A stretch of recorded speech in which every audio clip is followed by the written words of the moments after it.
der Livestream der Nürburgring Langstreckenserie. Präsentiert von Falkenreifen. Herzlich willkommen zur Nürburgring Langstreckenserie. Welcome to the Nürburgring for the NLS, the Nürburgring Langstrecken Series. Und jetzt ist das Rennen freigegeben. The red lights are out now. Viele Zuschauer unterwegs.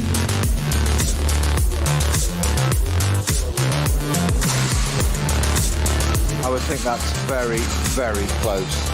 Jetzt kommt er ran, zieht sich ran.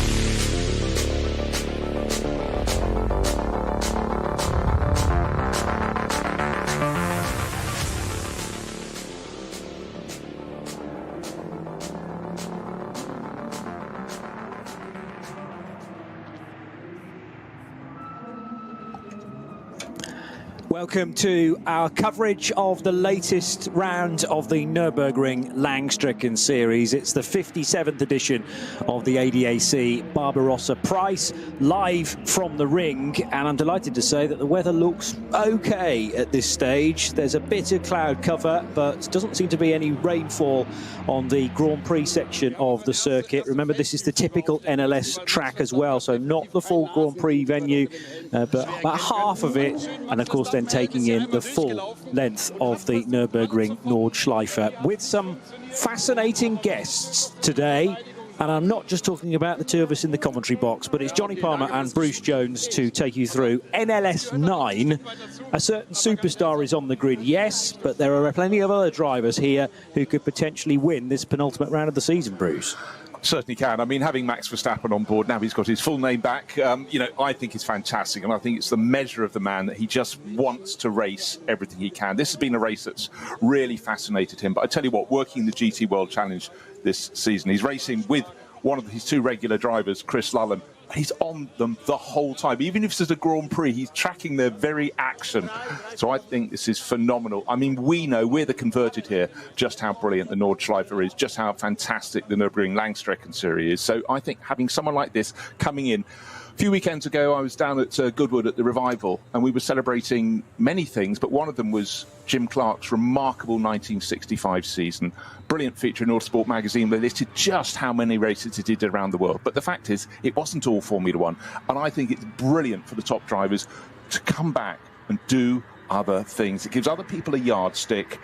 It's old school, but I think inside Max Verstappen is a really old school person. Third generation racer in his family. He's got racing blood coursing through him. And I think it's really infectious. And if it casts more eyes on this series, fantastic. But it's all about racing on the Nordschleife. That's what he wants to do. However, you're quite right. He may not win this race, but in Chris Lullam, I tell you, he has an absolute thunderbolt of a teammate. So they've got every chance. Yeah, and the team preparing the car, ML Racing, certainly have a great deal of experience as well, although have been away from the Nürburgring Nordschleife, it feels, for a few seasons. They're with a Ferrari 296, though, that both drivers are getting more and more used to. Still something that sticks out in my mind. I think it's a couple of years ago now, which was at the end of the Monaco Grand Prix. Max Verstappen didn't want to be held up too much with the media interviews after that race because he wanted to get to the nearest screen to see the Indy 500. I know. And let's face it, he's also been reprimanded, but what can you do? By his team for doing through-the-night sim racing, during the course of a Grand Prix weekend. I mean, otherwise, they're blocking out 24 weekends of sim racing for him, so he's got to fit it in somehow. But yes, he's a polymath. He can do the lot. So, I think it's fantastic. But yeah, I really, really appreciate anyone in Formula One who keeps an eye on other elements of the sports. And think about it, we're celebrating this year the 100th round of the World Endurance Championship since 2012. And among those, we have had world champions come and play. Remember, Fernando Alonso came and played for a couple of seasons. That Renault shouldn't be sitting at the side of the track. There's one sitting right at the end of the lap that hasn't quite made it back round to the grid. Well, this was all this morning, where the weather conditions were somewhat more treacherous. The track surface very greasy. The number 50 Equipe Vitesse Audi only made it just beyond the concrete wall. It looked like that had been on the racetrack and then stopped on the chevrons between pit lane and the main race area. 490 Renault also having some fun out there, but it's busy at the best of times, and this is a chance for those to get acclimatised to the speed differential and the 108 cars that we've got out on the racetrack, Bruce. Yeah, one of the hardest things, I mean, it's immensely hard, 25 kilometres, toughest circuit in the world, to go out in the morning with greasy conditions, fog hanging over the higher parts of the circuit. And it's also making your way, if you're running in one of the top class cars, that's SP9, working your way through the traffic. And there's an enormous performance differential between the fastest and slowest in this field. So respect for other drivers is one of the reasons why you need to, even if you're multiple world champion like Max Verstappen, you need to get your ring permit before you're allowed to compete in one of the fastest cars. Of course, it's within his bandwidth. But anyhow, the challenge was laid down by Christian Cronjes from Walker Horse Motorsport and Aston Martin, going to the top of the times of the teams. Absolutely love that. Frank Stippler ended up second fastest in Audi, and Max Verstappen's car third on the grid. So we've got that fantastic array. Aston Martin, Audi, Ferrari, Porsche, top four makes. And I'm now frantically looking up the Ecuadorian who's in that Aston Martin with Christian Cronjes and Anders Buchart, Mateo Villagomez, 23 years old. But he's going to be part of that driver lineup. They often go with two for the 4 hours. Let's see whether we can hear from Chris Lullam, though.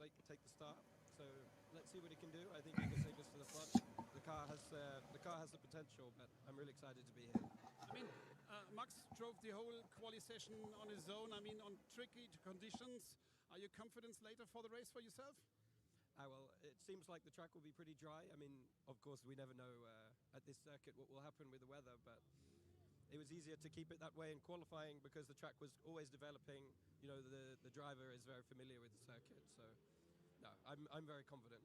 So later, if you have more experience, maybe it's easier to jump in the qualifying session in a car with conditions like that. I mean, you just come as a new winning GT World Challenge champion in the gold category, but the Nordschleife is a different cup of tea, isn't it? Yeah, absolutely.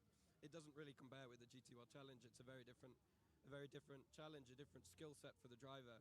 So this is also my first time, not only Max. Yeah. So it's a big learning experience for all of us and the team Memofrey. How difficult There he is, Chris Lullam. Big learning experience, he says. Has had GT experience. I remember talking to him several occasions last year is what I meant to say, in the Radical Championship that toured the UK. But he comes from sim racing and has applied himself to the real stuff, and almost the transition has been seamless. He's getting better and better behind the wheel of a full metal racing car, as you often call them. Yeah, I mean, he did dabble. He had 3 races in Formula 4, but that was 2019. COVID hit. He was kept indoors, but used that time very, very profitably. And I tell you what, he is hyper quick. But the point Chris made there about Max doing all of the qualifying session made total sense. Of course, that's very much what Max would have wanted. But why, in greasy conditions, have 2 drivers going out and experimenting with it? You might as well get one to get them as close to the front of the grid, so up into 3rd place for ML5 Racing with their Ferrari.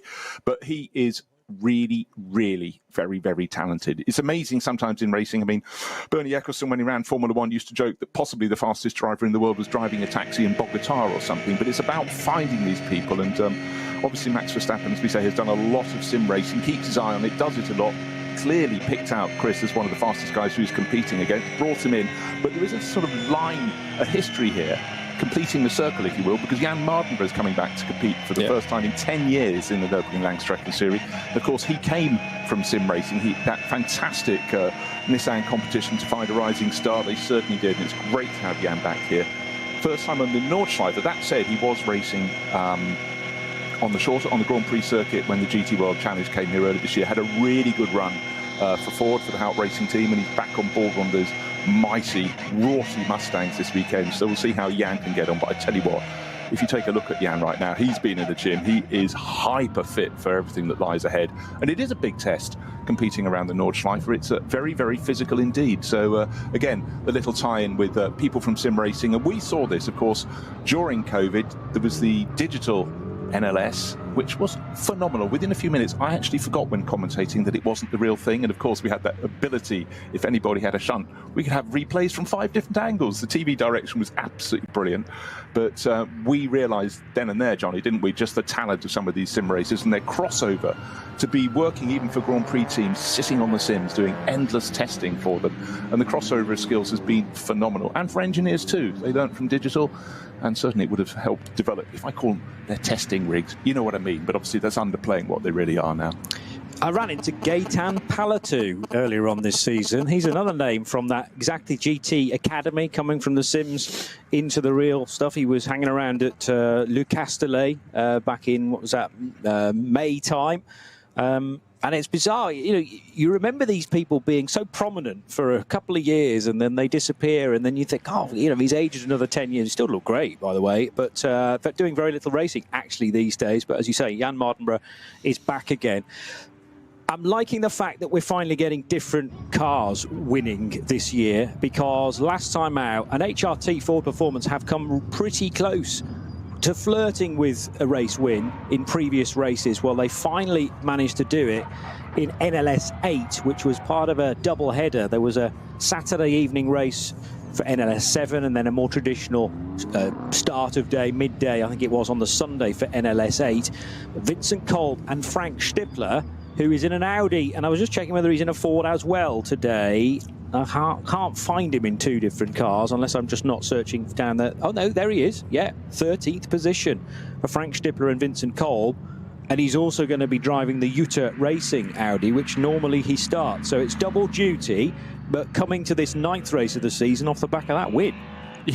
You know, with Frank Stippler, he's going to be a fantastic sort of question, or the answer to the question in years to come. Which driver almost inevitably drove for two different manufacturers in the same meeting? And Frank, you know, he's not 30 anymore, not quite 40 anymore. He's gone a little bit beyond, but he's just absolutely phenomenal. And this is his happy hunting ground. So yes, he's. I think it's been a very good move by the Hout Racing team to draw him in and use that experience around here. It certainly brings the car on big time, but you know, age is certainly not slowing him, and you know, it's great to have different manufacturers at the front.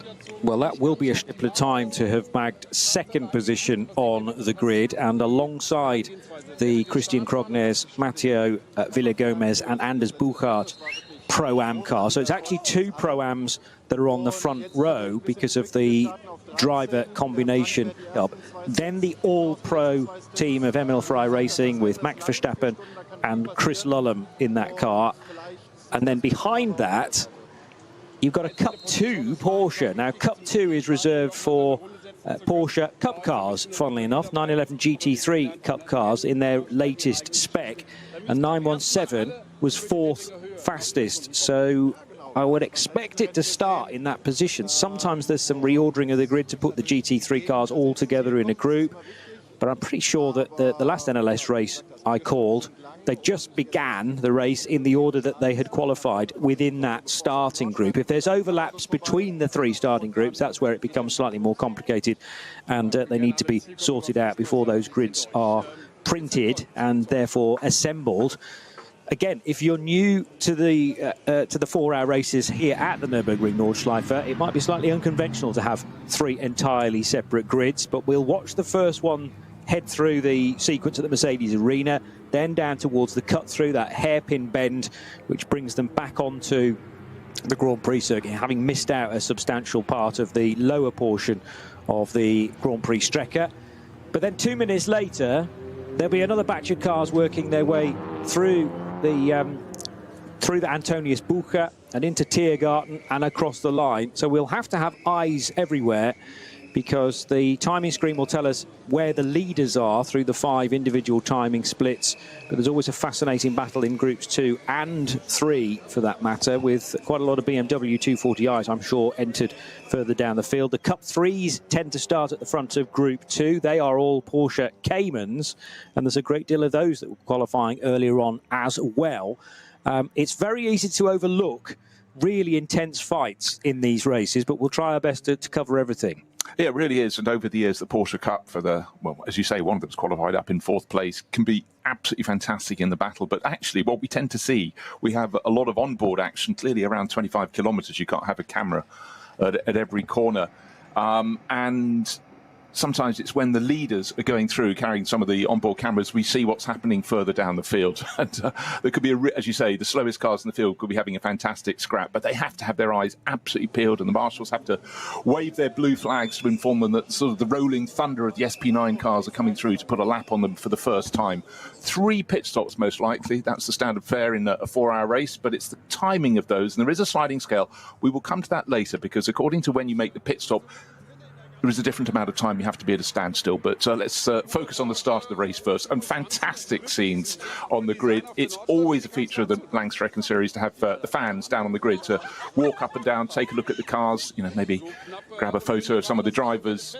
And the pleasure down there is great. But I must say today there seemed to be even more than normal. Can't think why that might be, Johnny.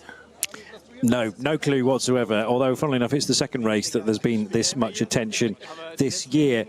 Away from that Ford victory, I'm looking at all the other cars that have won this year, and every single one of them has been a Porsche, whether that be with Volker Motorsport, Manthey, who are the big name in Porsche preparation, Scherer Sport PHX, which I thought that's got to be an Audi, but no, Lawrence Vantor was at the wheel, so it means that was their Porsche as well. And remember Lawrence Vantor's huge crash during the Nürburgring 24-hour weekend when he went out for single lap qualifying and didn't make it further than Arenberg.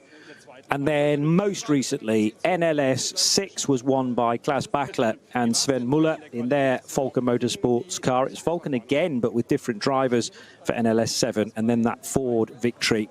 Fascinating as well to have observed the NLS Light event, but no GT3s in that. So you could argue that's a non-Porsche win with the Max Cruiser Racing Golf for Nico Otto and Timo Hochwind. Was a Golf, wasn't it? Some 76? I'm pretty sure it is. As far as I remember, yes. Yeah. But yeah, I don't remember a season where there's been this amount of dominance from one particular manufacturer. They've won every race apart from one. I know, it's really unusual, but the point you were making about Volker Motorsports, they've run cars, sometimes they've run two different manufacturers in the season, but recently it's been all Porsche for them. But they rotate drivers through them. A lot of Porsche Works drivers are given their chance to come out and get experience, keep the brand at the front. But Volker, it's a brand of tyre from the Far East, and they have supported this championship for years. And don't forget, the Nürburgring Nordschleife is used by pretty much every single manufacturer to develop their road cars, the very fastest of their road cars. There's a whole area just at Moy's Path, pretty much running parallel with the main road that runs alongside the return straight at the end of the lap, and it's just chock full. Various manufacturers, tyre manufacturers, have bases there because they keep pounding around the Nürburgring Nordschleife. It's a busy circuit, and of course you can drive around it in your road car pretty much any day of the week. It's an extraordinary thing to do, and certainly gives you new respect for people who raced here over the years. But I mean, it's serious business now. Yeah, and I think until you've actually driven it, I have not driven it, and I've had the offer in the past of being taken round, but I think you have to choose your pilot very carefully as well. Okay, name those you've rejected. No, I couldn't gloss possibly over that. But no, it is extraordinary because you simply think it's a test enough if you're driving on your own. But I can guarantee if you're going around and there are motorbikes on the track, you need someone to ride effectively looking backwards to check where they're coming, because they'll come past at warp speed as fast as you think you're going. But it gives you just immense respect. And then you factor in you might be racing 2x2 around the Nordschleife at the start of a race like this. So that is why there is so much control over people getting the right license to come and compete here. You can't come and race in one of the top class cars. These are the SP9 category. That's for what we globally call GT3. You need to start in low speed formula, not just to show that you're not going to crash on the circuit, but also you're going to behave and understand what happens when the faster cars come through and what you have to do when you come across the slower cars who have every much as right as you do to be in the field, but they might be driving something that's 40, 50 miles an hour slower down the main straight. We've also got GT4 cars represented on the grid. They are known as the SP10s, but sometimes a GT4 car might be out of the SRO regulations, out of the homologation set, so therefore you can run them in SP8, or if they're turbocharged, SP8T. And taking pole position in SP8T, Marek Bockman in the 191 Aston Martin GT4 for Pro Sport Racing that he's sharing with Raphael Reinhofer, the Austrian racer. So they're going to be having a fight from the off, I reckon, with the Toyo tyres with Ring Racing Toyota Supra for Giuliano Alesi and Miki Koyama, who have been very fast for a lot of the season. SP Pro, I think just the one car as normal within that individual category. Yes, it is. And SP Pro is again for GT3 type cars, but if they are running slightly again out of the normal regulation, then they can go there. That's a Porsche 911 GT3 Cup car, though, interestingly. Which is the sort of slightly tuned up Toyo tyres with ring racing car number 347, which qualified 16th. So behind most of the SP9s, but still faster than the SP8Ts, for instance. So kind of in that gap in between. And the 22 car is drawing my attention as well, which is an Audi R8, but an alternatively fueled car. Yeah, Max Cruz Racing stepping up to race effectively in the top class, but by dint of running the alternative fuel, they're in a class of their own, 81. But again, this is an element that's been so strong, going back to the manufacturers using the NLS, using the Nordschleife. This is about bringing on new technology, new fuels, that may well be something that is really important. Well, it definitely is already in motor racing. You know, we're trying to find ways of keeping everything on its tiptoes so that we can carry on in the years ahead. But this, almost every round of the NLS will have something racing on alternative fuels. Some may be the answer, some may not. But how do you find out? You take them racing. Max Cruz, he's run cars for so many years in the TCR class, those silhouette touring cars around here. He's stepping up, safe pair of hands, and it's always intriguing. So do go online and see what you can find out about alternative fuels, because you never know, in years to come, you know, people might be on them. Historic racing now is almost all done on sustainable fuels, so people are really pushing hard to keep things valid and keep things racing. We've got to respect that. They'll be pitting in the normal, well, they'll peel off at the normal area, and then there's a little lay-by which kicks them right and left where the tankers that bring this fuel to the circuit are parked up, and that's where the fuel is accessible for these slightly differently powered cars. But the driver changes, I'm just trying to think, the driver changes are done in the more traditional areas. So the fuel is done at the very start of the pit lane, and then they'll trundle down to the garage to do tyres and driver changes, and then sent back out again. But yes, depending on how long you have done in your stint prior to the pit stop, that determines how long you then have to sit in the pit lane. So it's not a Formula One style pit stop. It is time from in to out, and the first stint can be a minimum of 5 laps if you're wanting to fuel. If it's anything less than 5 laps, you're not allowed to put any fuel in the car. So it's kind of either going to be a 5-lap stint, a 6-lap stint, or a 7-lap stint in a GT3 car. You can't make 8 because you've already done 1 formation lap of the full circuit. We may well see some of the Cup 2, and if there's any SP7 cars, able to eke out that extra lap, and it's not unknown for the race to be briefly led by one of those cars by virtue of their ability to just do a little bit more mileage on 1 tank of fuel. After that, probably 8 laps, but you could do it on 7, and it really depends on, well, what you fancy and how busy you think the pit lane is as well. But I agree with you that it's going to be 3 pit stops and 4 stints to get to the end. Absolutely so. Let's just reiterate, 25 kilometres, timing your pit stop. It's very little scope to gamble, but we haven't mentioned one thing that may well come in this race. I think it may stay away. Rain. Now, what do you do if you're racing on a regular 4.5, 5 kilometre circuit, say a Grand Prix circuit? You feel some spots, you can stay out another lap. Here, it could be absolutely hurling it down at the opposite end of the circuit, and you've got to then tiptoe, and I really mean tiptoe, your entire way back. Just another, oh, don't worry, it's another 13 kilometres on entirely the wrong tyres on one of the trickiest circuits in the world. It goes up, it goes down, it turns from side to side. So here, you need a meteorologist, big time. Today, though, the smile's on the grid. The track is dry, but it is a massive, massive factor. We've seen races where someone's been dominant and someone's decided you can do another lap, and oh my word, they absolutely can't. So we will see, but it's a factor. And there's so many factors here. Whether this series goes across the course of the entire season, from March through to end of October, start of November, and the array of weather we have. And we've had races snowed off, we've had some where the rain has been torrential, and then, of course, the worst sort of rain, Johnny, is when it lands only on one part of the circuit. Yeah. Yes, and it often sort of sweeps through from the direction of Arenberg and Schwedenkreuz initially, and that is the chance for teams to just work out what maybe the corners further around at Adenauer Forst and Metzgersfeld are going to be feeling in the next few minutes.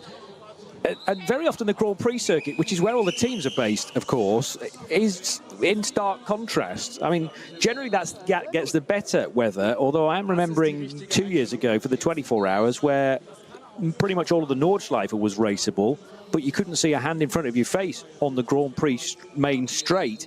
And that was, mind-boggling, really, because I don't think I'd ever seen that before. But the nature of the gradient change here and the various valleys around the region just generate different areas of cloud cover. Sometimes the cloud's low enough to just envelop the odd marshal post, and that's the big problem. If marshal posts can't see one another, it's not safe to race.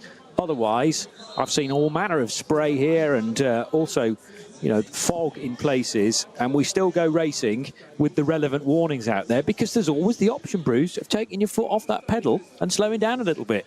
A lot of drivers don't go that far through the driving manual, but anyhow, that's fine. But just think about the vagaries of the weather you get at Spa-Francorchamps and multiply them, I would suggest, by 2, possibly 3 for here. The consequences of getting it wrong. It's a longer lap. These circuits are not very far apart. It's almost a forest that runs the whole way. The Eifel forest almost feeds into the forest of the Ardennes in southeastern Belgium, for another one of the great European circuits. But certainly when you look at the season printout, what's coming up ahead in Formula One, you look at Spa-Francorchamps, you go, okay, that's going to be dicey. There is much, much more jeopardy. And here, well, it's almost a guarantee. And if you do the entire Nürburgring Langstrecken series, you are going to get every single flavour of weather. You know it, and that's part of the challenge. And it's being able to react to different conditions, even one lap to another.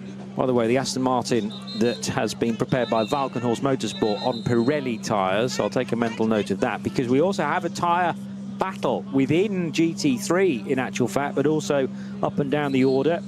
Max Verstappen and Chris Lullam's Ferrari on the Michelin tyres, with the Red Bull backing, of course. But that car, an Emil Frey racing prepared car, to start from 3rd position.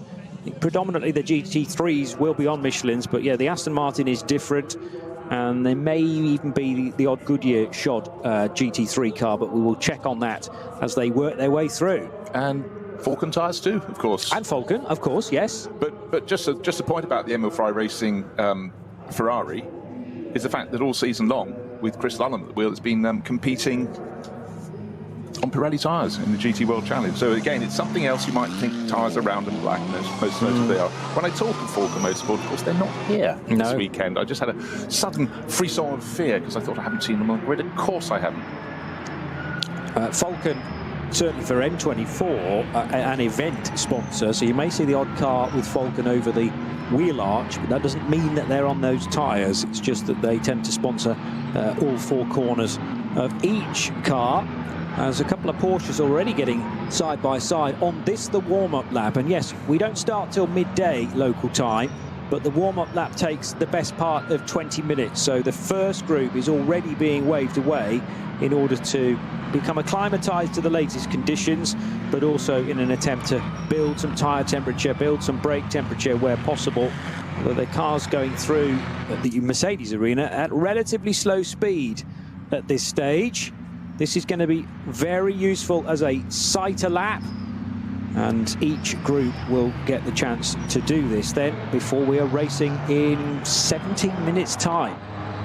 It does seem very, very unusual. So in fact, you're driving at a bated pace behind the lead car as it comes around. It's so easy on this lap. You get partway around, you think, I've been checking the conditions. Oh, sorry, I was thinking what I was eating tonight. You know, you've got a lot of time once you're confident your car is fine, your tyres are coming up to temperature. But this is a circuit, even running behind the lead car, you cannot afford to lose your concentration. Very few long points. I mean, basically, the main straight of the circuit is probably 90% of the way around the lap. You come out of Galgenkopf, you get onto the Dottinger Höhe. It's a straight line, except of course it isn't. It's got a couple of kinks in it that are taken at very high speed, and then you get to Hohenrhein right at the end of the lap, and it tightens up to a very tricky left-right left combination off the start finish straight. So this is a circuit at which you absolutely have to be on your toes, and I tell you what, experience counts for so much here. Oh, by the way, not everybody has got out on the formation lap, because the dynamic motorsport Porsche is sitting with no wheels on. Joel Sturm should be starting that. That was 6th on the grid, except that is clearly going to have to start once the lead group has blasted away, because, of course, as Johnny was explaining, this group of so many classes of cars, I mean, enormous speed differential, performance differential is broken into sort of like-sized packs, but that is a bit of a setback for Dynamic. Yeah, it's a shame, because his teammate Bastian Buus due to be in that car as well, who's a real superstar when it comes to shorter Porsche Super Cup races. So Dynamic GT, will they be permitted to start from the end of the pit lane? I don't see why not, but it'll have to be at the back of their group. But it might be an advantage in terms of fuel. If they're allowed to fuel the car now, then they won't have done the formation lap. I'm not actually sure about the regulations in that, whether fueling perhaps cannot take place until again after 5 laps are completed. Right, what we ought to tell you is we talked about it being slightly greasy track this morning, low-hanging cloud, or mist if you prefer, but that seems to have sort of burnt away. So little patches of blue sky, but largely a sort of white cloud sort of morning. And in some ways, if it's going to stay like that all day, well, that's sort of fine, because actually what the drivers want most of all is consistent track conditions. And if it stays dry, that's what they'll be getting. The temperatures won't be enormous. You know, in the Eifel Mountains, you are quite high, so they're always a little bit cooler than most of the rest of Germany, even though they're deep in the south of the country. But certainly, when you're at the Nürburgring, you do tend to take a jacket with you in the morning. There is a Falcon car in there. It's not a GT3 car, but it looks like an Audi RS3 with the Falcon branding all over the car. So that must be on the same tyres, therefore. So at least they are represented. TCR is also part of the grid with the 801 Moller Bill Motorsport Audi RS3 taking pole position. So that car will start in the 3rd group, but running to global TCR rules for Kenneth Ostvold and Anders Lindstad, the 2 Norwegian racers. And 2nd and 3rd in TCR, another Audi RS3, and the Honda Civic TCR FL5 from ALM Motorsport. So there's plenty of touring car type cars within this race. There's obviously the sports cars towards the sharp end as well, and very much road going cars turned into racing cars, like the V category, so V6, V5. V6 pole sitter is the Porsche Cayman S from Adrenaline Motorsport. They are sort of an arrive and drive experience. They bring the car to the track for you. You just step into it, and it's all nicely set up for you and your co-drivers. Porsche Cayman without the S on the end is the pole sitter in V5. Not sure whether we've got any V4s or anything smaller than that. There is a VT3 car, which is a BMW 33i for Kievan Sports and Racing, as the next group of cars stream across the grid hatchings, and this is Group 3. Yeah, worth explaining now about who is likely to be the NLS champion. We've still got one further round to come. However, you score points in your category against rivals in your sort of car, and if your class is really well supported, you score more points. You score basically according to the number of cars in your class. So say 10 cars in your class, you come first, you get 10 points. So if you're driving in a class that's only got 2 or 3 cars in it, you're not going to be the outright champion, because mysteriously the one with the greatest number of points at the end of the season will be that person. And over the years, it's really frequently been cars in some of the junior classes that have produced the championship drivers. And you mentioned Adrenaline Motorsport. They had a 4-year run where a driver called Danny Brink, alongside frequently Christopher Rink. Rink and Brink. They won 4 titles in a row with BMW 325i. So these are sort of basically production cars at the back of the group, but production plus, of course.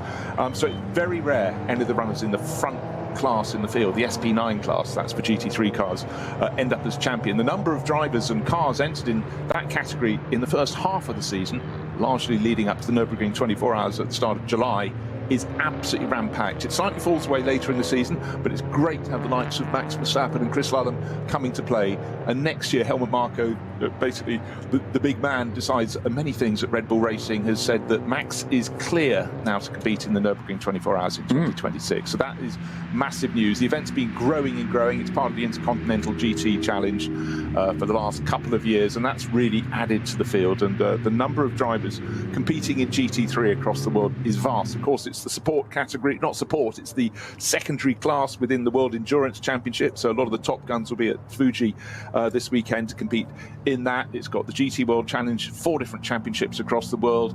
There are many other series as well, and created by Stefan Rittel quite a while ago, 2006, and already we've had a couple of historic GT3 racing series announced. They're going to be quite big next year. I was talking to Barwell Motorsport, and they're going to be running some of the cars. A lot of them, if they were lucky, still had some back of the garage, because they've suddenly doubled in value since the championships. The historic GT3 cars were announced, and we'll be riding on board mostly with the GT3 cars that race in the top class here at the Nürburgring, and their performance is truly epic. But here we have a Porsche Cup class car from Cup 2 lining up 4th on the grid. But qualifying here for these races on the Nordschleife, it's nice to be at the front of the grid, but it really isn't the end. It's more important to get a good feel for your car, the tyre performance during qualifying. But so many times qualifying is held in misty, greasy conditions because it's early in the morning. We go racing at midday, and inevitably you have to have a few hours between qualifying and otherwise. Some teams take it really seriously, others just put in one bank of that and rotate through their drivers. But as we heard from Chris Lullam being interviewed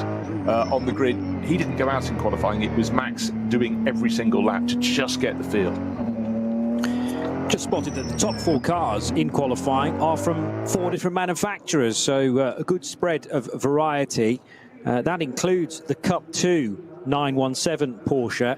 Remember that the dynamic GT Porsche, number 54, is currently absent from the grid, so should be 5th, but there's going to be a gap alongside the Max Cruiser Racing Audi R8 LMS GT3, which is also in a different class. Über die Nordschleife.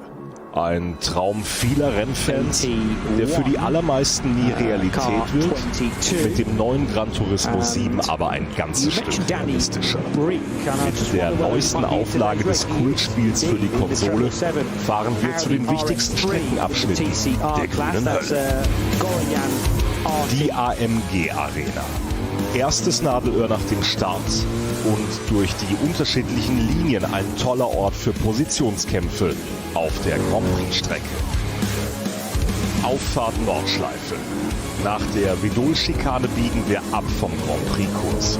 Hier beginnt der 20 Kilometer lange Ritt durch die grüne Hölle so richtig.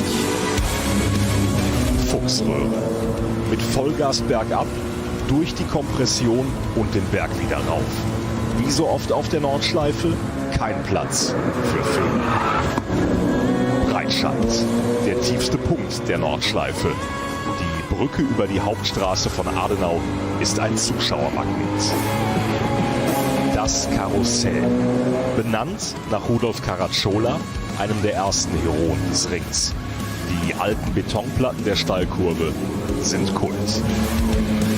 Brünnchen, der Zuschauer-Hotspot. Ob beim Rennen oder bei Touristenfahrten, ob bei brütender Hitze oder im strömenden Regen, hier ist immer etwas los. Die Döttinger Höhe. Windschattenschlacht bei 270 km/h und die Überholmöglichkeit schlechthin am Ende der Nordschleifenrunde mit dem neuen Gran Turismo 7. Und damit von der virtuellen wieder zur realen Nordschleife.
Sie sagen, es ist nur ein Auto, aber wir sagen, es ist Herzblut, Schweiß und Perfektion. Denn wenn du schraubst, dann zählt jeder Millimeter. Dann bist du in deinem Element. Du willst mehr als nur fahren. Du willst es fühlen. Die volle Kontrolle. Eine optimale Straßenlage. Wir wissen genau, was dich antreibt. Denn wir teilen die gleiche Leidenschaft. Egal ob auf der Straße oder auf der Rennstrecke. Wir sind immer an deiner Seite. Wir sind H&R. Offizieller Partner der Nürburgring Langstreckenserie.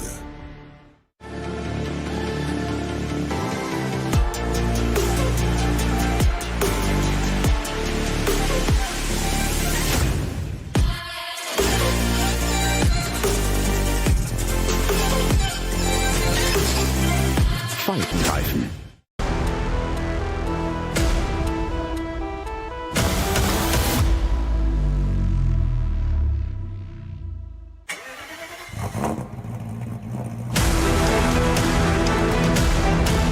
Hol dir jetzt dein eigenes Motorsporterlebnis nach Hause.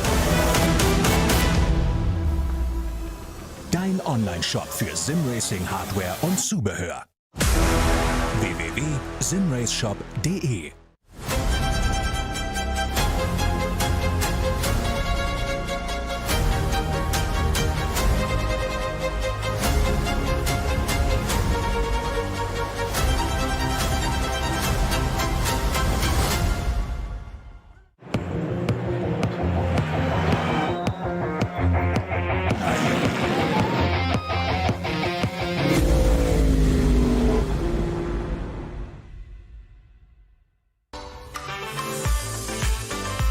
Liebe Fans, Lovely fans. besucht uns auf unseren Social-Media-Kanälen. Follow us. Auf Facebook, Instagram, YouTube und TikTok.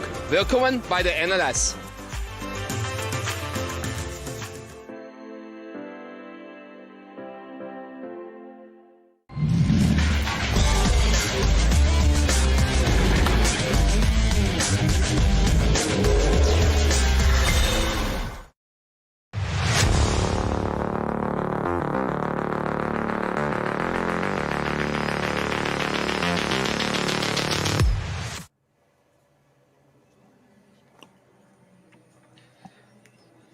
Three minutes away from the start time of the 57th edition of the ADAC Barbarossapreis. It's live action then from the Nürburgring Nordschleife here on RS1, part of the Radio Show Limited network of channels. No, RS3 this weekend, I beg your pardon, because we are so busy across our network with action from the FIA World Endurance Championship, action from the 24 Hours of Barcelona as well. And there's all manner of racing to take your fancy. Hopefully you can consume it all either live or retrospectively, stretching well into next week, no doubt, as the weaving continues for the 347 Porsche. That car, 347, is starting from 16th place and is the pole sitter, well, the only car that runs in SP Pro, but nevertheless could be on for a decent result as well. They're getting steadily quicker and quicker in that car. Very much a development car from Toyo Tyres with Ring Racing. But it's Aston from Audi, from Ferrari, from Porsche as the first four cars. Sadly, at the moment, it looks like Joel Sturm and his teammate Bastian Boos not going to be able to take the start unless they're sitting at the end of the pit lane in the dynamic GT Porsche, but they're not on this rolling lap. Max Verstappen is, though, and he in that third-placed Ferrari, having done all the running this morning as well, so he will know precisely what the conditions were doing hours ago.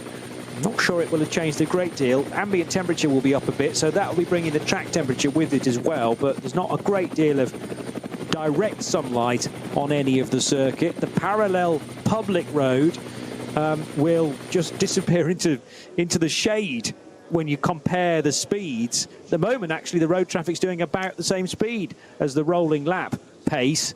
But you just wait for this first lap down the Dottinger Hill, which is the classic slipstream action potentially, to maybe have a lead change at the end of lap one going into Tiergarten. It must be 3 times that you can go from the Tankstelle up towards the main entrance.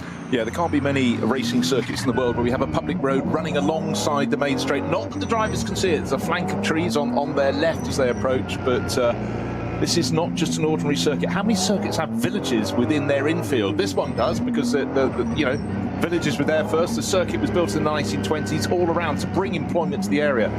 As I mentioned, so many manufacturers have now got employment in the area. It's a huge, huge draw, and long may the Nürburgring last. But if we've got a new bunch of fans this weekend, of course, this is the second time Max Verstappen has raced here, but the first time he's at the front of the grid. He's racing a Ferrari. Yeah, well, not a Red Bull, but it's a Red Bull-sponsored Ferrari, Verstappen.com, run by Emil Frey Racing. But he's on the second row. It's an Aston Martin on pole position alongside an Audi, and then comes the Ferrari. I'm sure an awful lot of eyes are watching this. Let's see what happens. Don't discount Ford either, with a great result last time out in NLS9 when Frank Stippel was part of that lineup. He's going to be dancing between two cars, it looks like, by the entry list. But now the cars all being given the order to be two abreast. It's a rolling start, and as they head out of Tiergarten and over that little lip, which brings them back onto the start-finish straight of the Grand Prix circuit, the lead car dives to the right. They're all being shown the red lights on the gantry at this point, but they all turn green now, and hard onto the throttle will go Max Verstappen, who pulls out from alongside or from behind the Aston Martin and draws level. He's going to try and outbrake the pole-sitting car. There's a crash further back, though, and that is the Cup car that has piled into the rear of... Did it hit the Aston Martin? Possibly, or no, the Aston's continued. The 917 car, though, sideways. That could have been a far, far worse incident. The silver Porsche ends up partly in the gravel, but Max Verstappen, thankfully already in the lead, didn't know a great deal about the carnage behind, and he will lead for the first time out of the Mercedes arena. Well, Max has been going, I've got the move done, I'm just, oh, hold on, something behind, going slightly sideways. Yeah, about 45 degrees sideways. And the Porsche Cup class car, the Speedworks car, I don't think it hit the Aston Martin. I think Panic realised it was going in deep under braking, and in trying to avoid it, went sideways, went off the track. In behind a couple of Lullam Motorsport cars running in the Cup 2 class, making their moves around. We've got a lot of Cup 2 class right at the sharp end of the field, but at the moment the very sharp end is Max Verstappen pulling clear of the Aston Martin, and third on the grid, second in the run down to the first corner, first into the first corner, pulling away. But the battling in the Cup 2 class car, how do you like three abreast? Coming up to the chicane, you know, we're about to leave the Grand Prix circuit, still got that left-right chicane, it's very tight, and somehow, with a bit of door banging, they sort themselves out. And the Audi that's losing time is that started at the front of the field, is it not? The 8 car, yes. So car 8's been started by Alexei Veremenko. Now, there was definite contact on the front of the Porsche because it was beveled on the front right corner, and I think there's a bit of the Aston Martin on the rear left now missing, just the back piece of the wheel arch. It doesn't seem to be affecting its pace, apart from the fact that there might be a minuscule bit of tyre rub now. But I'd like to just revisit that incident to find out precisely where the contact was made. The Porsche was definitely damaged. It had lost it, and then there was a collision. And because I was so busy about where that Porsche was going to go next and whether anybody was going to collect it, I didn't exactly spot which car it hit. I think you may be right, because except Heinemann would have been, it was Tim Heinemann was on the left-hand side. And he's just come in, by the way, so he's not gone on to the Hatson back, and instead Tim Heinemann in 917 dives into the pit lane, so this lap will not count as one to his race. Meanwhile, the second group now gets underway, heading down towards the first corner, and the Audi RS3 with the Falcon sponsorship is not that far away from taking, that was almost the Max Verstappen line into the first corner, desperately trying to take the race lead as early as possible. But the yellow and white Porsche at the lead of Cup 3 looks to have retained that. And the Cup 3 pole sitter, I'll have to work my way through the entry list to precisely get to that, but there's lots of jostling for position, including more Müllner Motorsport cars. The two blue and white cars in Cup 2 with the Müllner teammates going nose to tail in the early stages. So one of them, the 921 in that lead group for Arne Hofmeister and David Jahn and Tim Scheerbardt. Yeah, Scheerbart's one listed in the car at the moment as they go around the lap, but that was really quite a sort out. And again, you always sort of, it's very difficult to watch a batch of 40 cars and watch everyone in particular into the first corner, but that move by Tim Heinemann, really, really talented young German racer, you know, frequent winner here in the NLS, but down a class, so he's racing in Cup 2 and just break too deep into the first corner. I think in some ways maybe Christian Cronjes would be slightly respectful of Max Verstappen once the Ferrari had gone past his Aston Martin, but certainly Heinemann caught out. And what's your choice? Slam straight in the back of someone or try and go around the outside? And that's what he went to do, but That was a question of consequence, and that really scrambled the immediate pack behind them in avoidance, and that's why I think even more of the Cup 2 class cars worked their way closer to the front. But front right-hand corner, yeah, well, that would tally with hitting the left rear of the Aston Martins. He tried to kink past it, but Tim Heineman's car, 917, in the pit garage at the moment. So it wasn't just a run through the pits. You might ask, how has he got back to the pit so quickly? Of course, round the Grand Prix loop, and you go into the back door of the pits rather than turning left and going on to the point where we join the Nordschleife, the mighty circuit out through the forest. And here, now, 2 minutes later, is the third group. This is the final one, I can assure you, but it's just as populated, and a couple of Caymans are going to squabble for the early positions then at the sharp end of this. Good getaway then from the purple and white car with a VW Golf involved as well. Other cars working their way through. There's a Sirocco in the middle of that, and the rest of the BMWs as well. So don't lose your focus. Oh, there's another spin. So this really goes towards, that's that Cupra that partially lost it and now can rejoin. However, Max Verstappen leading the way, working his way now up towards the carousel for the first time. So that's in the little inset picture to your left, to the concrete banking. And I'm just trying to work out which car has worked his way into second position. That looks strangely Mustang-shaped. So does that mean that the Ford Mustang that started or had that great result earlier on this season, it is Stippler in one of the Mustangs, the number 6 car. So maybe Stippler's got all the way up to second position already and ahead of the Aston Martin. It's definitely a front-engined GT car tucked in there. Yeah, we know he's not starting the Audi that he's doing. He's going to run later in the race. First dibs to Ford, and, you know, a car going forward at the start of the race, it's more than likely to be Frank Stippler, but of course the one who went forward the most effectively was Max Verstappen into the lead of the class, and this is his weekend off. Why not come and race on the greatest circuit? But again, it falls into the pub quiz territory. How many starts did it take to get the NLS round complete? 3. You go, what a disaster. Of course, it's meant to be 3, but again, this is the NLS. It is something very, very different. But the circuit, well, you couldn't be more different than Nürburgring Nordschleife to any other circuit in the world. Tried and tested over the years. Uphill, down dale, tight corners, more open corners. But the one overriding element, once you leave the Grand Prix circuit, to take the 2 left-handers, the Sabine Schmidt curves over a bridge, and then drop down to the Hasselback twisters.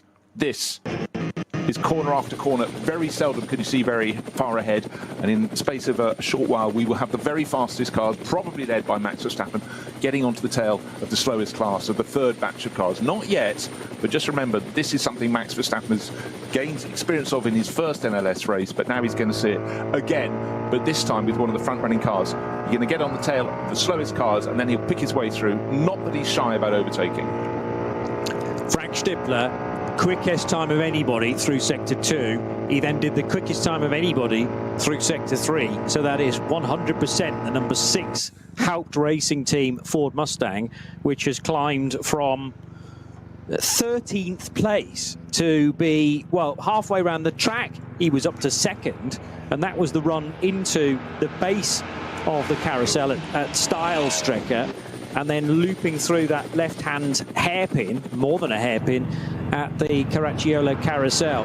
So it is Ferrari, Ford and Aston, the completely different order from that when they left us for the first time. And I know there was a lot of carnage at the head of the order. That could have been a far bigger crash than it turned out to be, as Verstappen will rush across the line at the end of something like a 8 and a bit minute lap to confirm that that lap is led then by the Emil Frey Red Bull backed Ferrari 296, and the battle is very much on for second and third between the 2 front-engine GT cars. Well, look, 2 seconds covered the top 3, but Stippler is the one making progress. The white and blue striped Mustang heading off after Max Verstappen, and at certain points, again, these cars all deliver their performance differently. I must say, normally you expect the Ford to have loads of grunt, but coming onto the start and finish straight, the Aston Martin seems to be hauling him in down the start from straight, but then breaking deeper into the first corner. Well, that's what Stippler can do. He's raced here. He can race here almost with his eyes closed. He's been doing it for so long, but he's keeping Max Verstappen honest. Now, let's see what they can do, because, of course, they're about to leave the Grand Prix circuit, and suddenly the nature of this venue changes completely. They've got a few more corners to go. They've got to go down into the dip, up through the chicane, but then they go into the Nordschleife. And for Max Verstappen, it's a busman's holiday, but a really enjoyable one for him. And pressing clear. But that was a really impressive opening lap of the race, I must say. Made the start, but where it's really going to feel different is when Max gets up to doing some lapping. Yeah, so Heinemann, I thought so, was well out of control. There was then a collision to the back of the Christian Krogner's Aston Martin, which was trying to do its own move, but that was just a total lose. Whether there was just a lack of traction on the inside, and then the secondary spin happened partway around the first corner for a Porsche that was starting way up there, 948 probably, the Loesch Motorsport by Black Falcon car. Started 7th, but lost a whole load of places because of that half spin. And what I noticed when being treated to the replay was that the Fords swapped their position, because the one that was better qualified got caught out and muscled to the outside of the first corner. But by diving, that was the number six car, but diving its way. Sorry, it wasn't. Beg your pardon. Got my sheets back from. That was the better placed Ford on the grid was car 9. Car 9 that started 9th. And that was 4 positions ahead of Stippler, but that ended up going slightly wide, and Stippler's car went, thank you very much, gained about 5-6 positions in the opening corner. Circumstance it may have been, but again, sometimes the knowledge to see if you can get on the inside line makes you a little bit safer. Very wide the first corner here at the Nürburgring, but it does narrow down a bit. And then, that factor, it turns to about 150 degrees to the right. So there is consequence if you're going a bit deep into the corner, you're going to struggle. There is space on the exit if you go to the left of the circuit you come out of, but you are on the rough stuff. But certainly Frank Stippler did a really, really good job. Right, slow zone at some point around the circuit, but let's upgrade it to Coast 6. That's Kittelbacher. It's worth having a map of the circuit, Kittelbacher. You know, there's so many corners to learn around this track, and so many points. Your point earlier, Johnny, about the weather and the ability to see the neighbouring point on the circuit. And in that slow zone, the field slowed down, but one of the front runners very nearly clattered into the back of another. Again, line of sight is so difficult, but Kittelbacher down to 60 kph. In these cars, that's walking pace. The fascinating thing for me when you're entering a code 60 is that the initial part of it is just a single wave yellow flag without the speed limit, and then you get progressively bigger warnings and more substantial slowdowns. So it's single yellow, double yellow, then the speed limits tend to kick in at 120 initially and 60. But as you're approaching a yellow flag, even when you're going through a yellow flag, that just means no overtaking. There's no speed limit. So it means you can actually make up quite a bit of ground if, and this is later on in the race, if your GT3 rival is stuck behind some of the middle order cars and can't get through because it's not allowed to overtake. So all of a sudden a 10-second gap might come down to about 2 seconds purely because you're entering a code 60, and it will stay at 2 seconds then when you leave it. So very often we see huge gaps leaving us, they disappear into the forest, and then they're back together again coming down the Dottinghoor at the end of the lap. I mean, in some ways it's a TV director's nightmare. They cut away to look at a really good class battle. The next thing they see, the front runners are coming through, and the order has changed order, not changed in terms of order, but changed in terms of how big or small the gaps are. And you can just have really, really bad luck. Incident happens up ahead, immediately a slow zone is thrown, but the rival in front of you was just in front of it, so they can carry on at unabated pace and set off into the bamboo yonder. However, you know, you like to think if you do enough of the races, it'll be yin and yang, and you will be able to have form come your way at a later date if you've been caught out. But it really, over the years, has led to endless consequence. But, you know, with a circuit like this, how could it be otherwise? Around, it's always a debate, how many corners around the Nordschleife. I'm not joking. A lot of people think it's 172. I don't know all their names. What, all the people that think that? Both. All the corner names? Well, both, neither. Yeah. Either. Yeah, there's a lot of difference of opinion. I entirely endorse that. And more than enough, I think, is the answer. Yeah. Or just enough, maybe just enough. When it's a corner, not a corner. I mean, there are little changes of direction of the track between Stijlstrekker and the carousel, but whether they're actually corners, because you're still flat through there, but you have to slow clearly for the old drainage ditch that is now part of the racing track. And Verstappen fully focused on the road in front, climbing the hill towards Hoher Acht. He had at the start of this lap a gap of 1.4 seconds over Frank Stippler, who has certainly wasted no time in scything his way up the order. At the moment, though, Stippler can't get close enough to just start to rattle Verstappen, and that itself takes a bit of doing. But if the Mustang can get close enough through the Kleiner carousel and then through the right-hander at Galgenkopf, it might be that Mustang can pick up the toe from the Ferrari, but he may need several stabs at it. We're looking at least 5 racing laps for this opening stint.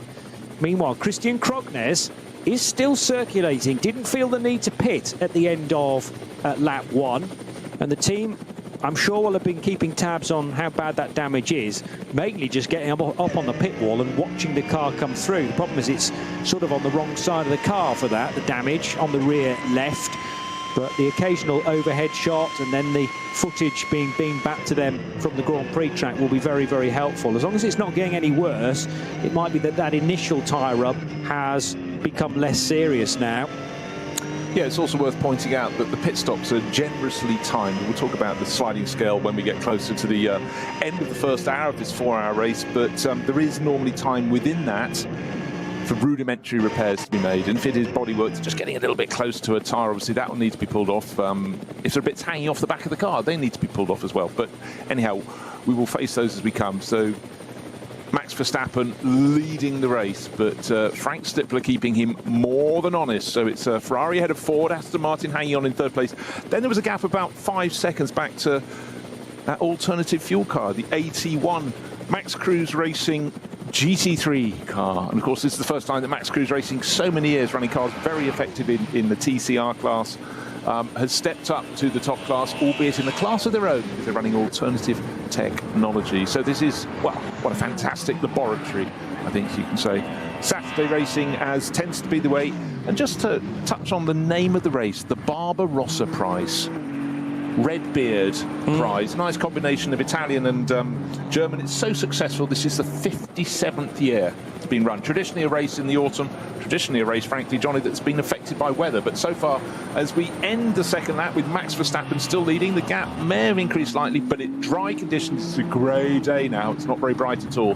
This lap seems to have extended the lead for Max Verstappen. The Ford in 2nd place with Frank Stippler and Christian Krognes in the slightly damaged Aston Martin in 3rd. These 3 cars, these 3 drivers, Verstappen, Stippler, Krognes, are the class of the race. Best of the rest is Benjamin Leuter in that alternative fueled Audi back in 4th place, but that is some way back. Aston Martin at the moment, qualified on pole, looking pretty tidy, getting right on the tail of Frank Stippler, and that is a yardstick, has been over the years. If you can stay with Frank, you're doing something very well indeed. Isn't it the podium at the end of the Barbarossapreis, which it's essential to have a bright red wig, curly-haired wig, as you accept your prize as well? Well, you've got to put it under your chin, haven't you? I suppose it's more about beard. Okay. Put it upside down. Yeah. Yeah, strap it to your face that way instead. As the Huber Motorsport Porsche almost made contact with the 8 Audi, and a great battle for position within Cup 2 just ahead of that as well. So Huber Motorsport car in its blue, orange and central white stripe. That is which number? The 25 car that runs in SP9 AM, and that will head across the line now behind those 2 Porsches, and one car darting down the inside of the Mullner Motorsport example.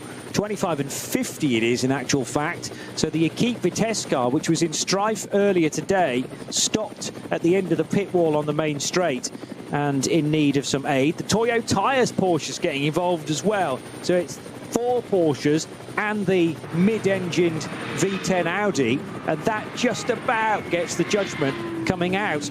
But the 50 car trying to make up some ground in the hands of Steinhardt, third in SP9 AM. However, drama in the pit lane, and this is for a significantly dishevelled number 8 Audi. Yeah, this started on the outside of the front row. Alexei Veremenko at the helm, and unfortunately it has had contact. It lost ground on the opening lap, but maybe it is just finally reporting back to the pits. But front end damage, that will take more than a bit of a damp cloth to clear up. So disappointing for that. And that is actually the other car that Frank Stippler will be driving. Maybe he won't. Maybe it won't go back in the race. Hopefully it can. Frank, though, is busy in his office. His office right now is the number 6 Hout Racing Team Ford, still trying to keep Max Verstappen in sight. It's running in second place, moved up the order from 13th on the grid, but 12th, because remember, one of the cars had to start from pit lane.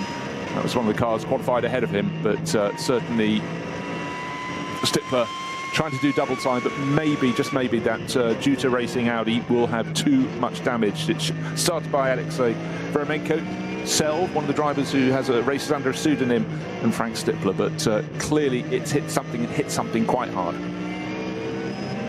Tremendous action between these 5 cars on Hatzenbach, though. This little quintet led by Tim Scheerbart in Porsche number 921. In behind him is the 25 car, which has made quite a bit of ground since its opening lap. So it's working its way up the order, the Huber Motorsport example. And we've also got great action on the Dottinger Hoor, because the third group are about to complete their second lap. So Kvitka in the treble 7 car getting a good run on the Golf in front. That's an Audi RS3 fighting with the Max Cruiser Racing Golf of Nico Otto. And they're side by side as well. Oh, as Tyson goes for a move at Arenberg, trying to get up the inside of Tim Scheerbart. Remember that the 25 car is actually a GT3 machine versus a Cup 2. But they look very evenly matched here, despite the extra downforce for the number 25, the orange, white and blue car. And in behind, the Toyo tyres of Andreas Goulden. Yeah, what you need to understand is the fact that the Cup 2 class Porsches shouldn't be as fast around a lap, but in the straight line they're sleeker. They have less downforce because they have less aerodynamic aid, but they've got plenty of grunt. And don't forget, if they can stay in front around the twisty bits, when I say that I mean about 17 kilometres of twisty bits on the Nordschleife, until they come out of Galgenkopf onto the start of that immensely long return straight, then they're laughing, because on the main straight they're actually quicker than the very fastest cars in the GT3 stroke SP9 class field. And that's why, if you've got shuffled at the start, and let's remember, quite a few people did when we had Tim Heinemann going sideways into the opening corner, it can take laps to get your way back. And actually, once they start coming across the tail of the slower cars, the cars that started in batch 3, that may finally give them the opportunity, but they can go the whole way around the Nordschleife for stewing in their own juices, because they're behind a car they think they should be ahead of. Tough. Very difficult to judge indeed, and also from my side to necessarily identify the right Mullner Motorsport car, because actually that could be the 904 that is at the sharp end of that. So that's being driven by Marcel Hopper. Ben Bunagel will get into it later. Antal Zigo is also part of their trio. Scheerbart's in the race. He actually leads Cup 2, but he's quite a bit closer to the SP9 Pro cars. So that's Hopper battling with the 950 car. No, that's a Cup 3 machine. So I think 902, the AV Racing by Black Falcon car, is the next one. Right in behind it, that's the green 902 car. And that has been started by Ryan Harrison. So Harrison, Hopper, Tyson I've mentioned in the 25, Steinhardt in the Equipe Vitesse Audi, and then Andreas Goulden in 347. So those are the 5 cars that we were truly enchanted with in terms of their battling on the Grand Prix circuit, and then all the way through Hatzenbach. We will update you at the end of that lap to see precisely where they are in relation to one another. Now BMW's having a good fight as well, turning left at Sabine Schmidt's curve, one of which is the Pete Terting Sports 240i, second in that division for Reinhardt. And it might well be the class leader just ahead. So the 240i's going hammer and tongs. Max Verstappen not that far away from ticking off another lap. He's at Kleiner Carousel. He is, and he's about to come across the first of the tail enders, so this will be the point where he'll show his craft. Of course, he's in a much faster car, a top-class car, but immediately goes around the outside of BMW, finds a Porsche Cayman in his way, however, picks it off, and then that's the point in which he pulls onto the long straight. It's called the Dottinger Höhe. You're running alongside a public road. All you can see up ahead is the tower of the village. That's Nürburgring village on your right-hand side. There's a gentle rise in the straight. A kink is coming up. He's got nobody now to get a tow from. Well, he's leading the race. He's very unlikely to, but importantly, he's broken the tow to the chasing Ford and Aston Martin that are still very close together. But right now, he's got a clear line of sight up the rise. Kink coming right now. He's got the end of the lap, and right in front of him is a Renault Clio trying to keep out of the way. Does so. He dives up the inside of that to the right. Wait for it, wait for it. Oh, tail of his Ferrari coming out a bit. Turns left onto the start-finish straight. And this lead would have gone out. Fastest time in qualifying. We know people don't go too seriously there. 8 minutes and 6 seconds.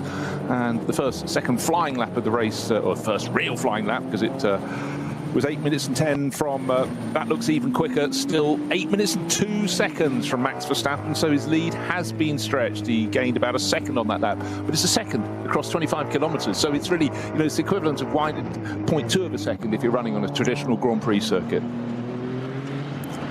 Does this, and he ran a little bit wide there coming through the second bit of the Mercedes arena. I think that was all in hand though, as Chris Lullam will be waiting in the wings here. The nerves will be jangling, thinking he's potentially going to be taking this car over in the race lead, which is high pressure considering Chris did relatively little running this morning. That is, of course, if they choose to do a driver change in this first stop. Well, I was going to say in the entire race, maybe Max is having such a good time and he's going to go, hey, I'll call it a gym session. I can do all 4 hours around this circuit. But, Max knows full well, much as he's enjoying it, that more will be got out of the car if the drivers are relatively fresh, and he knows that Chris Lullam, just 2 years ago, Chris was dipping his toe back in the pond to come racing often. Very limited single-seater, but superstar in sim racing, and he's taken this year his first full season back on the circuits in the GT World Challenge, and now the Nordschleife series to really show the craft that he's honed on sim racing. And a lot of the drivers in the field, the younger drivers, would have done precisely that as well. But again, what a circuit. I mean, the variables you have here. And for Max, you think about the course of a Grand Prix, unless someone's got a problem, he will lap maybe only the slowest 2 or 3 drivers in the field once. Here he's going to be lapping all race, and talking about lapping, we're having some amazing racing. Johnny's been talking at length about the Huber Porsche really getting bottled up behind a couple of Cup 2 class cars, and the driver has had enough. So going into the final sequence of corners to end the lap before coming to the start from the straight, dived up the inside. We all held our breath, and he probably did as well, just pulled it off. But you know what? One of the cars, the Mulder one, comes into the first corner, dives down in front of him, clatters into his side, goes for a rotation. Huber Porsche carries on, and the challenger from Mulder got it wrong. Yeah, Marcel Hopper, that was possibly a bit too ambitious, having been, caught a cropper by Joachim Tyson at Tiergarten. So it was Tyson in the Huber car down the inside. There's a Ferrari in this mix as well, which is clearly not the lead Ferrari, but sadly Marcel Hopper in 904 stranded partially on the grass, and now a lick of flame from the back of that car, but partially on the grass, partially on the asphalt. The problem is the driving wheels are potentially beached there, so he came from a long way back, Hopper. I'm not sure at any point was this ever his corner. He didn't make the corner is the key thing. Yes, okay, he was fully alongside, but he prevented Tyson from turning into turn 1 properly. He did too, and then on the exit of the first corner, bear in mind you turned through about 140, 150 degrees to the right, he then rotated in the middle of the track, scattering those that had been in that 5-car pack. But for Huber Racing, with their Porsche, they finally got through. It's been a really tense opening section of the race for them, but the deal is done. Dynamic Motorsport Porsche, remember, this is the one that's sitting in the pits now, but it's in the pit lane, which is an improvement. Start of the race, it was in the garage and then brought onto the pit lane. But looks like they're greatly delayed, but it's going to be a quick car when it does get going. Bastian Boos and Joel Sturm, or more to the point, Joel Sturm, we think will start, but what a disappointment for them. Yeah, it's frustrating, isn't it, to have everything prepared. The qualifying went well this morning. The turnaround between the sessions seemed to go to plan, and then all of a sudden, car not ready to start. Well, it's done 2 laps since the start of the race, but unfortunately for them, 3 laps is what's required if you need to be at the front of this field. So they lost a lap on that opening lap, and they're losing more time while they're sitting in the pits. But at this point, your race has become one of development work for the rest of the season, of course. 2 weeks' time, we'll be back here again on the Nordschleife, see which other names have been put into the pot and stirred around, and always new faces in new places. And I suppose the big lottery is how many cars will Frank Stippler be in that one? Will it be 2? Will it be 3? Come on, Frank. Got to try harder. Rejoining Marcel Hopper in 904, although is that actually the sister car, because Tim Scherbart is still going very nicely. He's in splendid isolation, however, as the lead Cup 2 car. No, that is the recovering Marcel Hopper, number 904. But if you catch sight at any point of 921 in very similar colours from Ulna Motorsport, that's Tim Scherbart running 6th and clear of Carlos Rivas by 18 seconds. Yeah, that's very tidy. Just noticing Marcel Hopper's bopper has had a result. His front left wing is slightly tatty.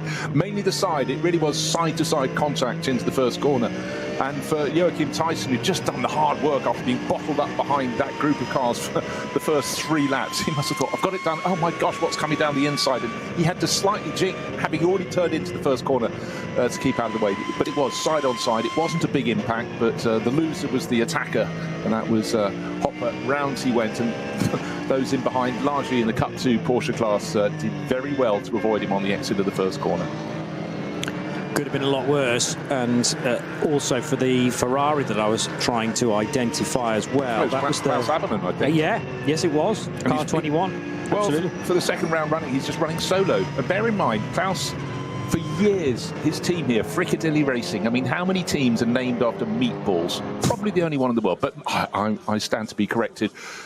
Such a staunch supporter of all things the Nürburgring, married to Sabine Schmitz, who became famous as the star of the Nordschleife. Alas, she died a few years ago. But Klaus raced on. Then he had his moment in the sunshine when he decided to change from running Porsches for years and years and years at the Nordschleife to run one of the brand new 296 GT3 Ferraris. And get this, turned up, won the Nürburgring 24 Hours in 2023. And that was just a weekend before the Le Mans 24 Hours, with Ferrari returning for the first time in 60 years. So he gave them a good luck story. I'm sure it paid a few of his bills, because they said thank you. Huge publicity for them.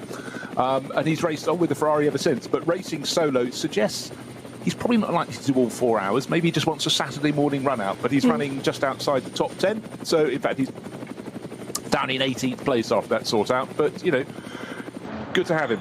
Good to have him out on the track, and just his passion for this place knows no bounds. And when his crew was about to win here a couple of years ago in the 24 Hours, he was just as he looked just so happy, but so nervous until it literally was going along, dotting her on the final lap of the 24 Hours, and victory was finally his. You could sense the beer bottles being opened in the back of the garage.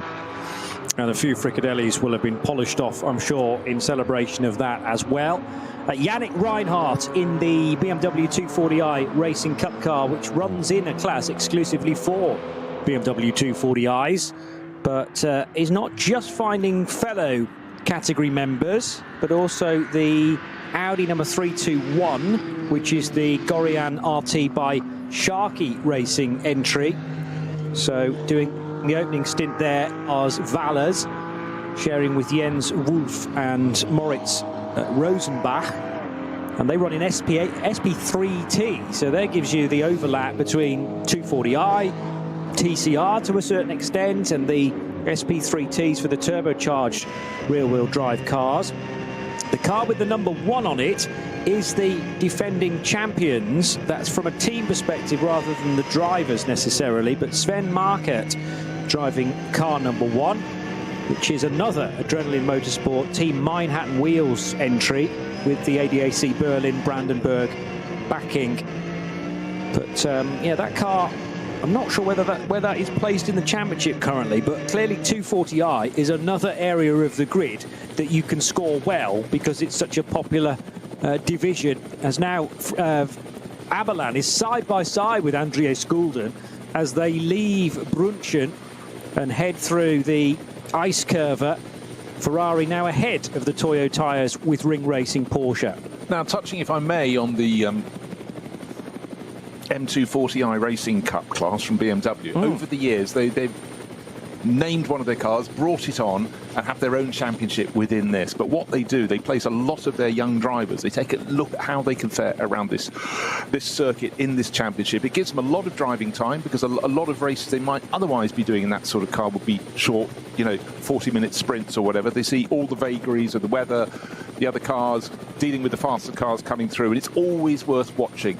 We've had the M240i, I think this is its third, possibly its fourth season, but it's always hotly contested. We only have 4 cars in it. Sorry, 4, I cannot count. 7 cars in it, I can count now. But some great names, but you have people who are just, some people are very happy just doing the shorter races, but I think there's something special here. And Porsche, of course, with the Cup 2, for the Cup 2 class cars and the Cup 3 for the Caymans, those are really well supported as well. But we have the whole array of people who are looking for a future in the sport, and other people going, that's just a really nice price championship, I'll do it and just enjoy the action. And now, having wriggled free of a properly fraught area of the grid, Joachim Tyson is finally making a bit of ground back to his fellow SP9 runners in the Huber car. But remember, that is an SP9 AM car, so it's all dependent on your driver makeup and their grading within the FIA metals system. So there'll be some bronze and silvers in that, and highly unlikely to be a gold. Although there's sometimes room for 1 if you've got maybe a 4-driver lineup. Repairs continuing for a different car this time. The 492 Hyundai i30N is now in pit lane, sadly, for Stenley Marketing. And this is the Fabian Tillman car, which started down in 61st position. It's a VT2 car. VT2's grouped slightly differently compared to last year, in that they put the 4-wheel drive cars in with the front-wheel drive machinery this year. It used to be with the rears. Yeah, it's a 2-pronged division, VT2, depending on where you're getting your drive from in the car. I mean, again, it just goes to show it's not quite run what you brung, that awful phrase, but it is. There are so many different ways you can go competing here.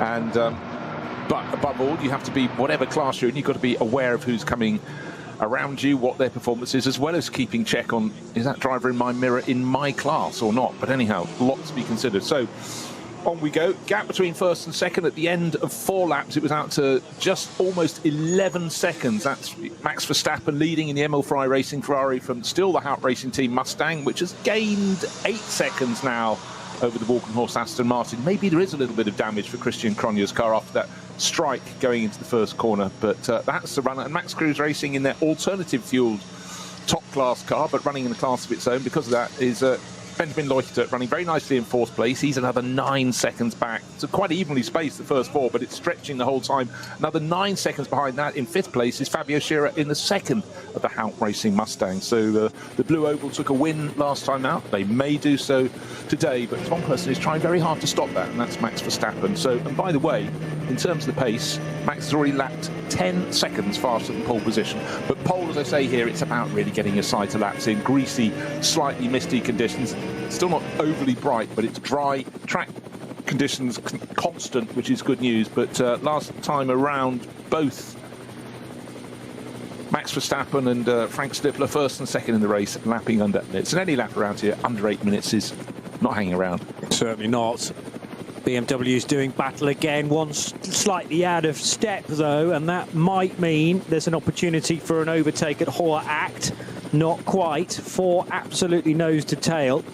The other thing I spotted, by the way, about Fabian Tillman's Stenley Marketing Hyundai is that because it runs in VT2, there are 5 studs on each of those wheels. So if you have got a problem behind the wheel with the brake caliper or a bit of suspension as well, it is the same sort of process that you get down the road at your local tyre fitters. It takes such a long time compared to the centrally mounted wheel cap, the stud to take. Oh, one of the BMWs is off now, and that means it's going to run wide, and its tyres are very dirty, having been out in the grass. This is Brunchen, lost 1 place. It's going to do well not to lose any more than that, but it looks like it's weathered the storm now. And that is classic Nürburgring Nordschleife racing. A bit of a consequence. You go slightly wide, you lose your momentum, you can't pull over, you've got other cars around you, but also it's just, the next corners are already upon you. You may not be able to see over the crest of the next hill, and just one little wobble, 3 places lost, but rejoined. Lost a couple of seconds, but 3 places. Don't worry, you've got 3.5 hours to make it up. Yeah. So, yeah, going back to the point about wheel nuts, it's not like your Formula 1 pit stop where one nut is unleashed and you take the wheel off within milliseconds. More like a NASCAR-style pit stop with 5 buzzes of the wheel gun, and then finally you can gain access. But with the time pit stops, it's less damaging. Speaking of which, we are working lap 5 of this opening stint. So look for the lead BMW. See this again. It's just way too much curb, and that put it out onto the outer curbing. And actually, the leading BMW did very well not to go further wide into the Brunchen gravel trap, because there's very often no coming back from there. The number of sort of home video bits of footage I've seen of tourist laps where it goes very, very wrong at Brunchen. You attack that corner at high speed, and you think it's slightly simpler than it appears when you are then mid-corner and skating off towards the barrier. So that could have been a lot worse as well. Just one place lost, I think, as those BMWs near the end of their lap. I think one thing really worth explaining is just how narrow the circuit is for much of its course around the Nordschleife. If you ask people to take 3 cars and park them side by side, possibly 4 if they're very good at parking, wouldn't be able to open their doors, but that's how wide the track is. Either side of the track, for most of the Nordschleife, there is the width of 1, possibly 2 car widths of grass either side, but generally 1 on one side and possibly 2 on the other. So it's super, super tight. But again, as long as you keep it off the grass, you can go on. But grass, particularly in the end of September, it would be cool overnight. There was that mist. It's going to have that sheen on top of it, and it would be no use if you're going off to keep you away from the barriers. So far, so good. But the track width isn't consistent either all the way around, so you have to always be mindful of where you are and how much wiggle room you've potentially got. The 885 BMW M2 is the one I think that was off the road. So that is the Holtzum driven car, and Giuliano Holtzum racing with Sandro together with Alfred Nilsson, the Swedish racer for Schubert Motorsport. So that's a significant entry actually for the M2 CS Racing. Yeah, a lot of these teams have been running here for a long time. They race other championships as well, but you can rotate a lot of drivers through. And I really like with the Nürburgring Langstrecken Series the fact we have lots of families racing together, several generations or siblings. It's just great fun. Now, can I talk about pit stops? You know I love pit stops. The earlier you make your pit stop in this race, the shorter your first pit stop will be. Is that right? Okay, example. Say Max Verstappen decides to come in at the end of this lap, that would be 6 laps completed. Bear with me on this one. Yes. Time at a standstill, 328 seconds. If he comes in after 7 laps, it's 23 seconds longer. That can't be fair, you say. However, it's balanced against when you make your final pit stop. Obviously, if you do your first pit stop early, you're most likely to do your third pit stop, your third and final pit stop early as well. But what you gain by having an early pit stop, you lose by having an earlier first pit stop. You lose by having a later final pit stop. So, sorry, earlier final pit stop. So, generally, you want to pit on the top of each hour. But some people decide to roll the dice, and they come in for an earlier first pit stop, but it means their final, which is shorter, but their final pit stop commensurately will be longer. It's down to nanoseconds, but it does make a difference. And the main reason for doing that, you might be very puzzled by it, but the main reason for doing that is the way that the cars are fueled, because they are very conventionally filled with almost like a supermarket trigger nozzle, which you pull off its stand, you plug into the side of the car, and the fuel pumps in. But to ensure that each fuel rig is pumping at the same consistency, they are a little bit, for want of a better phrase, trigger happy, I suppose, because one might pump slightly quicker than the other, and therefore to equalise that method, you're restricted to the amount of time that you have to be in the pit lane. Therefore, if you've been out for a shorter period of time, it's a shorter stop because there's less fuel to go into the car. And now, here's the question. what is the tactic for Emil Frey Racing with Max Verstappen? Did he start with the anticipation of doing one lap fewer because he may be lighter or maybe just driving his socks off? Because on the last lap alone, he gained 6 seconds over Frank Stippler. The gap's out to 16.5 seconds. The Emil Frey Racing Ferrari lapped in 7 minutes 51, so now merely very close to 15 seconds faster than the pole position time. Again, just slightly ignore the pole position time because that's not what they're just going for grid position, but also, more importantly, getting accustomed to the car. Max is clearly enjoying himself. These are really, really fast laps. But it could be that he's stretching his advantage over Frank Stippler, who's such a circuit expert in his Haupt Racing Team Mustang, because he's got 1 lap less fuel in the car. And just to reiterate, 25 kilometres around this circuit, you think of the average flow rate of fuel being sucked up by his Ferrari motor, and that will be a lot lighter load at the start of the race. However, he is Max Verstappen. It could just be Max doing Max things and, you know, just absolutely relishing the opportunity. Actually, for now, he appears to have a little bit of a clear track ahead of him, but 7 minutes 51.5 seconds is the fastest lap of the race so far. That's his, but still some distance to go to complete lap 6, but he's certainly putting in a masterful performance at the front end of the race. All on his own now. Lights flashing, that means a slower car is just up ahead. There is a generally considered theory that going long throughout the race is the best possible option. Yes, you take a bit of pain at the start of the race, but if you can pit as close to the checkered flag as possible towards the end, that's where you get the time back. And to my mind, I mean, when you're doing a fuel mileage race, why would you shorten that first stop? You're just going to compromise things moving forward. You do. But if it's on a day when you know a massive rain cloud is approaching, then you go, well, we may have to come in and change tyres anyway. And again, the pain of when you've just passed the pits, because it's possibly dry at the pit lane, one of the 2 highest points of the circuit, and haven't had the message that once you've got, I don't know, a third of the way around the lap, somewhere like Arenberg, where it's really opening out into the Nordschleife forests, then you have the pain.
Sie sagen, es ist nur ein Auto, aber wir sagen, es ist Herzblut, Schweiß und Perfektion. Denn wenn du schraubst, dann zählt jeder Millimeter.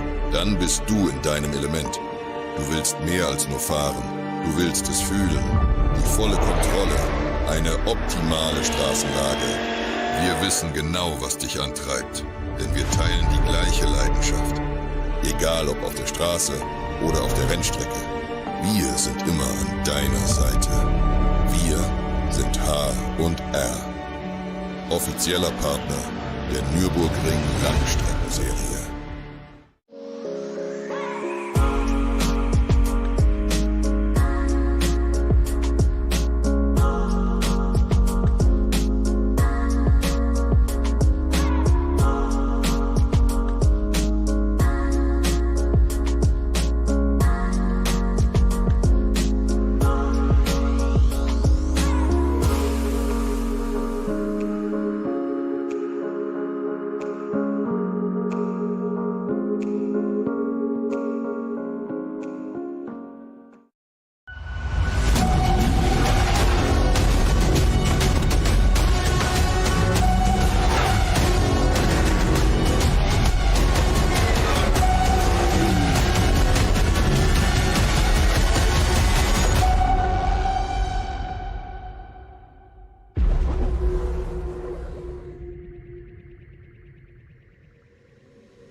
Liebe Fans, Lovely fans. besucht uns auf unseren Social Media Kanälen. Follow us. Auf Facebook, Instagram, YouTube und TikTok.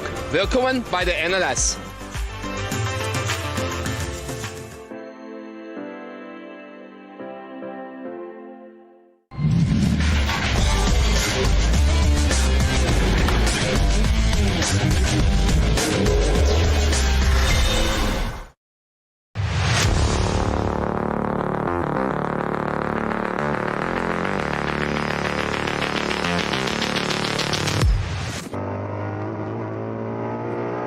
Huge in regular motor racing, but that is part of the feature of this circuit and the way things go. So will at the end of this lap, when 7 laps are completed, will we have Max Verstappen coming into the pits to make a pit stop, or will he go for one further lap?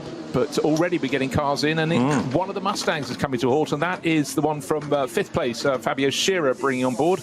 And the dolly jacks go underneath. That's not because they're probably going to tip it round and pivot it into the garage, but they need to pivot it so that the car is parked at 45 degrees from the pit garage, so nose sort of roughly towards pit exit. And looks like a driver change is going on. No, not at all. Just a bottle of water passed in, or what, a drink of his choice. And so clearly Fabio is going to carry on for a little bit longer in that. He's showing that with Jan Mardenborough and Dennis Fetzer. So maybe Fabio's going to do a double stint at the start, and then the others are going to get 1 stint each.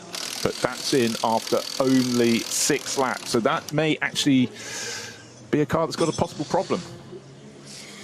Or is this just a lot of teams deciding to pit as early as they can? Remember, 5 laps is the first time you are permitted to pit for fuel. So Ben Leuchter came in his number 22 Audi R8. There was also a stop for Fabio Scherer, as we're dealing with. Not Fabio Scherer, the number 9 car, which is, yeah, Fabio Scherer. I'm second guessing myself then, but Scherer brings the Ford Mustang in. Talked about Tim Scheerbart coming in to hand over to David Yarn. Noah Nagelsdijk has definitely taken over the number 948 Loesch Porsche, so that's stopped.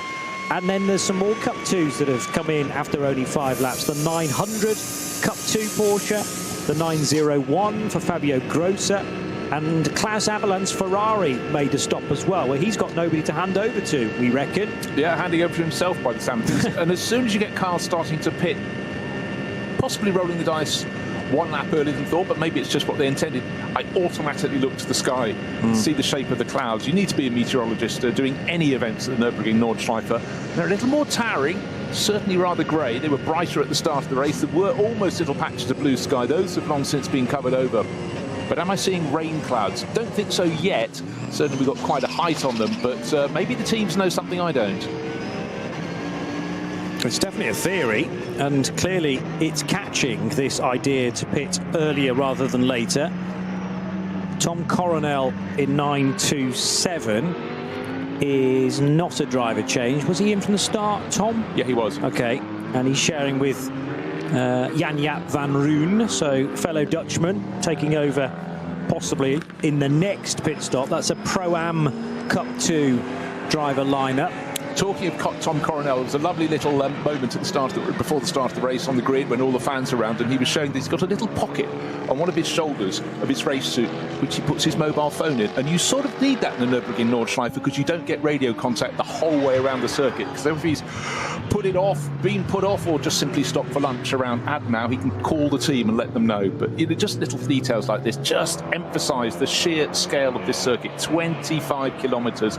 And even if you were on a circuit that was round and 25 kilometres, it's going to be a long way to the far point of the circuit. But this one's got endless trees and valleys and hills in between, so clearly getting signal isn't always easy. But Tom, well, he's never known being someone who doesn't like a chat, so having a phone with him will keep him feeling secure. But you know what I mean. Finally been able to identify the I had the Porsche that was leading Cup 2. I've now instantly forgotten it, but Fabio Scherer just stuck a lap on that car. Might have been 961 potentially. Yeah, here's a Cup 3 WNS Motorsport Porsche. But there was no driver change for the number 9 Ford Mustang for Haupt Racing Team. Pitted from 4th. but will rejoin obviously quite a bit further down. Also Andreas Gulden taking a stop now in the 347 Toyo tyres with Ring Racing Porsche, which is the SP Pro entry this weekend, and so often is the case. We're just under 7 minutes away from the end of the first hour as Porsche number 900 snakes its way through Tiergarten and across the line. That is the Hart-driven Black Falcon team Porsche, 6th in Cup 2. Right, at this point in the race with now a 20-second margin. This is really unusual in this series. That's how far clear Max Verstappen is in his Emil Frey Racing Ferrari, ahead of Frank Stippler's Hout Racing team Mustang, and almost a similar margin back to the third place Aston Martin of Walk and Horse Motorsport and Christian Cronjes. Tell you what, if you've got some questions about this, if this is the first time you've watched an NLS race, 2nd, 3rd or 25th, it doesn't matter. Why not take a look at RSL_studio in Twitter? You may have some questions and we will do our very best to answer them. But certainly after covering this for many years, I still have questions when I look at the NLS because, you know, again, let's just give you the numbers. 25-kilometre long lap, about 172 corners, an entry of over 100 cars in the race, spread across about 20 classes. Of course, there are so many moving elements, plus it's the Nordschleife, plus it's late autumn, plus we could have rain. There's some material for you. Just at RSL_studio. Yeah, and call it X, call it Twitter, you know what we mean. I'm sorry. No, it's fine. I still struggle, frankly. But we will reach a point where people don't even know what Twitter was. It's so far deep in the memory, but yeah, old habits die hard, I suppose. But it's the same handle moving forward into x.com, so at RSL_studio for all of your comments.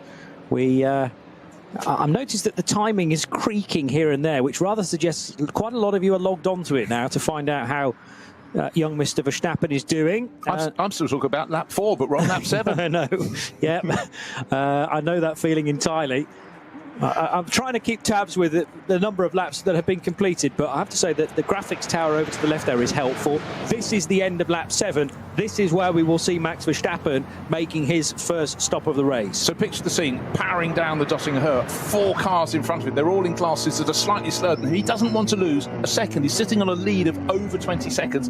But through the final sequence of corners, Tiergarten and into Her Rain, it's so tight. He's picked his way past one of the bikes, expect his indicator to come on now. He goes on to the start finish straight. Yes, dives into the pit. So this will be pit stop time.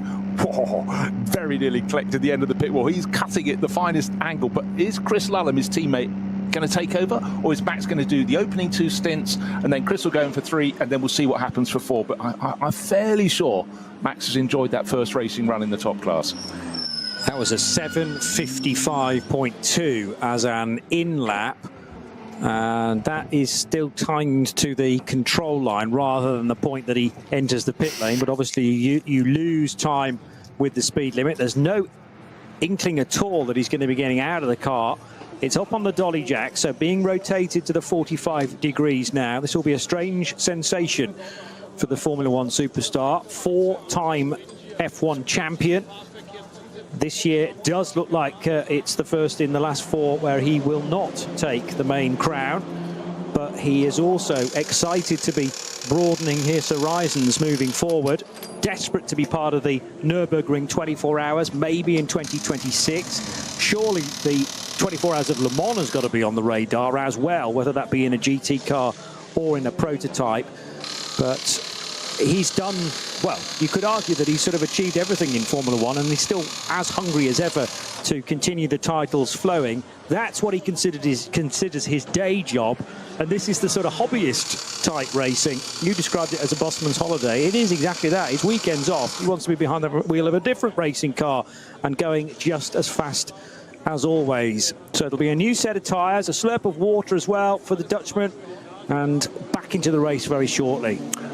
So clearly Max is going to do the first 2 stints. Chris Lullam, one presumes, will get in for stint 3. And then, if the car's going well, would Max want to take it through to the finish? But if he does, that gives him 3 hours of racing. So that's the length of more than 2 Grand Prix. So he's certainly getting a bit more work in. But something very different on this rather grey weekend at the end of September at the Nürburgring. And I think when you've had as much success as he has with those world titles and effectively hitting the ground running. First season in cars was Formula 3, placed third in the European Championship. From then on it's only been up, and I think he just wants to put those skills everywhere. He'll have watched these races. There's no way that his father Jos made him only watch Formula 1 and other single-seater events. He loves the diversity of the sport, and I really appreciate it. And I do hope when he goes back into the paddock next weekend, just spreads the message. A lot of his rival Formula 1 drivers will be watching just to see how he gets on. But cast your mind back a handful of years when almost the ultimate arrival at a Formula 1 press conference, certain Nico Hülkenberg turning up and said, "Hey guys, what did you get up to last weekend?" and put the Le Mans Winners Trophy on the desk in front of him. Lots of applause for that. And I think, many of his rivals are going to be very envious. Their careers have been very single-seater oriented. Karting single-seaters, get to Formula 1, which is absolutely fantastic. But I think to do more things, try circuits haven't done before, would be for the benefit of absolutely everyone. Did Jos's dad ever race GTs? No, Jos was, until he went over to race the American Le Mans Series, was single-seaters all the way, but I'm fairly sure he never did GTs of any form. Maybe he wants to do some. Well, yeah. He might even be in this race under a pseudonym, racing in one of the junior classes. in a TCR car, perhaps. Be great to have the two of them in the same car. Jos did race at Le Mans in LMP2 and in LMP1 machinery, in actual fact. But yeah, I can't see any significant tin top action, or GTs for that matter, as Verstappen rejoins the race. Now, he will have lost the lead as a result of this because of where the other cars have pitted. Remember, he was one of the last of the batch to make a stop. So it'll be a while before the timing screen catches up. Obviously, from a net point of view, still very much in a comfortable position. Now, remember, if you pitted a lap earlier, you probably come out ahead. We've just seen that as the Walkenhorst Motorsport Aston Martin came in from third place as those top three pitted at the end of 7 laps. And it saw a white and blue Ford flash past it. It wasn't the one it came in behind, which was Frank Stippler's car, but it was one that Fabio Scherer came in after 6 laps, stayed on board. So he's gained track position, but he knows his final pit stop is going to be earlier than the Walkenhorst Motorsport car. It's going to be 1 lap earlier, and that can have a huge difference. Right, best lap in the race, let's call it 8 minutes. It wasn't, it's 7 minutes 51. And when you get to this, apply the sliding scale, you will discover that final pit stop, if it's 8 minutes earlier, could be as much of a difference as just checking 20 seconds. Checking out the damage on the rear left corner. It's that tiered section of the back of the wheel arch which is missing, but I've seen many an Aston Martin through the years run without that, without too much of a problem. There was a wisp of, I think it was a little bit of smoke or possibly steam. Difficult to tell from that distance, but yeah, the Aston has been rather remodeled, but Christian Krognes did well not to disrupt his stint too much. He got it to the end, they stayed within the rhythm, and the car rejoins now in the hands of Mateo Villagomez, the young Ecuadorian. Yeah, he's been racing this year in the GT World Challenge. You needed to know his history, but I love it when you get people from countries that don't traditionally have a strong racing scene coming and dipping their toe in the pond. And GT racing, in some way, has allowed that to happen more than single-seaters. It's not as expensive to do. You're sharing the cost with other drivers in the cars, or some of the others that might already be work-supported pro drivers.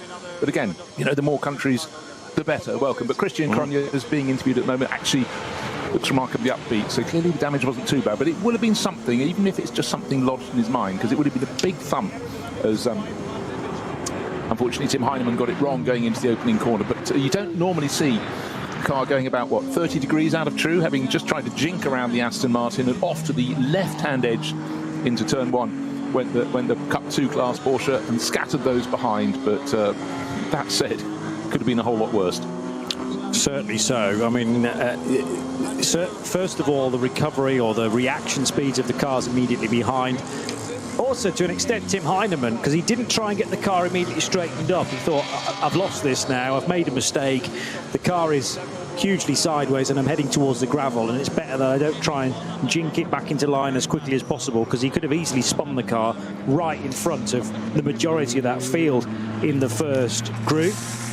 Max Verstappen may have seen a real run of colours in the rearview mirror, the silver from right to left, but because he was already leading the race, it wasn't a huge concern for him. He was more focused on the apex at turn 1 on that opening lap. Klaus Aberland staying on board the number 21 Ferrari, solo driving for the full 4 hours, which is a heroic attempt. I wonder whether this is this likely to be the same chassis that won in 2023, I wonder. It is a GT3 car, but as to what the history of the precise piece of metal, very difficult to tell again from this distance, but it's now an SP9 AM car. Remember, in its debut season, though, it won, with Klaus not as the driving lineup, but cheering from the sidelines to that tremendous result. Yeah, I'm very sure it's the same car as before. But, you know, bear in mind, it was just, he was new to running Ferraris and just pulled it off in the Nürburgring 24 hours ahead of a tip-top field. I'll tell you what, if you've never watched that one before, take a look. Hope fog doesn't hang down over the track as it did in 2024. I'll tell you how bad it was. Our commentary position, if you remember, Johnny was opposite the pit lane, by the tower at pit in, and we were clearing up because the race had to be stopped eventually because the helicopters, the rescue helicopters, couldn't fly, and the highest points of the circuit, which is the pit lane and her act, which is 2/3 of the ways around the lap, they were in the fog. Everything else, beautiful sunny day. We couldn't see the control tower at certain points, just across the width of the start-finish straight. Yeah. Of course, as soon as we packed up all our gear, suddenly there's a beautiful view, but the race was curtailed. But it's always an issue here, always something that can happen, so you've got to go with the advice. But right now, great day, the racing is going on, and certainly Max Verstappen back on board, so he's leading this race comfortably. Hold on, my time is green, suddenly saying it's 2 pit stops for Max Verstappen. I only recall 1. He's sitting on a 23-second margin over Frank Stippler, or has he just nipped in? I do not think so. No. As you said, there are a few vagaries on the timing screen. Yeah. And I'm sure 1 or 2 of you are experiencing those as well. But this is the out lap for the Ferrari. He won't have another chance to come in, I don't think. Unless for some reason that car came back in and then has rejoined. But it wouldn't be this far around the current lap if that were the case. So this lap time takes into account the 3 or so minutes, 3 and a bit minutes that car was in pit lane, then the minute or so which is the normal time to go through sector 1. So the sector 1 timing split actually shows at just slightly more than 4 minutes.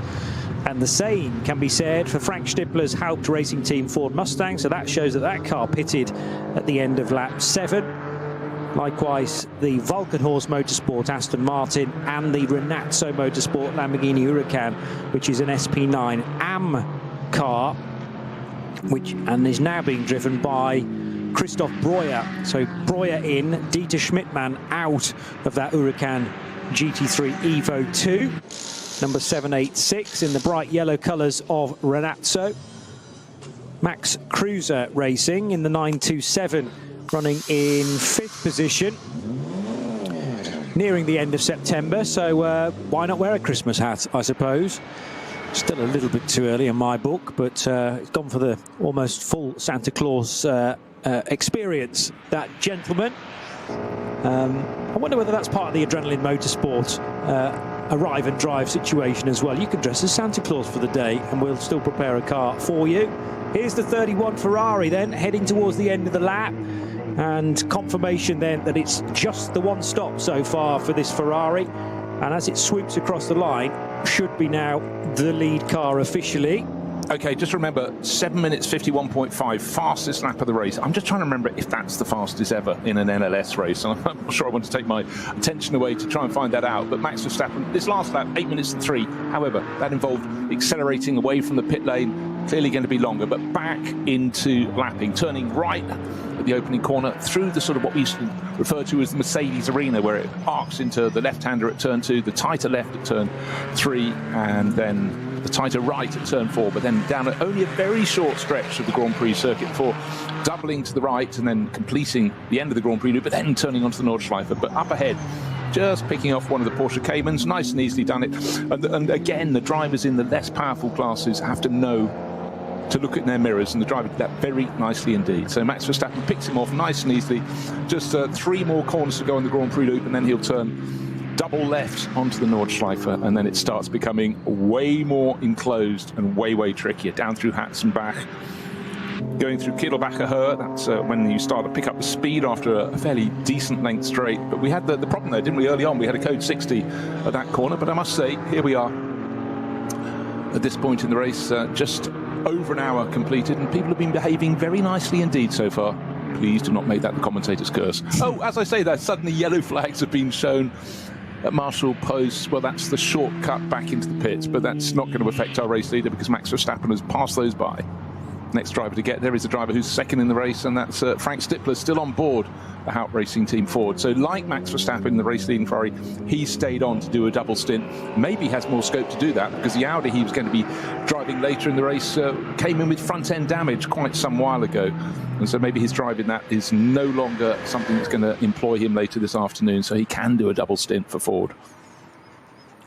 There is a long list of various fastest laps that have been mainly set up in order to blitz the record, so that they weren't racing laps, but I mean, I'm looking at various 6-minute lap times around this configuration. Clearly they will not stand, but as for a fastest lap within NLS or VLN, its predecessor, a bit more research is required. It's certainly up there.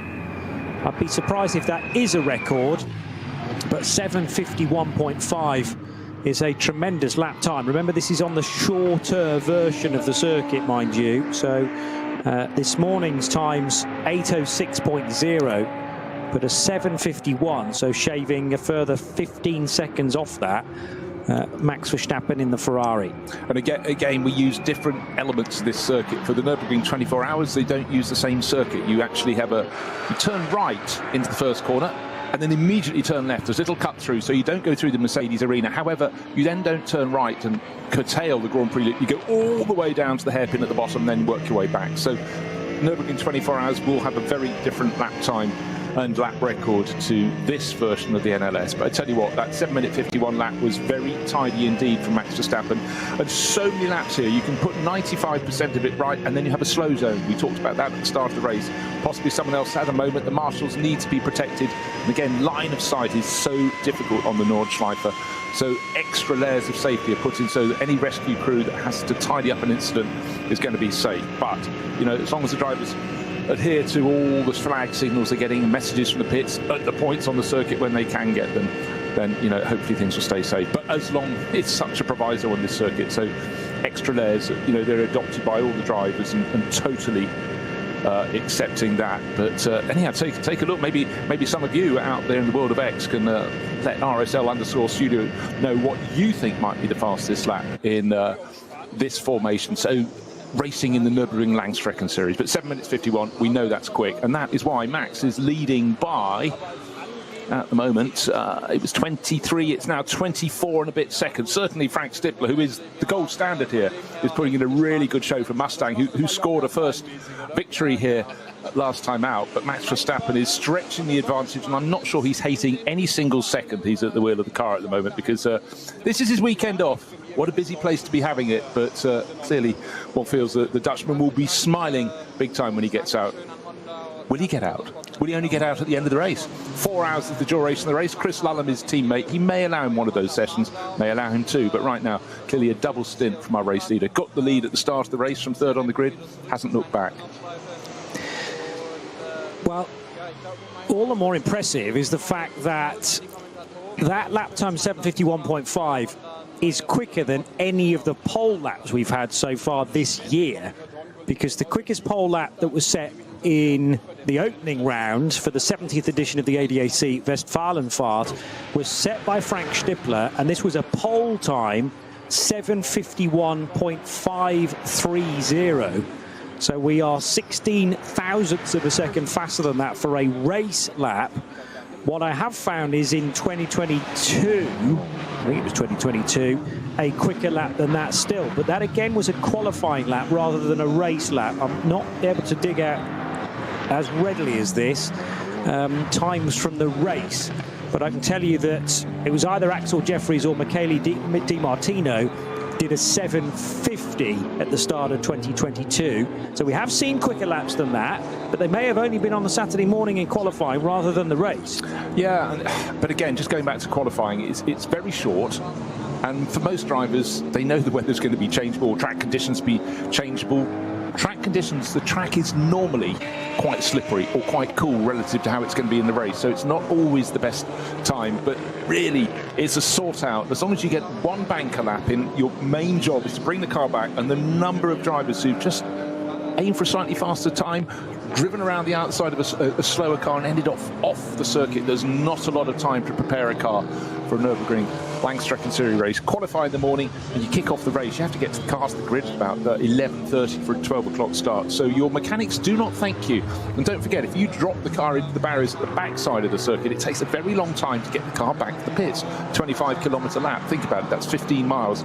And so really heroics are kept in check, but certainly a lap of 7 minutes 50, that is very impressive. So in race trim, well, we'll see. How low can he go? Yeah. We'll find out a little bit towards the end of this stint. So around about lap 14 or so, his fuel load will be light. Tyres will be slightly past their best, but that could be the next time that Max will strike for glory. However, of course, that could be obscured by a moment if someone's put a slow zone on the circuit, somewhere around this 25-kilometre lap, or simply traffic at certain points on the circuit. But anyhow, we'll see. But certainly Max Verstappen flying here on this now Saturday afternoon on the Nürburgring Nordschleife. Now getting some suggestion that it might be as low as a 7 minutes 49 second lap. Yeah, that's in my mind. I'm fairly sure someone's crested 7 minutes 50. I thought it was 7 minutes 48 something, but at the moment it's very difficult to go down the rabbit hole to find it. So I'll keep attention on the timing screens and the race action.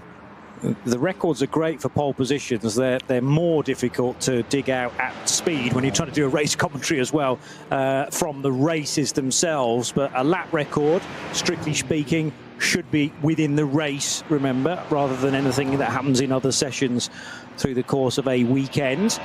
Just caught sight of a very nicely turned out BMW M4 GT4 from Plus Line Motorsport. That's for the Greasex, Richard and Philip.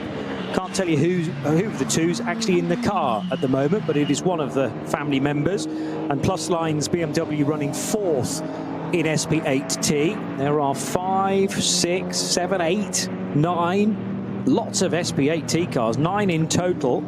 And Supras, BMWs, that's basically the order of the day. There's an Aston Martin Vantage as well from Pro Sport Racing, and indeed an Aston Martin from Pro Sport that leads the category for Marek Bachmann, number 191. He's up as high as 24th overall. As the 800 Honda Civic, the FL5, turns right, and that is Thiago Monteiro. I was just about to come to that. So this is a new TCR class car from Honda, and Thiago, really lovely Portuguese racer. Of course, he had his time in Formula One, raced a lot in the World Touring Car Championship. Again, that's why you need to print out the entry list, vln.de, take a look. There is always a name somewhere further down. It's very easy only to look at the top few classes, but work your way down. He's here because Honda, he's had such a long relationship with them, want him to help develop this car. Why do they want that? Because they can then sell that car for people to race all around the world in the TCR class. But, they call him up and he goes, yep, bags packed, on my way. I think you struggle to keep him away from this place. In truth, he has lots of experience in the last few years here. Oh, that was almost a big moment for the number 9 Mustang, which how far up the order has that now crept? 5th position. Well, it was 5th before its pit stops. Remember, it came in a lap before the top 3 cars came in. There was a Cup 2 class Porsche still up ahead of it, but since then on this it's getting going and really starting to move around the circuit a bit. Coming up on the, I think it's just past the Max Cruz Racing Audi. That's the one that was 4th overall. That's the alternative fuel car, but certainly Fabio Scherer staying on for a double stint is really starting to get the progress. But that car will be pegged back eventually by the fact it had that early pit stop, so it have to have its final pit stop earlier, which means that final pit stop will be longer than those that come in a lap afterwards. Normally about 20 seconds is the gap difference. Seems enormous, but just remember how long the lap is here. We've even got down to hundredths of seconds now for this suggested quickest race lap time. 7:49.578 is the latest suggestion. So Verstappen has got into the did we say low 51s? Yeah, 51.515. Okay, so sort of mid 51s, and we're looking at a mid 49, 749.5. So he's still amazingly got 2 seconds to find. May not be the same car, of course. We're talking about a Ferrari 296 in this instance. And if that's from a few years ago, who knows what tyres it was done on, in what weather conditions, might have been slightly more conducive to a quick lap time, and also a completely different car as well. Although theoretically, the SP9s are balanced through the BOP system to produce across the piece very similar lap times, even though different cars will make their time in different positions of the racetrack. Right, if someone's listening for the first time, BOP, what is that? BOP, balance of performance. It's not something obviously in Formula One and other categories, some of other categories, but certainly in GT racing it is prevalent. And that is why you can have a race with 10 different manufacturers and their lap time is balanced, so it should be equal. It doesn't mean they're going to get their performance equally across a lap, but at the end of the lap, their lap time should be very similar. Of course, it's a dark science, a bit of black magic, if you will, but it does mean you have some fantastic scenes. And again, it provides you with a difference of machinery, doesn't it? You've got the sleek 296 GT3 Ferrari, and then the much more raughty, torquey, rumbling sound of the Ford Mustang. Put them side by side, they wouldn't look as though they would race against each other, but they absolutely do. The Aston Martin probably in the middle of that, but then of course you've got the Porsches. You have, actually this weekend we don't have a BMW M4 GT3, they're normally very good. Lamborghinis as well. And I think sports car fans, racing fans overall, just absolutely love having the different shapes of cars. If you had the top 20 drivers in one make of car, it will still be good, but it won't be anything as good. And you know what, a little bit of mark rivalry never hurt anyone. To me, it's the essence of motor racing in so many ways. But balanced performance is something that we have. You do not have it in the World Championship for Formula One, but you have it in many, many other categories. And to me, it makes an element of sense. Well, that is why somebody like Stefan Rattel, behind the global category of GT3, has been so successful year in, year out. Because, I mean, take, for example, the World Endurance Championship, not an SRO Championship, but has adopted the GT3 rule set in effect, turning it into LM GT3. But this weekend in Fuji, there are 9 different manufacturers: Aston Martin, Ferrari, BMW, Chevrolet with their Corvette, McLaren, Mercedes, Ford, Lexus and Porsche. We haven't quite got the variety this weekend at the Nürburgring, but you know, those cars were never designed to be the same speed, the same specification when you buy them for the road. But we want as much variety as possible. So then you've got to say, well, just picking one car doesn't mean you're going to win every single race. Otherwise, everybody would only buy that one car. Keep the variety, keep it even, and keep it possible to win a race in regardless what car you've chosen. Yeah, exactly, and that's why, you know, events like Spa 24 Hours, the Nürburgring 24s are chock full. All the manufacturers stack the grids, and you know it's great. If you love Lamborghinis, don't like to see them beaten by Ferraris, they start on an even footage. One little element you didn't touch on there is the fact that actually there is a price difference, because mysteriously, you know, some makes, even though their cars balance at the same level, Ferraris, so many people want to race Ferraris, they always tend to be the more expensive end of the scale. Audi tend to be the bottom. Double wave yellows around the circuit. This happens really quite a lot, and that's the warning for the drivers. As they're coming up on a corner, they won't be able to see around the corner. If they see the wave yellow flags, they have to be prepared to back off the pace. Course vehicle on the left, and the car nose into the barriers, so they'll be checking the barriers are safe, removing the car. That's on one of the rare broad verges at the edge of the circuit. Many points around the lap. There's very little out beyond. So that's Flansgarden. In fact, I think that's just been cleared now. Again, they clear them as fast as they can, but the notification to the marshals and then they pass it on to the drivers is trouble up ahead. You can't see very far ahead. Trust us, we can. Yeah, and it's having absolute faith in those that are at the side of the track with their ways of warning what might be just around the next corner. There are so many blind approaches on this circuit, with corners north of 160, and whether that be a slippery surface or a change of surface, whether that be a car off, either in the barrier and therefore off the racing line, it might be sitting right in the middle of the road. And you always have to be aware of the severity of the warning. Is it one of those where you need to slow down and be prepared to stop, for example? Double waved yellows mean that. Certainly a code 120 and a code 60 means that as well. On we go, and 2 hours 37 minutes remaining with Max Verstappen onto lap 10. He's just completed that lap now, leading by, well, it's nearly half a minute. Nearly half a minute, and his last flying lap, well, he just did a 7-minute 56 lap, and then he's fallen 6 seconds off that pace. Why on the subsequent lap, lap 10, has he slowed so much? Well, he hasn't really. That's just simply where the traffic has fallen in front of him. And again, we had those double waved yellow flags, so he would have had to back off just a little bit, just preparing to back off more if he came around a corner and found something. There had to be driver's alert, and that is something the drivers, it's hard enough to get things right. And as I say, that right at the final 2 corners of the circuit, going up and through Herrain and into Tiergarten, a BMW, a little Seat getting it very wrong, sorry, Hyundai getting it very wrong indeed, and snapping. The track was going to the right, the car was going to the left. Somehow he's hauled it down. So it's a fuel filler cap or something has popped open on that. Maybe the extremists of the sudden change of angle of that car. But if you're going to drop it, I don't know, probably better to drop it close to home. But anyhow, good save there. Orange and blue Hyundai coming into the pits, but that was, you know, sometimes drivers, they've done all the difficult bit, they've done the Nordschleife, I've just got to bring it in. Maybe just that level of concentration, falling to 95% from 100 was enough to cause that, but good save, so well done. Yeah, and partway through the save, Darian Donkel very nearly ran into the next car through. We've already mentioned, or I've already mentioned, the Stenley Marketing by Mertens motorsport car, but I'm just wondering whether there are a couple in the race now. Yes, there's more than a couple in fact. 491, 496 and 492 all carry that identification, and all 3 of them are Hyundai i30Ns. So it was the Darian Donkel car that was in question. He shares with Akshay Gupta and Alex Schneider, and they run again in the VT2 front-wheel drive division, which also has the 4-wheel drive cars from VT2 in the same category this year.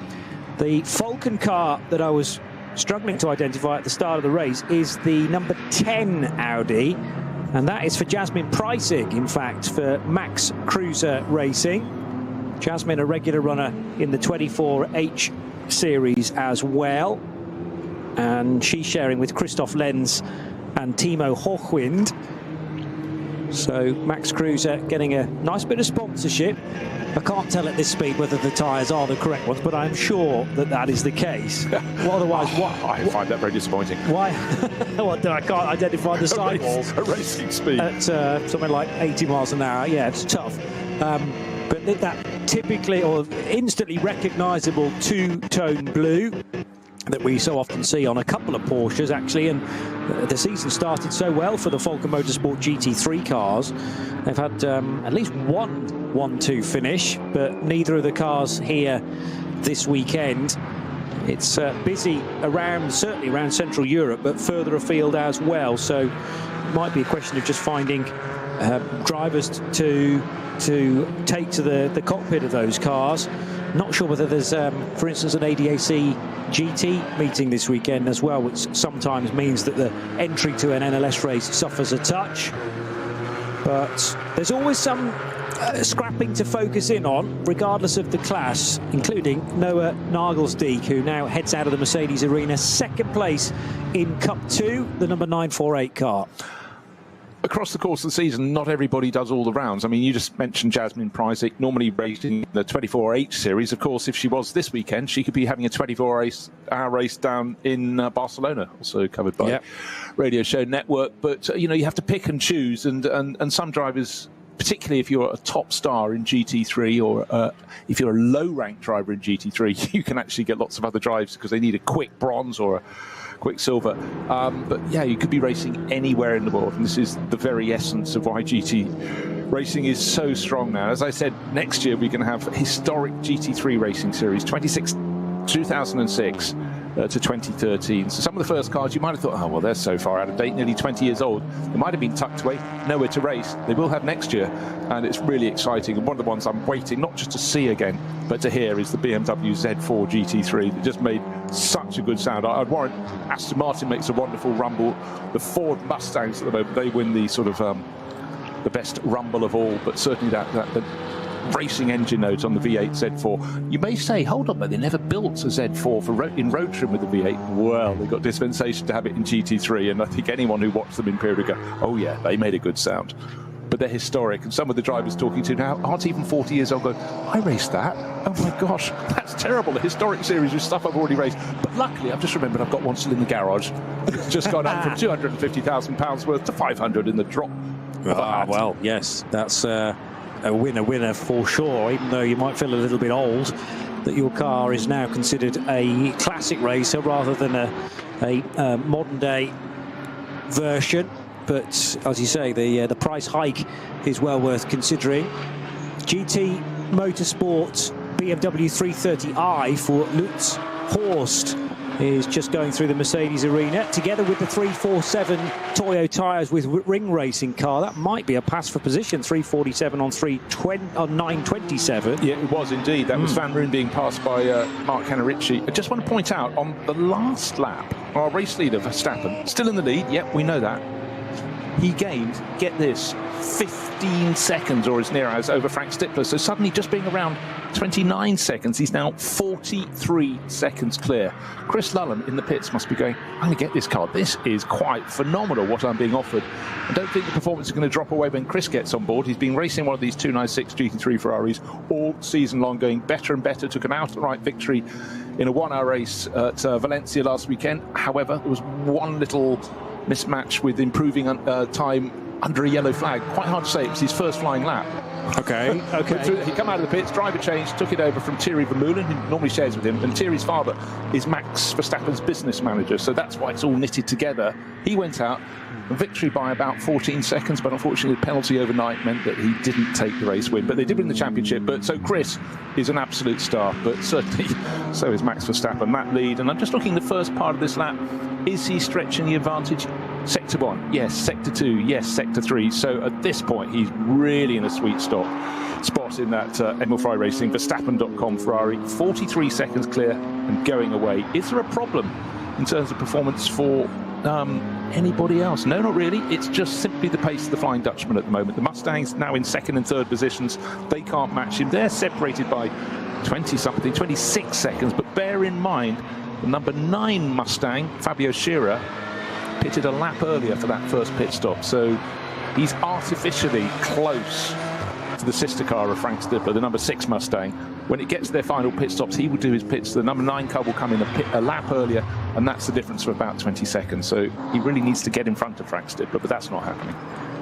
Couple of messages from race control I'm just spotting. The first of them for the 949 Cup 3 Porsche, and that is currently being driven by Stefan Bayer, and that's just an investigation at the moment, but a pit lane under investigation, so they'll either be speeding or too many people perhaps working on the car during the stop. The 140 car, which is, bear with me, the Dumoulin Pro Sport Racing Aston Martin. Now, it is an Aston that still leads SP8T for Pro Sport, but that is not this one. That's the second car, number 140, 6th in class, but that's going to have to do a stop-and-go penalty for 5 seconds. So I'm trying to remember whether you can do that. It's labelled as a stop-and-go penalty rather than a penalty added to your next pit stop. Yeah, so you have to come in and do it and then take your pit stops next time around or subsequently. So that's a 5 second. But actually for the Dumoulins and Pro Sport, they're super experienced around here. They were penalty of 5 seconds. It means they were 5 seconds under their minimum pit stop time. Bear in mind, though, we have to remember that there is a sliding scale here according to when you come in. And that is something that sometimes catches really good entries here, but the experience teams, it's a little bit surprising someone dropped the ball there. But bear in mind, it's not the driver's fault. They go when they're signalled to move away from their pit stop. So it'll have to come down pit lane, stop at the penalty box, which is just underneath the podium before you get to the main garages. Stop for 5 seconds and then rejoin. as Max Verstappen just delightfully drifting the car through that first left-hander that leads towards Hatzenbach. And the problem with doing that is that the Armco barrier just juts back in a little bit there where the tourist laps begin and past the old Grand Prix pit lane. And you well, again, I'm sure he knows this place so well, probably from a sim, first of all, and then getting the ring license a few weeks ago. So he will know where parts of the track are compromised.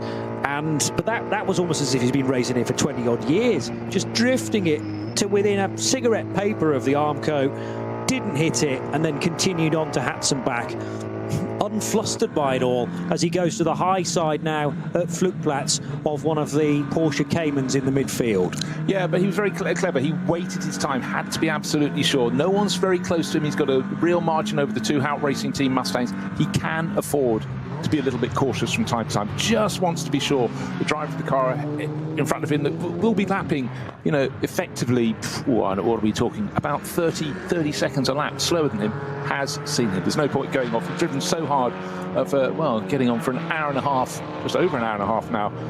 But that margin is very impressive. And every timing sector, his Ferrari is pulling clear of the two Mustangs. They are the best of the rest. And the Morgenhorst Motorsport Aston Martin, by the way, had a much longer pit stop, and it had, with Matteo Villagomez still learning his craft, still, you know, relatively new to racing in Europe, the young Ecuadorian, he's falling away, but it's a daunting challenge. Talking of challenges, I'm just wondering, okay, so next year, if Max Verstappen, having really enjoyed this, which it looks so he is from the way he's throwing that Ferrari around, comes here, does the Nürburgring 24 Hours next race, do you reckon another year or two beyond that, you go, Monte Carlo rally? Why not? I mean, his dad has done a little bit of rallying, I noted, in the WRC. I'm not sure whether it was at Monaco. It may well have been. But, you know, there's, again, the example of chopping and changing the disciplines. And Max is doing that with in spades now.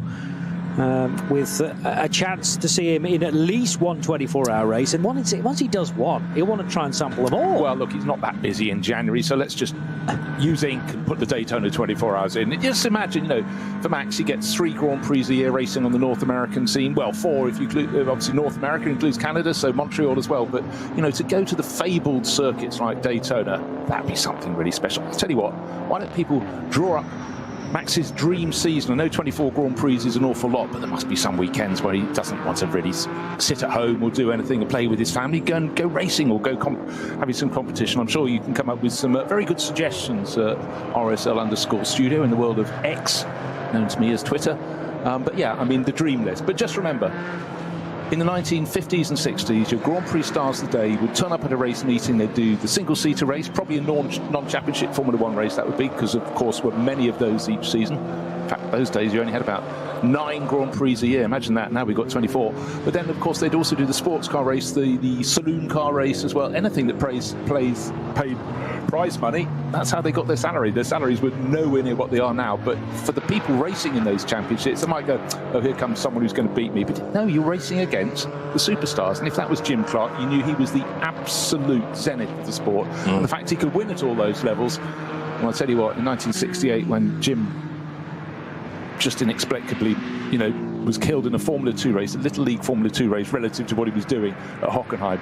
A lot of his rivals were competing in the sports car race at Brands Hatch. Just went, oh my God, if it could happen to Jim, it could happen to any of us. And they were very, very much more dangerous days back then. In fact, the circuits were a little bit, well, like the Nürburgring Nordschleife now. Of course, it's better, the barriers are there, but, you know, the proximity of trees. And think about Spa-Francorchamps when it ran into the neighbouring valley and that long climb from Stavelot flat out through kinks. The only one that's left on that climb is Blanchimont. And you still, when you think of a lap of Spa-Francorchamps, think Blanchimont. Oh, yeah. You know? Yeah, that is the close your eyes and hope you come out the other end. And there were so many of them on the longer lap at Spa. Oh, and of course, I forgot to mention there were no barriers. There were just trees. Either side of the track. Houses, mere details, yes. Yeah. The master kink, oh yes.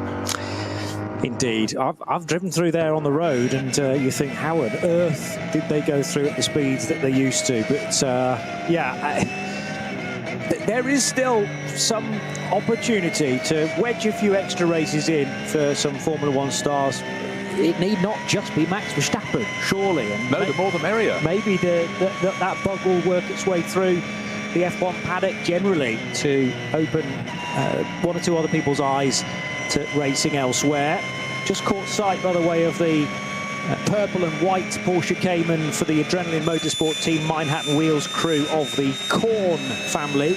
Ulrich, Tobias and Daniel. They are running second in V5 and trying to close in on the 447 car, which is likely to be another Porsche. It is another Cayman for the team nameless crew. And Alexander Müller, Christian Weber, Jan Weber and Torsten Kray continue to lead the V5 part of the order.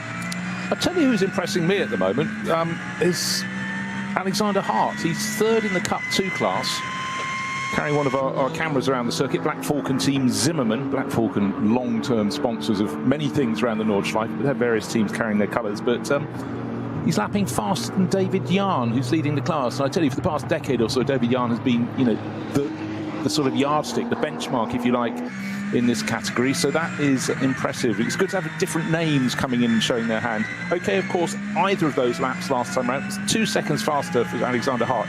We know someone could have moved out of the way to let the front runners like Max Verstappen come through, lost a bit of momentum, or they could have been caught behind other traffic. But you take each lap as it comes. And certainly that was good to see Alexander Hart showing some form. He's still down third in class. His next target is not too far ahead. It's the 948 Cup 2 entry. We've seen quite a lot of that in the course of the race. But yeah, he's hauling that in at the moment. And that's Noah Nagel-Diesk at the moment in that. And a car that, well, actually, you say no, it's not. It's Müller. I beg your pardon. Only because he's on an outlap now. So that driver change has just happened. And Tobias Müller takes over the 948 car. They have gone through their full driver lineup very swiftly indeed. So that suggests to me that Tobias Müller might even be doing the closing stint. But they've done a lot of stops. You know, Carlos Rivas started the race. They were one of the group that pitted very early after only about 5 laps, which is still puzzling for me. Yeah, definitely. Noah Nagel-Diesk took over. That again feels like quite a short stint. And now Tobias Müller is in. So have they all just decided we'll shorten the stint? We're not that too concerned about where we finish, just to make sure that everyone gets some driver time? Or do they genuinely think this is a good strategy to be taking? Because I suppose you're spending less time in the pits, but at the same time, you know, when you map it all out from a net perspective, it's got to be slower than their fellow Cup 2 runners. They're all quick drivers in that car, though. Well, that's the difference. I still can't quite work it out. You don't see Cup 2 class cars doing that. Maybe there is good reason, but I can't for now just work out what that is. No, and I'm not sure that their near rivals are necessarily doing that, although I notice Arne Hofmeister's now in the 921 as well. And Arne Hofmeister is the third driver within that too. The other thing that's just starting to enter my mind is, have the fuel tanks been closed up? I.e., are the Cup 2 Porsches now in the latest balance performance got nothing like the fuel reliability or fuel mileage that we are used to them having over the last 5 or 6 seasons?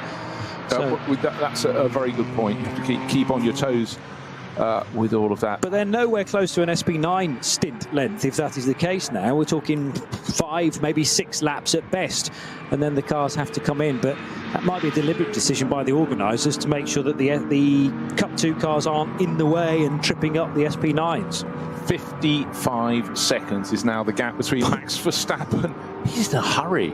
And then Frank Slipper. So the Emil Frey Racing Ferrari just bashing out quick laps. And there was a sector midway through the 25-kilometre last lap. In one of the 5 timing sectors alone, 6 timing sectors, 5 seconds gained in that point. That's the equivalent of taking a second in one of the timing sectors around a normal Grand Prix length of track.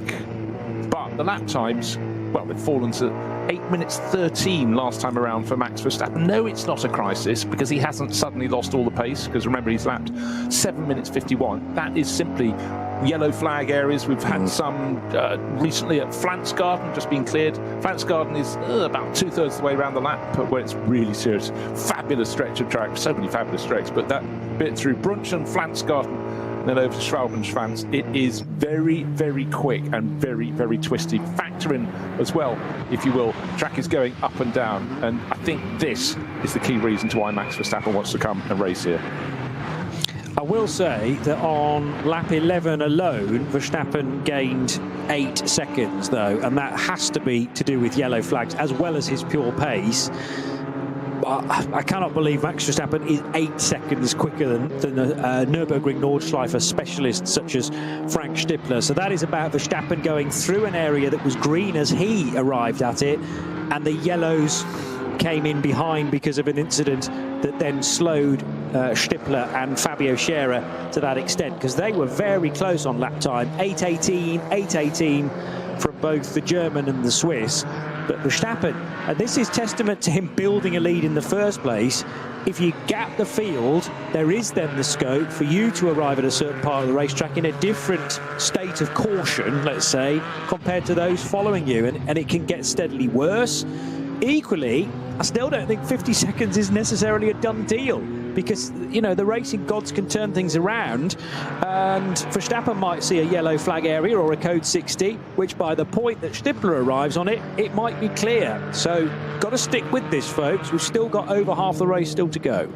Yeah, the pendulum can swing in all sorts of directions here in the Nürburgring Langstrecke, often down to weather, but equally just down to an incident. It could be the 2 slowest cars in the field, running in one of the junior classes, have a bit of door-to-door action, one puts the other one off, or whatever, one just goes off in that battle. Suddenly there's a slow zone, and it could just work in your favour. Not many forms of racing have it like this, with the consequence of such a long lap. It really makes such a difference. But when it's been clear, green flag lap, we know the fastest lap of the race at the moment, still in the hands of Max Verstappen, 7 minutes 51.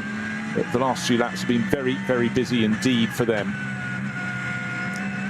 because of incidents around the circuit. The pace has dropped away, but every time it's clear, Max Verstappen is eking out a bit more of a margin over the better place, those 2 Hout Racing Mustangs. Frank Stippler, who is nobody's fool around the Nürburgring Nordschleife, he'll be making that Mustang go as fast as it can, but at the moment, it's not fast enough to challenge.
Sie sagen, es ist nur ein Auto, aber wir sagen, es ist Herzblut, Schweiß und Perfektion.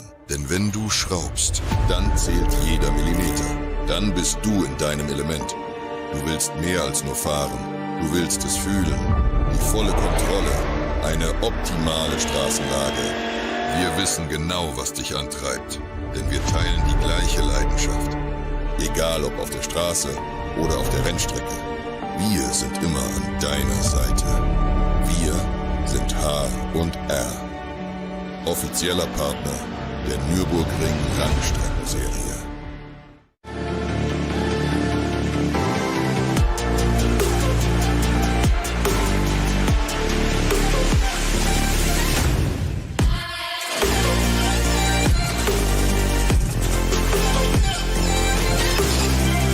Faltenreifen.